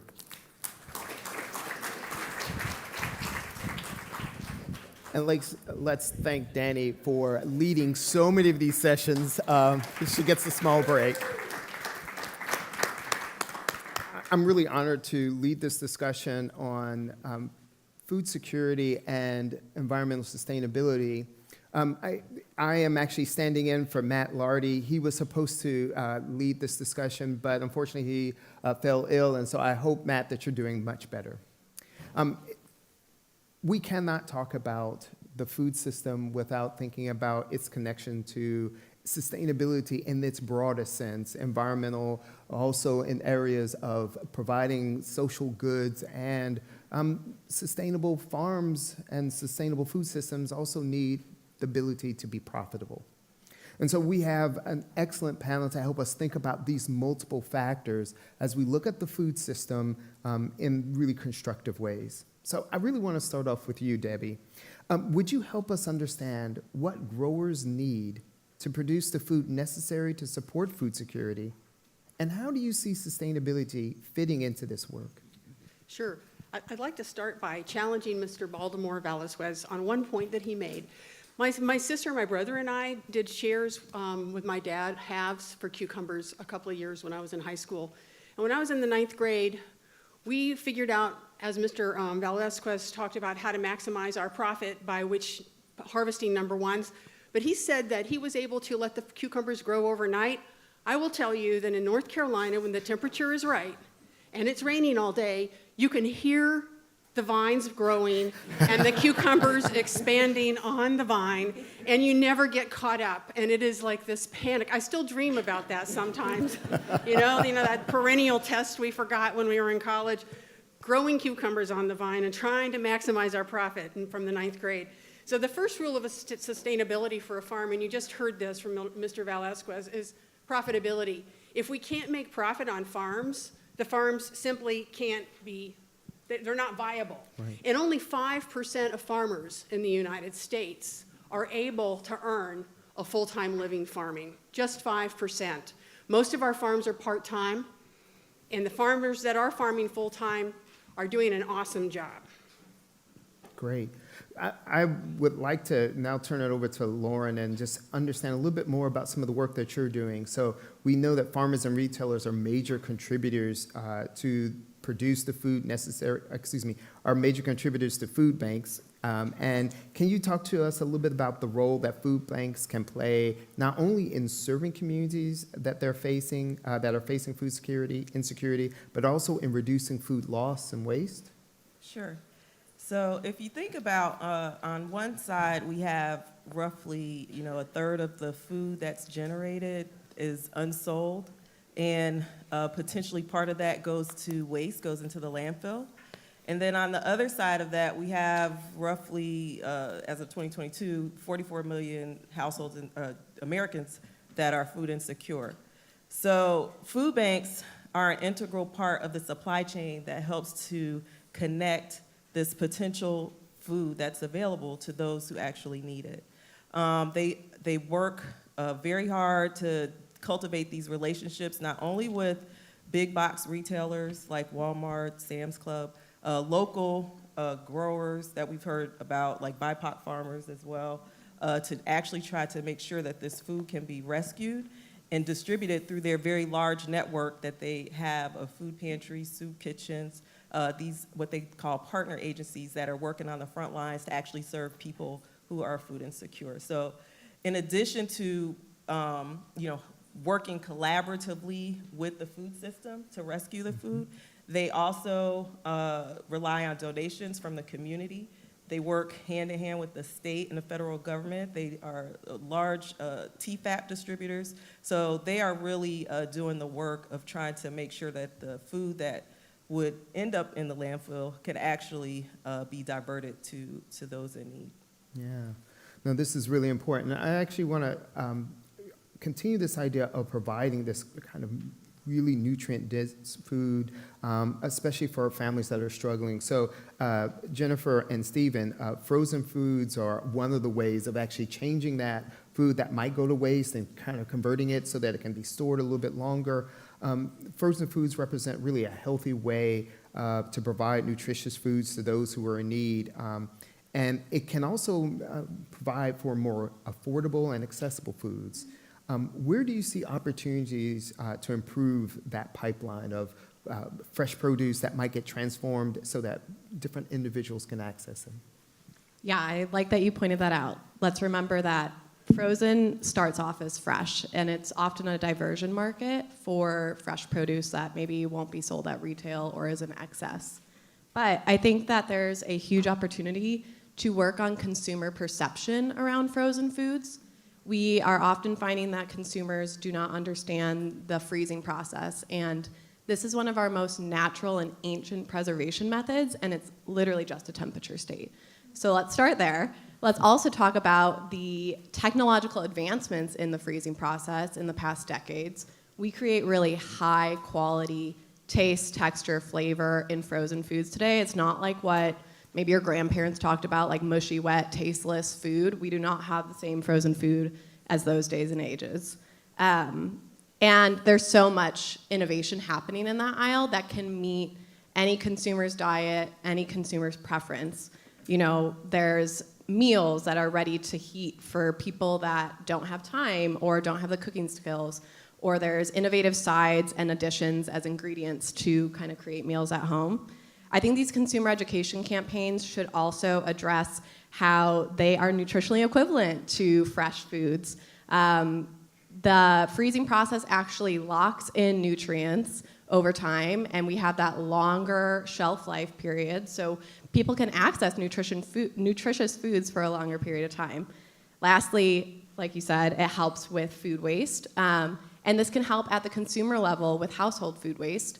And we know through national consumer surveys that messaging doesn't necessarily identify with consumers, but when you talk about food waste as a way to limit economic waste in a time when consumers are really struggling to stretch their food dollars with inflation and all of those things happening in the world, we need to lean in on how frozen can help them limit their food waste and limit their economic waste at home through portion control and portion balance, where you're not making too much and you're not going to throw excess away, or through having that amount that you only need to add into a recipe and you can save the rest for a later period.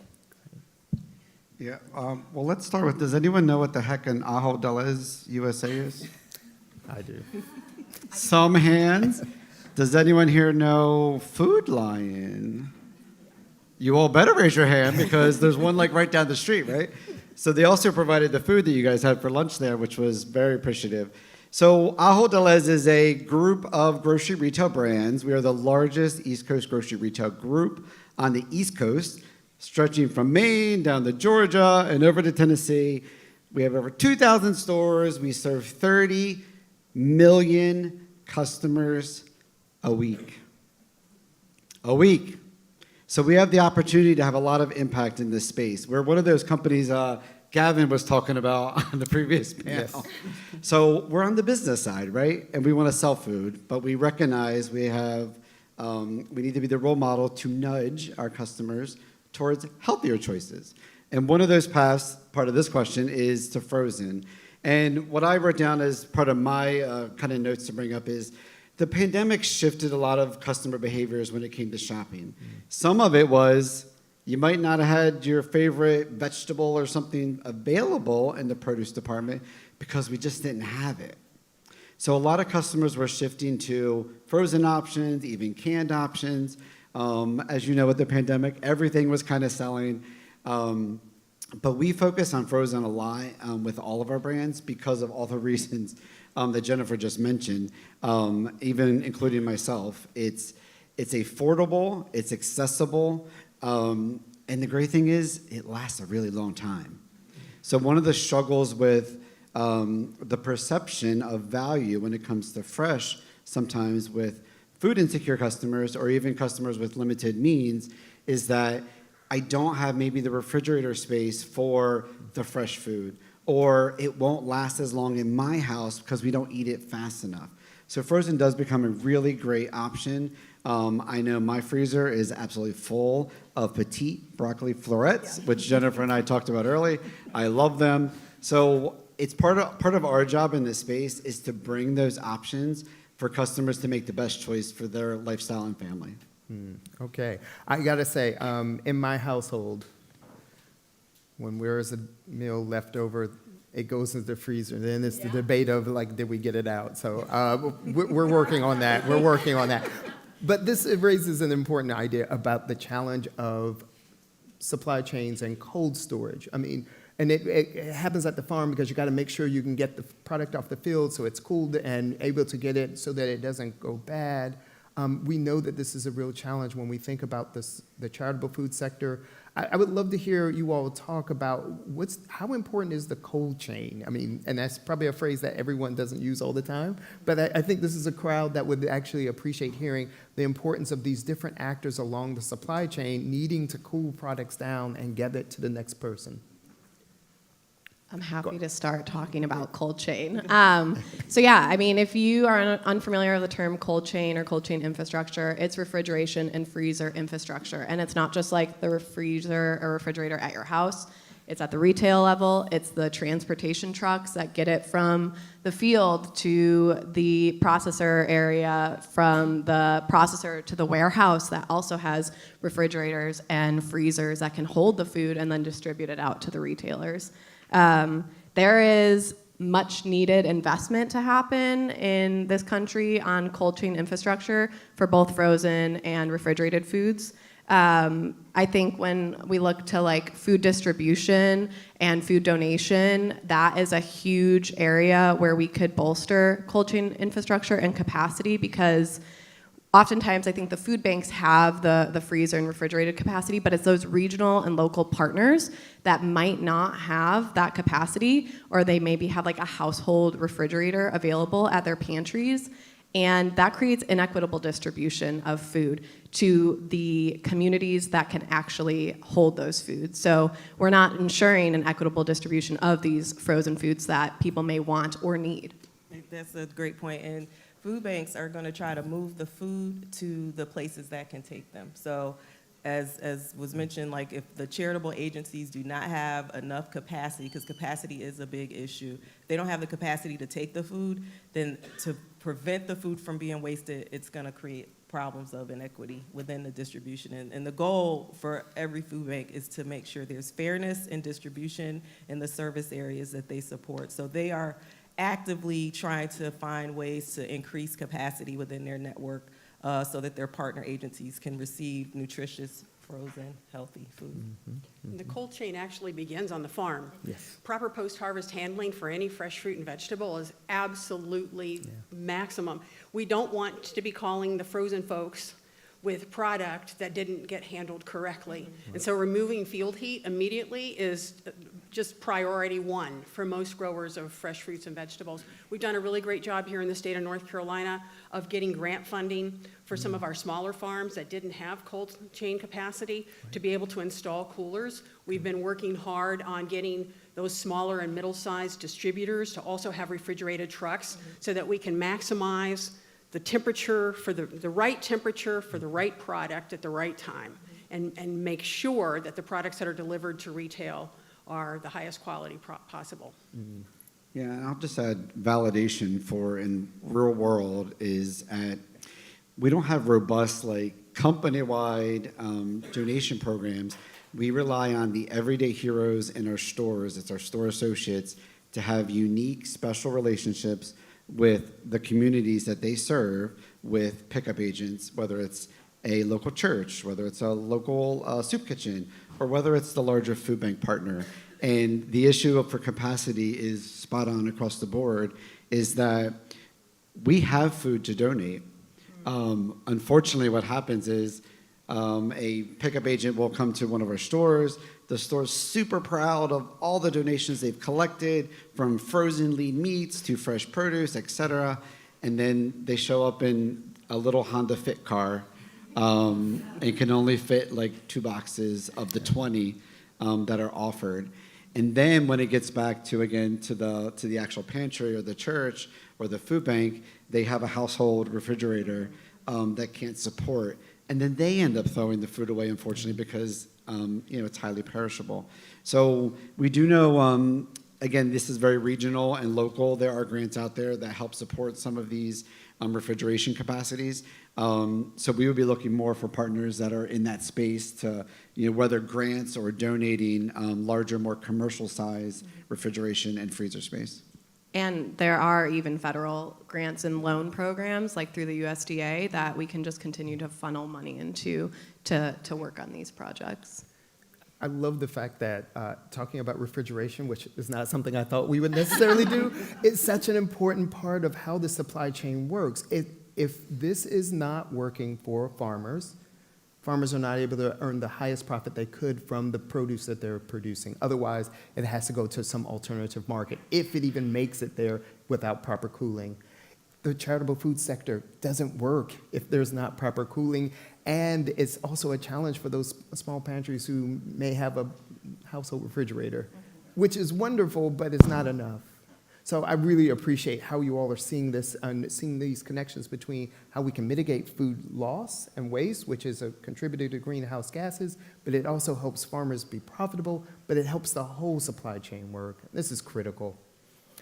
I want to shift gears a little bit because we've talked a bit about food as medicine. And so this is a question for everyone. What are some of the challenges around food donation or the food as medicine program on farms or in the retail space? And how can we improve the infrastructure to serve these communities better? We've talked about cold chain. Are there some other ways of thinking about this? So I'll kick it off if that's okay. So one of the things that, which are not like cool to talk about or no one really thinks about, at least from a retail perspective, is we actually have a lot of tech challenges.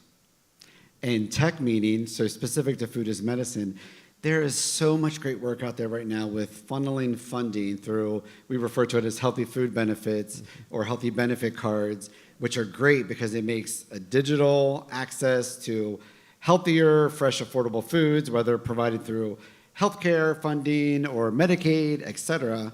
But then they come into our stores and then that card doesn't work. So what happens we talk about silos a lot today, right? So what happens is there's all these folks with great, very well intentions, but they didn't follow it all the way through to what I refer to as the last mile of a food purchase, which is in store, which is still 65% of all food sales are still in brick and mortar stores, and then that card doesn't work. So you can imagine the checkout experience when the customer's there excited about their $20 in produce this week, And then, unfortunately, maybe the associate's not educated on the program either, and they just simply say, doesn't work, or declined, something of that nature. And it's just mortifying for the customer, right? So then they're less likely to use it again. So that's something that we have to work on, and we're doing a lot of work behind the scenes on trying to bring these parties together so that we can all ensure we're on the same page, so that we can offer the best experience for the shopper so they can get their benefits. Another thing is going back to the shame and the dignity. And so I've been in the business for 28 years. I started as a bagger in one of our stores way back when, and I can remember being, when I was finally promoted to cashier, I was so excited. The amount of experiences that I had being on that end of the checkout when a customer would come up, and at that time they were still called food stamps, and they would have to lean in and whisper how they were paying. And that always, it chokes me up when I talk about it, because that always resonated with me, is that, this person came in, this, family of 3, 4, 5 children, and they had to whisper how they were paying for their food. And then, God forbid, they went over budget, and then we had to start taking things off. And then you get the huffing and puffing of customers behind them that are upset because they're in, I always pick the long line. So all these things we don't think of on a daily basis, but at that moment when they're just trying to get food to their family, it's the shame and the dignity, and the undignified process sometimes, of how we manage this at a retail environment. So we work a lot on that, whether it's through education awareness and all those things, but those are some of the challenges we face every day. So I would ask anybody, when you're in the store and you think you have the wrong line, just maybe show a little bit more patience for the transaction ahead of you, because you never know what someone's going through. Thank you.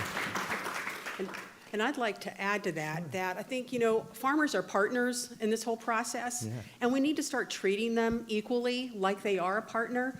We heard from our prior speaker on labor that we're seeing more and more imports. American fresh fruit and vegetable producers, their market share for the U.S. market of fresh produce is expected to decline by 2.1% every year for the next 10 years. That's just out in a USDA report. That's not how we need to be treating our number one partner that provides healthy fresh fruits and vegetables, right? Something, all farmers need land, they need labor, and they need a rational regulatory system in order to operate. That gives them the tools that they need to be able to jiggle whatever they have around them to make a profit. And I want to give you an idea on the land piece. So here in North Carolina, we have about 8 million acres that are in farmland. American Farmland Trust estimates that over the next few years, by 2050, we're going to lose 1 to 2 million acres of farmland to development. Now, I want to give you an idea of the 129 acres in northern Durham County. That's a great incubator farm. I'm so excited that Durham County has decided that they want to foster farmers coming in. But the state of North Carolina has lost 100,000 acres to solar panels in just the past few years. My county president in Washington County, we were on the phone on Friday, and he said, yeah, Debbie, I'm surrounded by solar panels right now. Some of the prime farmland on the East Coast with the Castle Hayne Aquifer underneath, so we have water that California does not have to produce fruits and vegetables, and we're putting solar panels on that land. It's an economic decision, but still, as a country, we're not valuing the farmer for the partner that the farm and the farmer really is in this whole discussion. I wanted to add something about the food as medicine. So from a supply chain perspective and from the charitable food assistance sector. So very quickly, just wanted to say food banks are nonprofit organizations. They rely heavily on volunteers, right?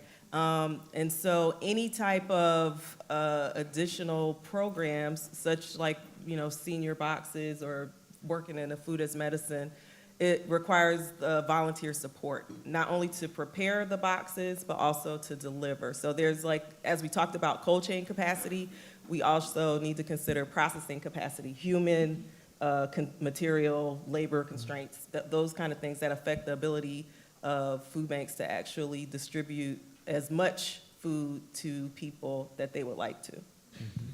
And I'll round it out on the food as medicine conversation. I really think that we should focus on parity between fresh and frozen and other forms of fruits and vegetables. In today's conference, I've heard people overemphasizing how we need to get people access to fresh fruits and vegetables. But like I said before, nutritional equivalency across fresh and frozen vegetables. They are picked from the field, they are transported in their cold chain infrastructure, and they are often frozen within minutes, locking in those nutrients and the great taste, quality, and all those things. So currently, produce prescription is limited to fresh-only fruits and vegetables.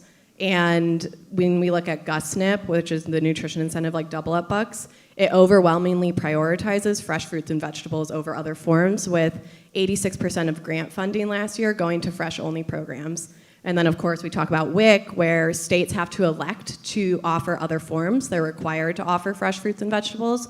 They have to elect to offer other forms. And there's 3 that do not allow frozen to be sold through the WIC benefit. So we need to ensure that people have choice in the matter and get to have what they need to have their family, eat more produce. We have that produce consumption gap. So I really think focusing on the all forms messaging across nutrition communication is important. No, thank you. What this conversation is helping me to appreciate is, A, there's some policy change that can be enacted to improve our circumstances, but there are some trade-offs that we're making. And as long as, if we do not recognize those trade-offs, we're failing to actually make the best decisions. And so I think we're near at the end of our time, and I would love to hear, just as many of you who can contribute to this, how do we enact even just the smallest change to help us address how to make our food system more sustainable? And I mean it in the broadest sense possible. We got 30 seconds. So for me, it's as simple as choices. So we have to allow people to make the choices that are best for them and their family. So the more that we focus on do this, not that, guess what? We want to do the opposite. So we firmly believe all foods fit, and Jennifer just mentioned that as well. And when you start, it's nudging behaviors towards whether it's the healthier products or the more sustainable products. But shaming and kind of finger pointing, that's not the way to make sustainable change. So that's what we stand on, and that's how we educate our customers and our associates. Great. Well, we're at the end of, let's thank our panel.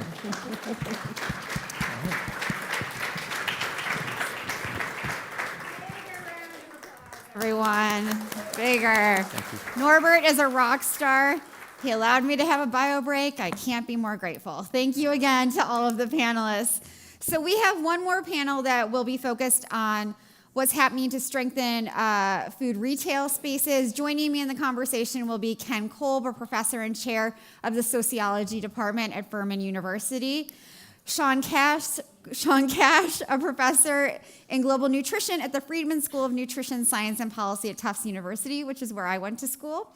Maggie Funkhauser, the manager of the Carbaro Farmers Market and board chair of the North Carolina Farmers Market Network, and Luke Saunders, the CEO and founder of Farmers Fridge. Before our conversation begins, we're going to share 2 videos. The first is from Congress member Jeff Jackson, who represents North Carolina's 14th Congressional District, and we'll hear from U.S. Congress member Don Davis, who represents the state's 1st District. Enjoy the videos. Hi, Duke. Hi, Food Tank. Good to see you both. Sorry I can't be with you in person. Just wanted to say thank you. I think you all do fantastic work, but right now, in the middle of a big budget debate, I think it's really timely and really essential. The danger in this debate is that when we talk about things like WIC and SNAP and the child tax credit, that we reduce those things to lines on a budget or lines on a spreadsheet. And their lives, very often the lives of children. And we have to make sure that we're humanizing the impact of different policy proposals that folks are kicking around. I think both of y'all, both of these organizations, do a wonderful job of that. And I'm really proud to be able to work with you and partner with you. I got a year left in Congress. I want to do as much good work as I can, and I want that to involve these 2 wonderful organizations. Hi, I'm Congressman Don Davis, proudly representing North Carolina's 1st Congressional District. It's a pleasure to join you virtually at the Empowering Eaters Summit to discuss a topic close to my heart, the intersection of food security and environmental sustainability. We're at a point where the choices we make now seriously impact the future of our planet. It's not just about having food on our tables, it's about how we get it there and what that means for our world. Food security isn't just about having meals, it's also about doing it in a way that also protects our planet.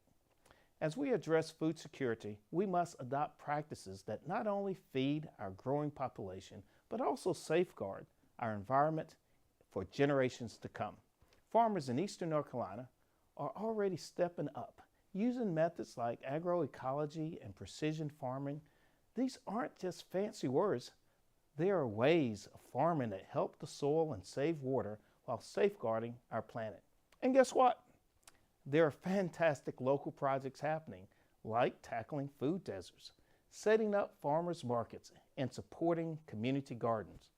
It's all about making sure everyone can get good local food. Thank you, Empowering Eaters Summit, for bringing us together to discuss these critical issues. Let's cultivate a future where everyone in eastern North Carolina and beyond has access to nourishing food and our planet thrives in harmony.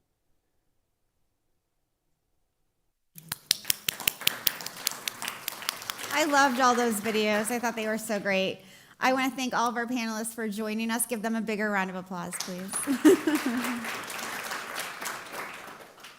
Sean, if we don't mind, I'd like to start with you and talk about dollar stores. They're popping up around the country. They're all over Baltimore, where I live. They get a lot of criticism, but they are also important for communities' access to food. So how are consumers, how are eaters using them in a strategic way? Thank you very much for that question. So a big part of the work that my colleagues and I have been doing at Tufts has been looking at some of the ways in which the environments in which we purchase food have been changing. And dollar stores are one of the most dramatic parts of that. Across the country, we've been looking at scanner data, kind of detailed information on what people are buying and where they're buying it. And the role of traditional grocery stores in terms of where we're spending our food dollars has dropped quite a bit over the past decade. About 4% nationally, but double that rate in rural areas. Mm-hmm. And dollar stores are one of those other retail channels that have really been growing at the same time that some of these other changes are happening. When you walk into a dollar store, you see that there's definitely a different mix of food than you might expect to see at a grocery store or other places. Many of times there's a lot of things that we want to see that we don't see there. But the people who shop at dollar stores really like shopping at dollar stores. Some colleagues of ours at the Center for Science and Public Interest just released a report a few months ago, and that high level of satisfaction with dollar stores is an interesting finding in some of their work. So in the work we've been doing, we've seen that folks who are buying things at dollar stores, indeed those food items are on average less healthy than the things they might buy in traditional grocery stores or some of the other formats that have wider varieties. But at the same time, those households that are spending more of their food dollar at dollar stores are also sometimes buying, or often buying, healthier things in other places where they're spending their money. So I think these nuances are really important when we think about how we have policies and interventions to try to encourage healthier eating. We want to make sure that we're doing everything we can to increase access to healthier food, but maybe we also want to be cautious about policies that are going to put constraints on households that are already working really hard to do the best they can in the environments in which they're accessing food. Thank you so much for explaining those nuances. I'm wondering if in your research you're finding a willingness or an ability for dollar stores to change a little, here and there. I can't comment on the conversations that they might be having inside their boardrooms and planning, but the dollar store model really relies on what you might call long distribution chains. So the same things that have made them so successful competitively in the landscape are some of the things that I suspect internally are real challenges for some of the increased stocking of healthier food items that people might like to see. That doesn't mean that we should let anyone off the hook and shouldn't be still having those conversations. I also think there's a lot of opportunities for communities and other programs to think about how the patterns of where people are going to buy food, how that fits in with people's time use and patterns, how there might be opportunities for also increasing access to food in the areas where dollar stores have been so successful at locating. If only I could be a fly on the wall in that boardroom. Ken, if I can turn to you. When we last spoke, you mentioned that bringing food closer to people is only part of the equation when we're addressing food insecurity. And you said that we also must understand household dynamics and time constraints that eaters face. And we've dug into that a little bit today, but I don't think people truly understand the time constraints that people who are living in underserved or marginalized communities, or who are not the people in this room, to be quite frank, what they're facing every day. Yeah, thank you for that. I mean, it's in my research, when I sit at people's kitchen tables on their front porches, asking them questions about where they shop, where they get their food, it becomes quite clear that being poor just takes forever. There's just the litany of tasks and chores and hoops that you have to go through really put some time constraints, and that people, even if they're close to a grocery store that sells healthy foods, they're time starved. And so the economy of scale of home cooking within the home really depends on a number of factors. What I found was that it was the number of adults in the house with the same tastes who were there at the same time really made a trip to the store to bring food home, to cook and prepare it as a meal. That's what it took to make things work. The problem is that we're facing some serious demographic trends. In the United States, in the past 60 years, average household size has dropped from 3.3 to 2.6. 1 in 7 American adults lives alone. Right. Under those situations, even if you can get access to a head of lettuce or a head of broccoli, that can be a headache, because what are you going to do with that every single day for the next couple of days? So to meet customers where they are, to find ways to make home cooking work, we need to account for those household dynamics so that they can realistically make up for the time gap that their other constraints are placing on them. That isolation, when we talked about it before today, is so key to this. And I think it's something that maybe policymakers are forgetting, that, households have really changed. How do you want to, you have this forum, how do you want to communicate that to them? Well, I think if we can just identify the everyday realities, what are the economies of scale of home cooking to make it work, and to incorporate into interventions ways that can reduce the time constraints on family.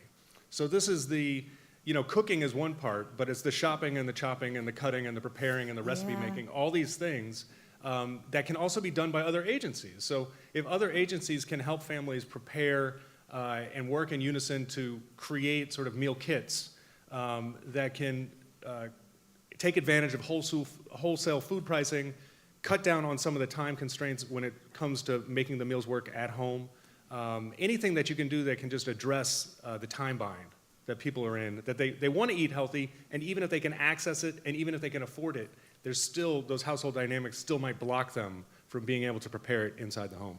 Yeah, and it could cut food waste too, which was talked about in the last panel. It's such an interesting dynamic. Luke, I want to turn to you, because as somebody who's a part of the private sector, you've done such a great job of a lot of things. But the first one I want to talk about is helping eaters access fresh foods, really healthy foods, delicious foods, when their time is limited, like we've been talking about. What does that look like for you as a company?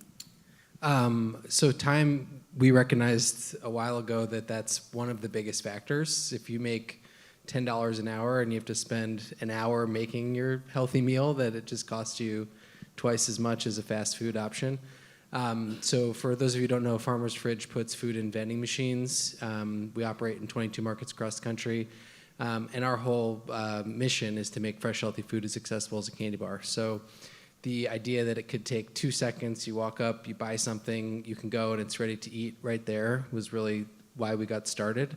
But it's also like in the middle of the night, 24 hours a day, so you don't have to worry about having to shut down. So that's another thing we hear all the time is people in a hospital in the middle of the night wanted something healthy to eat. We're the only option, but time is probably the number one thing our customers have in common. My co-founder, Bernie Pollack, his wife is a nurse, and she depends on you daily. So thank you for that. I appreciate it. And a lot of frontline workers depend on Farmer's Fridge. Maggie, I want to turn to you, and I sort of had a different question for you, but I want to talk to you about this time issue first, because farmers don't have a lot of time. And when you're at the farmer's market, I've worked at a couple in the past, a million years ago, it's a rush, rush, rush. So I guess here's what I want to ask. There are a lot of farmers who are doing like added value, or value added foods, right? Some salads, I've seen that kind of thing. That's difficult though. If you're a farmer who's working every day in the field and then have to have the proper processing and that kind of thing. So what is your advice for farmers who want to have value added foods at the farmer's market but are facing a ton of constraints? And if you can't answer it, I'll ask you the question that I had before, which I also will anyway. Yeah. No, I think that is a good question, and my panel mates might have a different perspective too. I think value-added foods are very popular, especially at the local level at farmers markets. Think like a strawberry farmer who wants to make a value-added jam or something like that, and it provides an additional margin, I guess you could say, for that product. But there is a level that business has to be to kind of accommodate that separate product. Additionally, they would have to have facilities of some kind. Right. They would have to have like a workflow to ensure food safety, that sort of thing. So, This infrastructure issue is a real one sure. that we've talked about all day. So there's transport, there's facilities, there's these regulations and hoops for food safety that rightly farmers have to go through. It's just a lot. So I'm wondering now if I can talk to you about how the producers you're working with through farmers markets are working to address that food access at a local level, because that's another problem often for farmers to jump through those SNAP hoops. Yes. And I'm so excited that a lot of folks have brought up food access at the farmers market level. Big thank you to Mayor Williams for bringing up our Double Bucks program, which I'll just kind of touch on. So in the past 10 or 15 years, farmers markets in North Carolina and across the country have really made an effort to not only accept SNAP, but offer an additional incentive, which is called different things depending on where you live. In the Triangle, the farmers markets in Orange and Durham counties have a collective that we call it Double Bucks. And for our farmers markets, it's a true dollar-for-dollar match that is unlimited. So if someone comes to use their EBT card, they want to use $20 at the farmers market off their EBT card, we'll give them an additional $20 that they can also spend on a SNAP-eligible item, not just fruits and vegetables, which is somewhat unique. Many will offer a cap up to a certain amount and only for fruits and vegetables, for example. So we are really, really lucky to be able to provide the service unlimited. So, if you want to get $200 off your EBT card, we'll give you $400 to spend at the farmers market. So, and for our farmers at the Carver Farmers Market, all of our vendors who offer a SNAP-eligible item will accept those benefits. And the way that farmers markets accept SNAP is often a little bit funny. We, as the farmers market, so the Carver Farmers Market is a nonprofit, we are the one with the FNS license, and so we accept those benefits, and then we represent those dollars with a currency that can be used among the vendors. And this is significant. It allows farmers markets to be able to offer this service and not put the burden of the license on the individual farmers. That can be complicated and expensive, just more barriers for them as producers. This like great local economy, very local economy. That farmers market is its own economy, and I love that. For sure. And for our SNAP program, we offer Double Bucks for not only for SNAP, but also for the North Carolina Farmers Market Nutrition Program, which is a seasonal benefit that's offered for WIC participants as well as seniors who qualify on the basis of income. And we also offer a cash match. I know WIC has come up, so I wanted to just shout out to the way farmers markets can help with WIC. We, if someone wants to use their eWIC card, we can't actually process it, but if they can show it to us, we'll accept cash and double it. So that's one way we try to make the farmers market accessible for WIC families too. Thank you so much for making that all very clear. Sean, I want to go from farmers markets to online grocery shopping, which many folks did not do until 2020 hit and changed the world. You're trying to make it easier for consumers who are shopping for groceries online to understand the nutritional benefits or the nutritional value, I think is the term you use, of the foods that you're choosing. But a lot of these online labels are very confusing. They're not consistent. I know FDA is trying to change that. What would you like to see happen? Thanks. Yeah, and just take a step back when we're talking about online grocery and online food access. This is not a niche thing anymore, right? According to USDA, 80% of Americans bought food in some way online last year and in a given year. 20% of Americans report that it's a regular part of their habits and ways of getting food. And we're talking about online grocery delivery, or also its close cousin, ordering the things online and then going and picking it up at a grocer or another retailer. Also buying things in other channels online, and then finally prepared food delivery, thinking about Uber Eats, DoorDash, companies like that. And in all of these platforms, what we have not seen is the sharing and provision of required information, things that we normally expect to see when we're walking into a conventional store.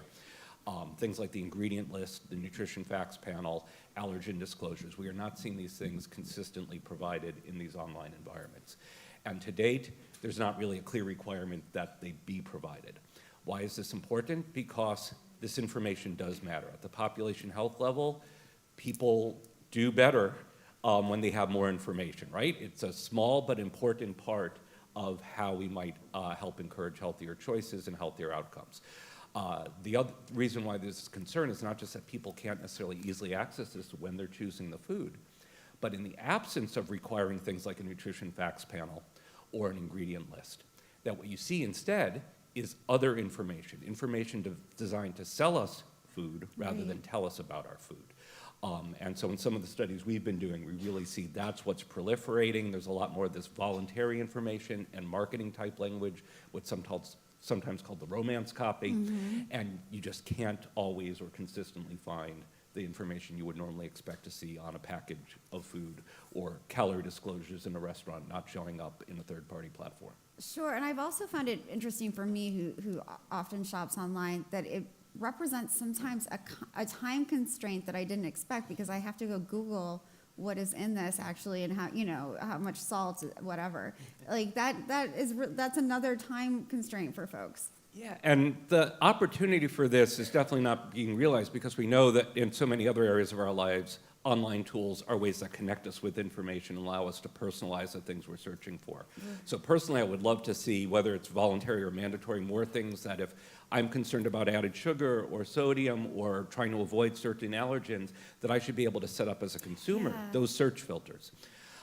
There have been moves to, there are regulatory actions that the relevant agencies can take. I don't think we have time to talk about all that today. There have been some moves also to have new legislation to clarify this requirement. The issue with that is that there's been really great stuff that would close the loop on these online issues that have been proposed as part of the Food Labeling Modernization Act proposals that have gone in consistently year after year.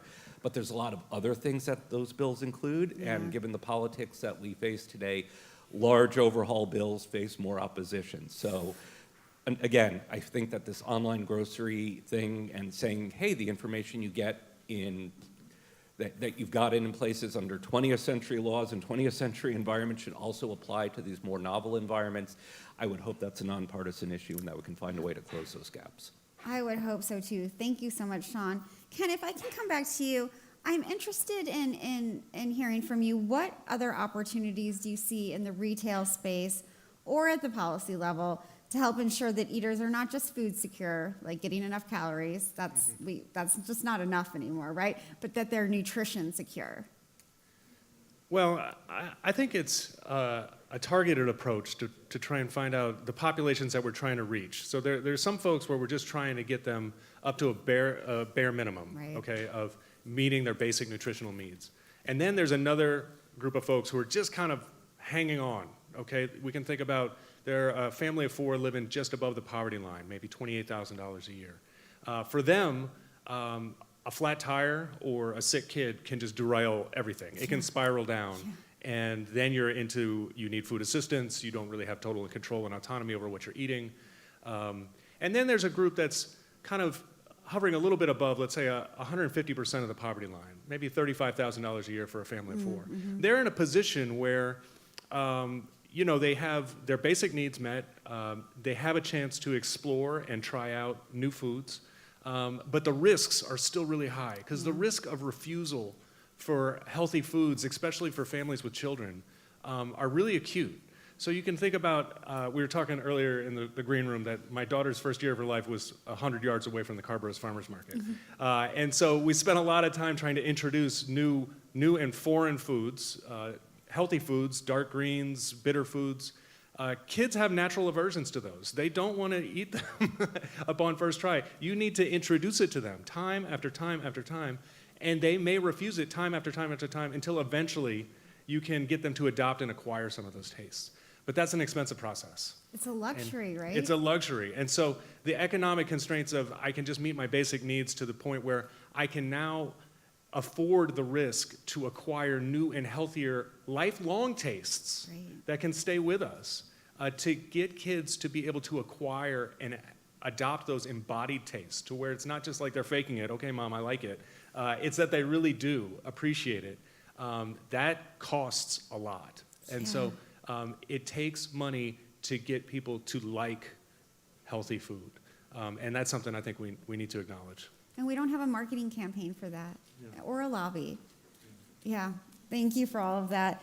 Maggie and Luke, if I can turn to you, we talked about the power of procurement earlier, and I think this is such a huge thing, because to make food systems healthy and sustainable for all, that means that farmers are able to grow foods that are nutritious and delicious. And I'm wondering how you both think about the procurement process and what it means. So if you can talk about what Farmers Fridge does first, and then I'll turn to Maggie.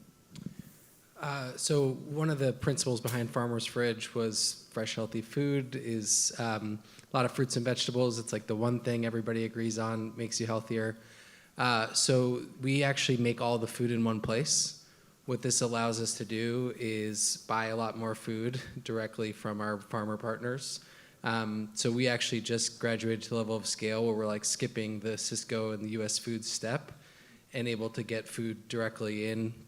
It allows us to get higher quality ingredients, better shelf life for our customers, things like that. So I think just being able to aggregate that demand is a big part of how we thought about it from the beginning, which is more traditional CPG. You were hearing earlier a conversation about negotiating with farms and farmers and farm workers. Like that's the aspiration that we had, is if you can be moving the market for pickles and tomatoes, but you're doing it for salads, which we carry 150 ingredients in our pantry. That's how you really positively impact the food system and also improve human health. So it's that virtuous cycle.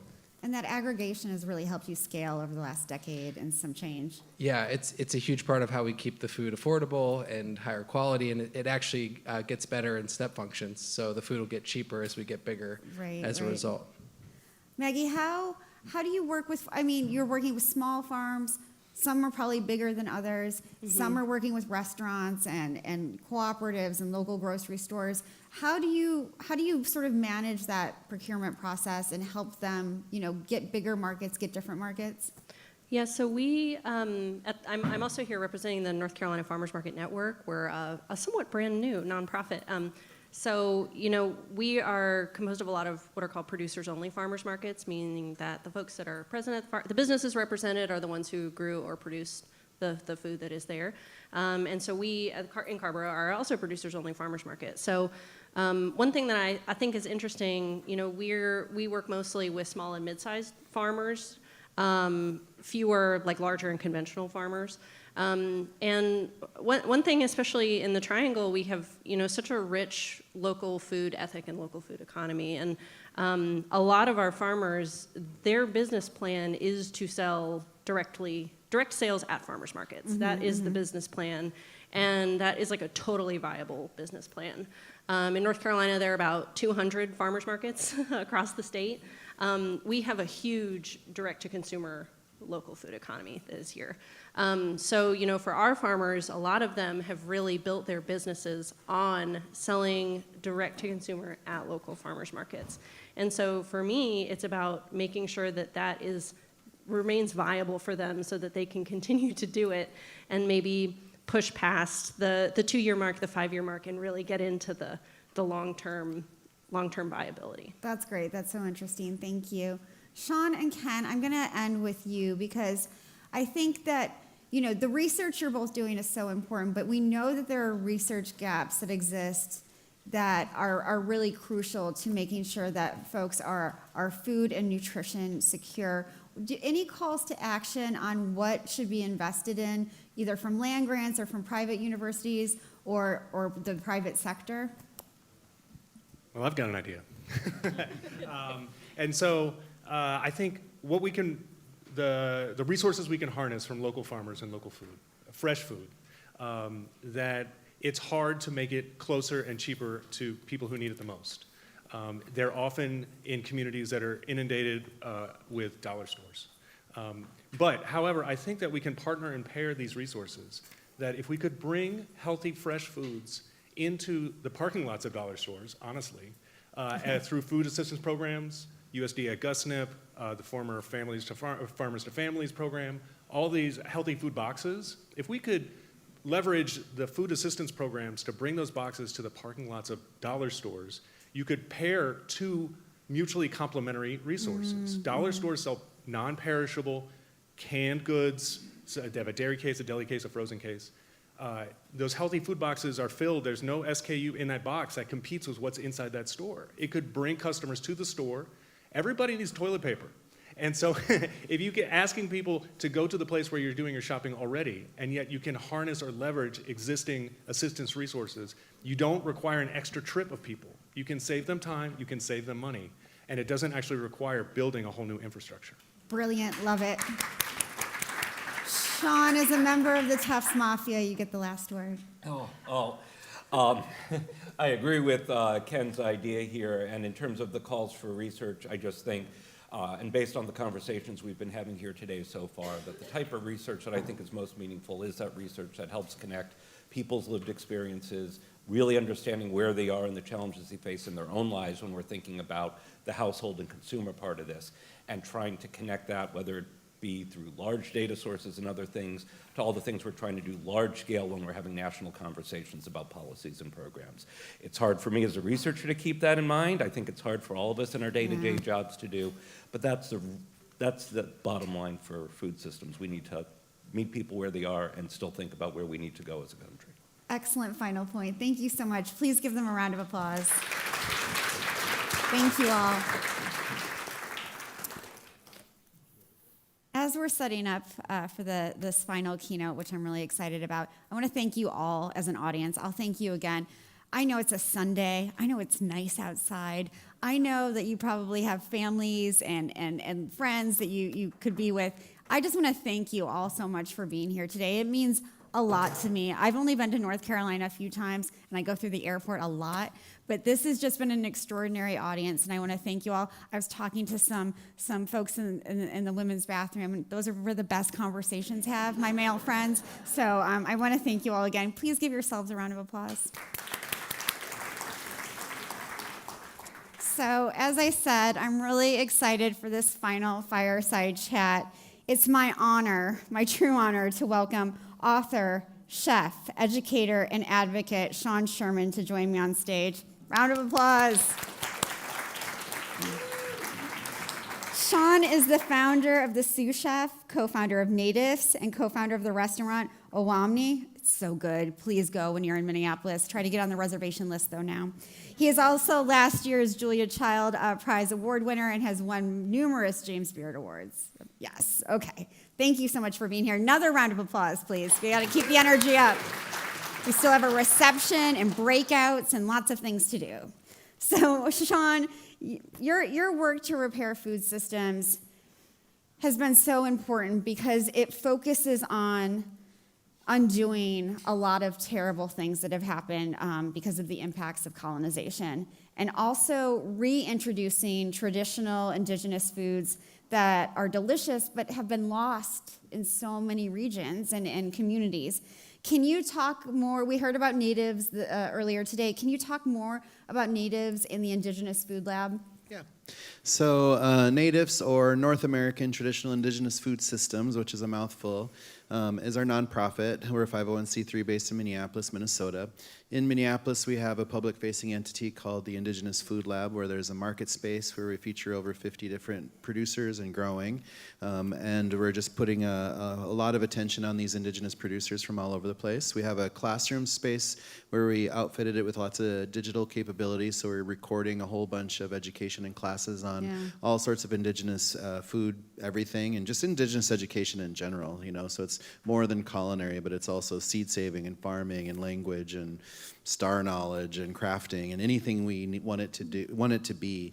But we're really just trying to focus on creating more Indigenous education access. And part of that is is just thinking ahead, like, because we're creating a lot of food access, but sometimes if we give somebody a bag of dried corn, they're not going to know what to do with it.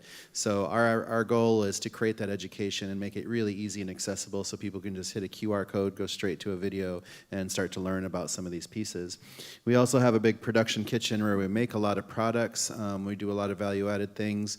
We got USDA licensing to try to be a micro to medium-sized co-packer to try to help get people or more cottage industry out there on the market.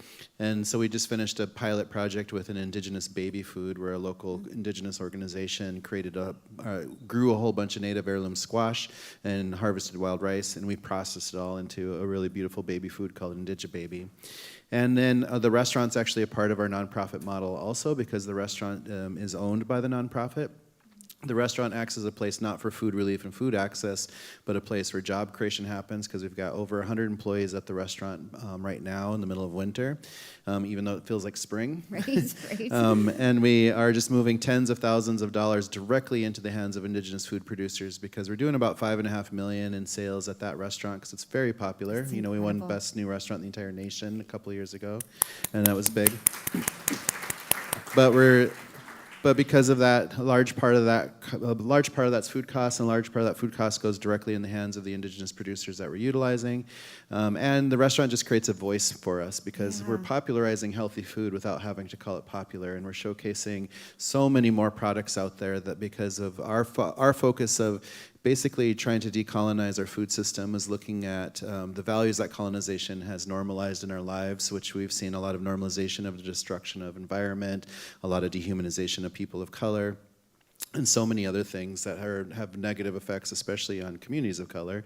And for Indigenous peoples to have lived in such invisibility for so long, still today, and our food systems to be completely shattered and an afterthought at best, that there's so much work to do. Because myself, growing up on Pine Ridge Reservation in South Dakota, which is the third largest reservation, you know, we had the one grocery store to service an area the size of Connecticut, and I primarily grew up with Commodity Food Program through USDA, and there's a lot of changes that have to happen. So that's what we're hoping to do. But basically with Natives, we're wanting to replicate that whole model, which is a hub and spoke, because we're just creating something to work with all of the tribal communities around us to help build more capacity for culinary and just food access in general by getting these foods directly into those communities, and then doing that everywhere. So this year we're getting ready to move into the Montana region, so we're centering ourselves in Bozeman with Montana State, and we're going to do the same thing of just setting up that. But we're also got our seeds planted in Anchorage, Alaska, in Honolulu, in Rapid City, South Dakota, in Tulsa, and we're just going to keep building support systems all over the place. And that's kind of the bigger vision, and eventually crossing colonial borders, because we can do the same work in Canada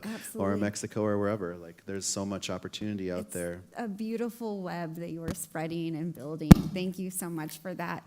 I want to talk about resilience, because that's so important to the work that you do. And I was thrilled that Congress members mentioned resilience in their videos today. How does the empowerment of Native communities help, to grow, forage, and process food, build resilience, not just for them as communities, but for environmental sustainability? Well, when we're looking at Indigenous values around food systems, it's really community-based, because people of color, primarily all over the world, we're a community-based food system. So everybody worked really hard to make sure that the entire community had food, and any surplus would get traded from other groups out there. Right. And so it's looking at a different way to think about that, but also within Indigenous values, there's a deep connection to the environment, to the plants, to just the region in general. And that deep connection helps us protect that, because like we care about the water, we care about the plants, we care about the land, you know, and there's so much deep connection because we know that we're a part of all this. And if we destroy that, that's going to hurt us, you know, which colonization has normalized is just so much rampant destruction and, you know, just the privatization of land spaces and making it really difficult to have land access out there. But we need land to grow food, you know. So I do a lot of speaking engagements, obviously, and I always tell people lawns are stupid, for an example, because we should be just growing food everywhere. And we should be a lot smarter about our environments, you know, and we should be a lot smarter about the kinds of seeds that are out there and how we're going to continue the lifespan and life cycle of those heirloom varietals out there, and to really like fight against a lot of these big groups that are trying to trademark a lot of these heirloom seeds for the sole purpose of gaining power to control your foods, you know. Absolutely. Thank you for that, Sean. One of the things I'm interested in asking you about, and it's kind of a difficult question for me to ask because there's this growing food as medicine movement that, you know, I think so many of us are sort of finding out about for the first time, but it's something that Indigenous folks have practiced for millennia. It was, of course, food is part of keeping yourself healthy. I'm wondering, I guess, do you feel that it overlooks what Indigenous communities have been doing and sort of co-ops it? Like regenerative agriculture, the term makes me feel uncomfortable, and I have to be very honest about it because it's what Indigenous folks have always done. Yeah, but, you know, I feel like there is some co-opting that happens a lot of times, and we see that with, Western-centric academia will, use TEK as a term and just popularize that. Now it's food as medicine because it's a little bit easier to understand, but it's just it's built into so many indigenous cultures across the globe. So we look at colonization as something that's affected everybody. It's just North America, South America, Africa, India, Southeast Asia, Australia, New Zealand, Hawaii, you name it. Colonization has happened all over the place, and it's shattered so much of our own ancestry and so much of our own knowledge around food systems when it comes down to it. But if we're looking at, again, how indigenous communities on a global scale were surviving through their food systems, there's so much amazing education and practices that can come out of that. And so food as medicine is something that's just built in because it's preventative. It's like knowing for sure we're eating unhealthy, because like with our method of just cutting out all colonial ingredients and just showcasing what are true foods in North America, and on top of that, very regional foods, that everything in our restaurant is completely gluten-free, dairy-free, sugar-free, soy-free, pork-free, right? It's just not free, but it can be. But it's really like we're popularizing healthy foods without calling it healthy, and we're doing it in a manner that's really getting people to be excited about what is native food. But on top of that, there's a lot of interest outside of just the native communities because we're showcasing that we can utilize a lot more plant products, and there's a lot more products that could be made regionally that the Western diet's just completely ignored in North America, and there's just so much more out there. Right, and we're missing it all, and it could add so much richness to all of our lives. And so thank you for the reminder. I feel like, you talked about the invisibility that has happened for Indigenous folks for millennia, right? It's only now in recent years that Indigenous folks are getting the attention that they deserve for the work and conservation and stewardship and culinary practices and all that they have done, and just the intensive knowledge that they have. And, one of the things that I think is problematic is our philanthropic sort of model. And what folks like you need is more capital and investment, but the system is set up in such a way that it's not always, communities aren't always able to, spend months filling out grants or hire consultants to help them do that. What would you like to change in sort of that philanthropic model? What needs to change, and how do we need to look at philanthropy in the future? Well, I mean, I feel like, I'm an executive director of my nonprofit, and it is difficult to try and find funds, especially when we have this huge vision, and we see so much philanthropic dollars going to these larger organizations that have just been out there for forever and just taking up huge chunks of that philanthropy, And I feel like during the pandemic and during George Floyd that we saw a lot of support going to a lot of organizations of color, but we kind of feel like that that kind of support's not as prevalent as it was Yeah, before, right. you know? And like, we have this massive vision, like, and we need monies to be able to lay out this infrastructure, because we're just trying to create an infrastructure that doesn't exist. And it's really important that this happens because, like, you know, we have been invisible for so long. Like this year in 2024, that marks a century that we've actually were allowed to be citizens in this country, which isn't that long ago. It's only been 35 years since we've been allowed to celebrate our own religions here in a country that goes on about freedom of religion, you know, just didn't apply to the First Nations people. So there's, and, you know, so there's so much to unpack because of this, and so much damage has happened to our cultures because of racism, because of the normalization of what colonization brought to us.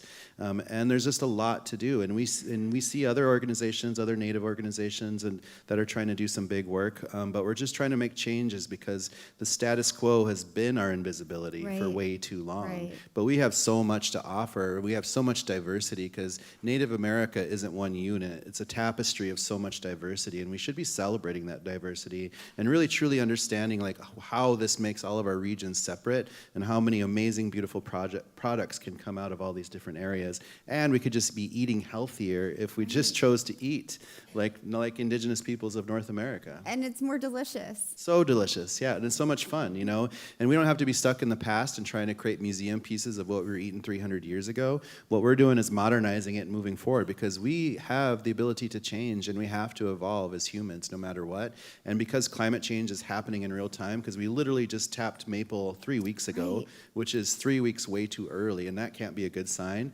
But we have no choice but to be resilient and to roll with this, but we have to be smarter. We have to protect water, we have to protect land, we have to stop just allowing a lot of this access, because there's still companies like Pepsi that just buy up so much water just for the sole purpose of making plastic bottles. Right.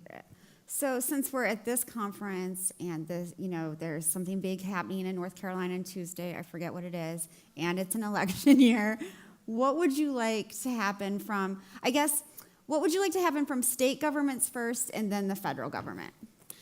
Well, I mean, I think, again, like we really have to rethink our food systems. I think that, you know, there should be a lot more policy and practice of growing foods. I think if one city just took a big empty area where there's just an empty lot or lawn or whatever, and they can turn that into a food forest, and they can use that food forest to grow lots of diverse products, and they can use it as an education piece. They can get volunteers to process all those products and to preserve them and to make a large pantry that could be used against food relief. And just like a 2-acre lot could pump out a lot of food, you know? And I feel like there's a lot of little things that we can do, again, but we need more diverse growing systems. We need a lot more education around growing systems. Yeah. And we need to just get the kids hands-on, with their hands in the dirt and their hands growing and picking fruit from trees and whatever it takes. But that's the kind of education we need, and that's just not the education we're getting, you know? Because if we're going to high school in America, like, we don't learn about history, we don't learn about self-sustainability, we don't learn about finances. Like, what do we learn, you know? I don't know. Sure. Calculus sure helped me, I guess. I don't know. Not me. I didn't do well. But no, I mean, I guess, you know, in terms of what's next for you and natives, what do you see happening over the next year, 2 years, 3 years? Yeah, I mean, our vision is we're just moving as a nonprofit. We're just starting our expansion phase because now we have this full model built in Minnesota, and we're going to start working regionally around us with all the tribes, but we're going to start these other pinpoints in Montana and Alaska, and we're just going to see this growth. So we can see Montana happening in the next 1 to 2 years. We can see Alaska happening in the next 2 to 5 years, and we can start, we always thought, like, you know, as a chef and as a restaurant, somebody who grew up in the restaurants, watching some of these fast food places opening up like 300 units of Five Guys burgers and fries in like a 2-year period. So like, can we use some kind of replication growth process, but to do it for food, you know, to do it for the sake of food access, for food education, and like, can we replicate like that? And I think we can, you know, and that's our vision, is just creating something that's going to grow faster and faster and faster and more and more and more. So right now we're just learning the lessons of what it's going to take to expand ourselves outwards. But again, again, just laying out really necessary foundational structures for the next generation. And I'm hoping this work goes beyond my lifetime, because I feel like I'm turning 50 in a couple of weeks. No. Yeah, so I feel like I have X amount of years to actually do this work, because Mecca and I want to disappear on a Bleach and Belize eventually, you know. But we want to be able to leave something and a legacy for the next generation. And that's the best thing we can do in our lifetimes, is set up the next generation for success.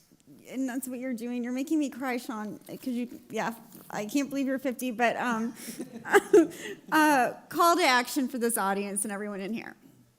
I think that we should really learn about the histories of the land that we're on. I think we should fight to protect our histories, because we're in a weird world right now where our Black and Indigenous histories are being completely removed, you know? And I think we should be standing up against that with everything we can. And we should be learning from as much as we can to dismantle what colonialism has normalized, you know? So I think learning history is a hugely important piece to everything. But again, just practicing food, learning the plants, go outside, stop calling everything a weed, would actually take the time to learn what it is, you know?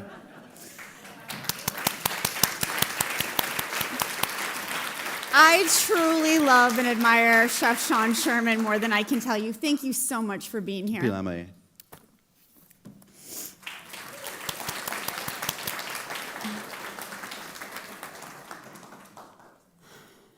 have to catch my breath.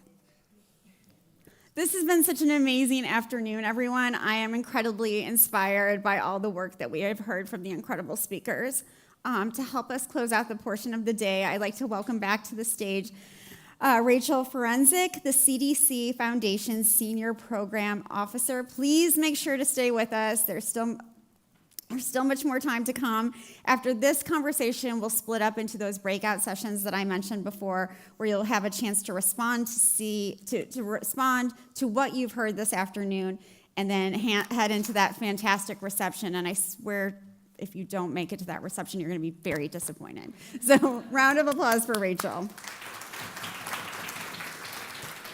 Rachel. Danny, are you sure you don't want to end with Sean Sherman? That was really fantastic. No, he's so great. Yeah. He's so great. And also, can we have a round of applause for you? You've been out here for 4.5 hours. Thank you. Thank you. Thank you, everyone. Thank you. I apologize for my vocal fry, but thank you for listening to me today. Rachel, what did you think? I saw you over there furiously taking notes. What did you think of today? What stood out? I love it. I'm inspired. I also feel kind of enthusiastically exhausted after hearing all the great things. So many things stood out to me, and I took way too many notes and tried to make sense of them. I just put some things in some groupings and just thought I'd mention them. Yeah, please. Right, partnerships. That's been a big theme. Yep. Cross-sector, cross-boundaries, really knowing that we're really all interdependent with each other. Sean Sherman mentioned that. I mean, it came out in so many ways. So farmers as partners, really inspiring to think of it that way. We heard a lot about policies at the state, local, federal level. More states need to get on board with summer EBT. Food is medicine, earned income tax credit, and the child tax credit. What a powerful lever that was and that could continue to be. Fully funding WIC and the Farm Bill. People are at the heart of this work. This work really needs to remain rooted in community, with lived experience. Pay people for their time when they're coming to do this work. Food is local and it's cultural. We need a food system that's local. Profits. Local farmers deserve to make profits. Let's make that happen. And it might be a little risky to say, but we need to talk about corporate profits as well. People want to make a living to be able to buy their own food, right? That's what it comes down to. So let's help people doing the work make more money. Yay. Those are a few thoughts. That was great. Thank you so much. I'm wondering how you can tell people who are here and excited and exhausted how they can get involved with this, with the administration, with the CDC Foundation to continue this work. Sure. So as you know, the White House did their challenge, and we're going to try to keep that momentum moving. That's our objective. There's so much great work out there that we don't want to replicate, duplicate. we want to help create the conditions for more of this to happen. So I mentioned we have a webinar next Wednesday. I'm happy to, you can go to impacthunger.org and find out about it. You can also give us your email address and we will keep you informed as we move forward. So again, we want to help make these, help create the conditions for more of this to happen. We want to be able to lift up the great work that's already been happening. What else are we trying to do? We want to highlight what works for whom and under what conditions. And, we just want to,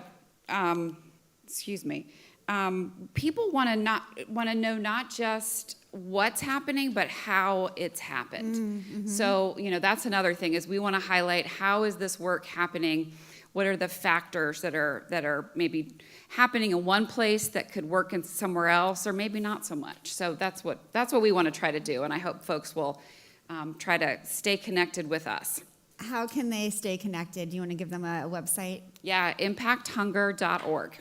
Awesome. Impacthunger.org. Please give Rachel a round of applause, everyone. She's been awesome. Thanks, Danny. Thank you. So again, we've had such a wonderful afternoon. I want to thank everyone for joining us both in person and online. I want to thank Duke's World Food Policy Center once again for hosting today's summit and their incredible partnership. Round of applause for them, please. Thank you to Bonterra Organic Estates, Ponysaurus Brewing, and Ahold Delhaize USA for all of their support on today's event and making the lunch and reception that's coming up possible.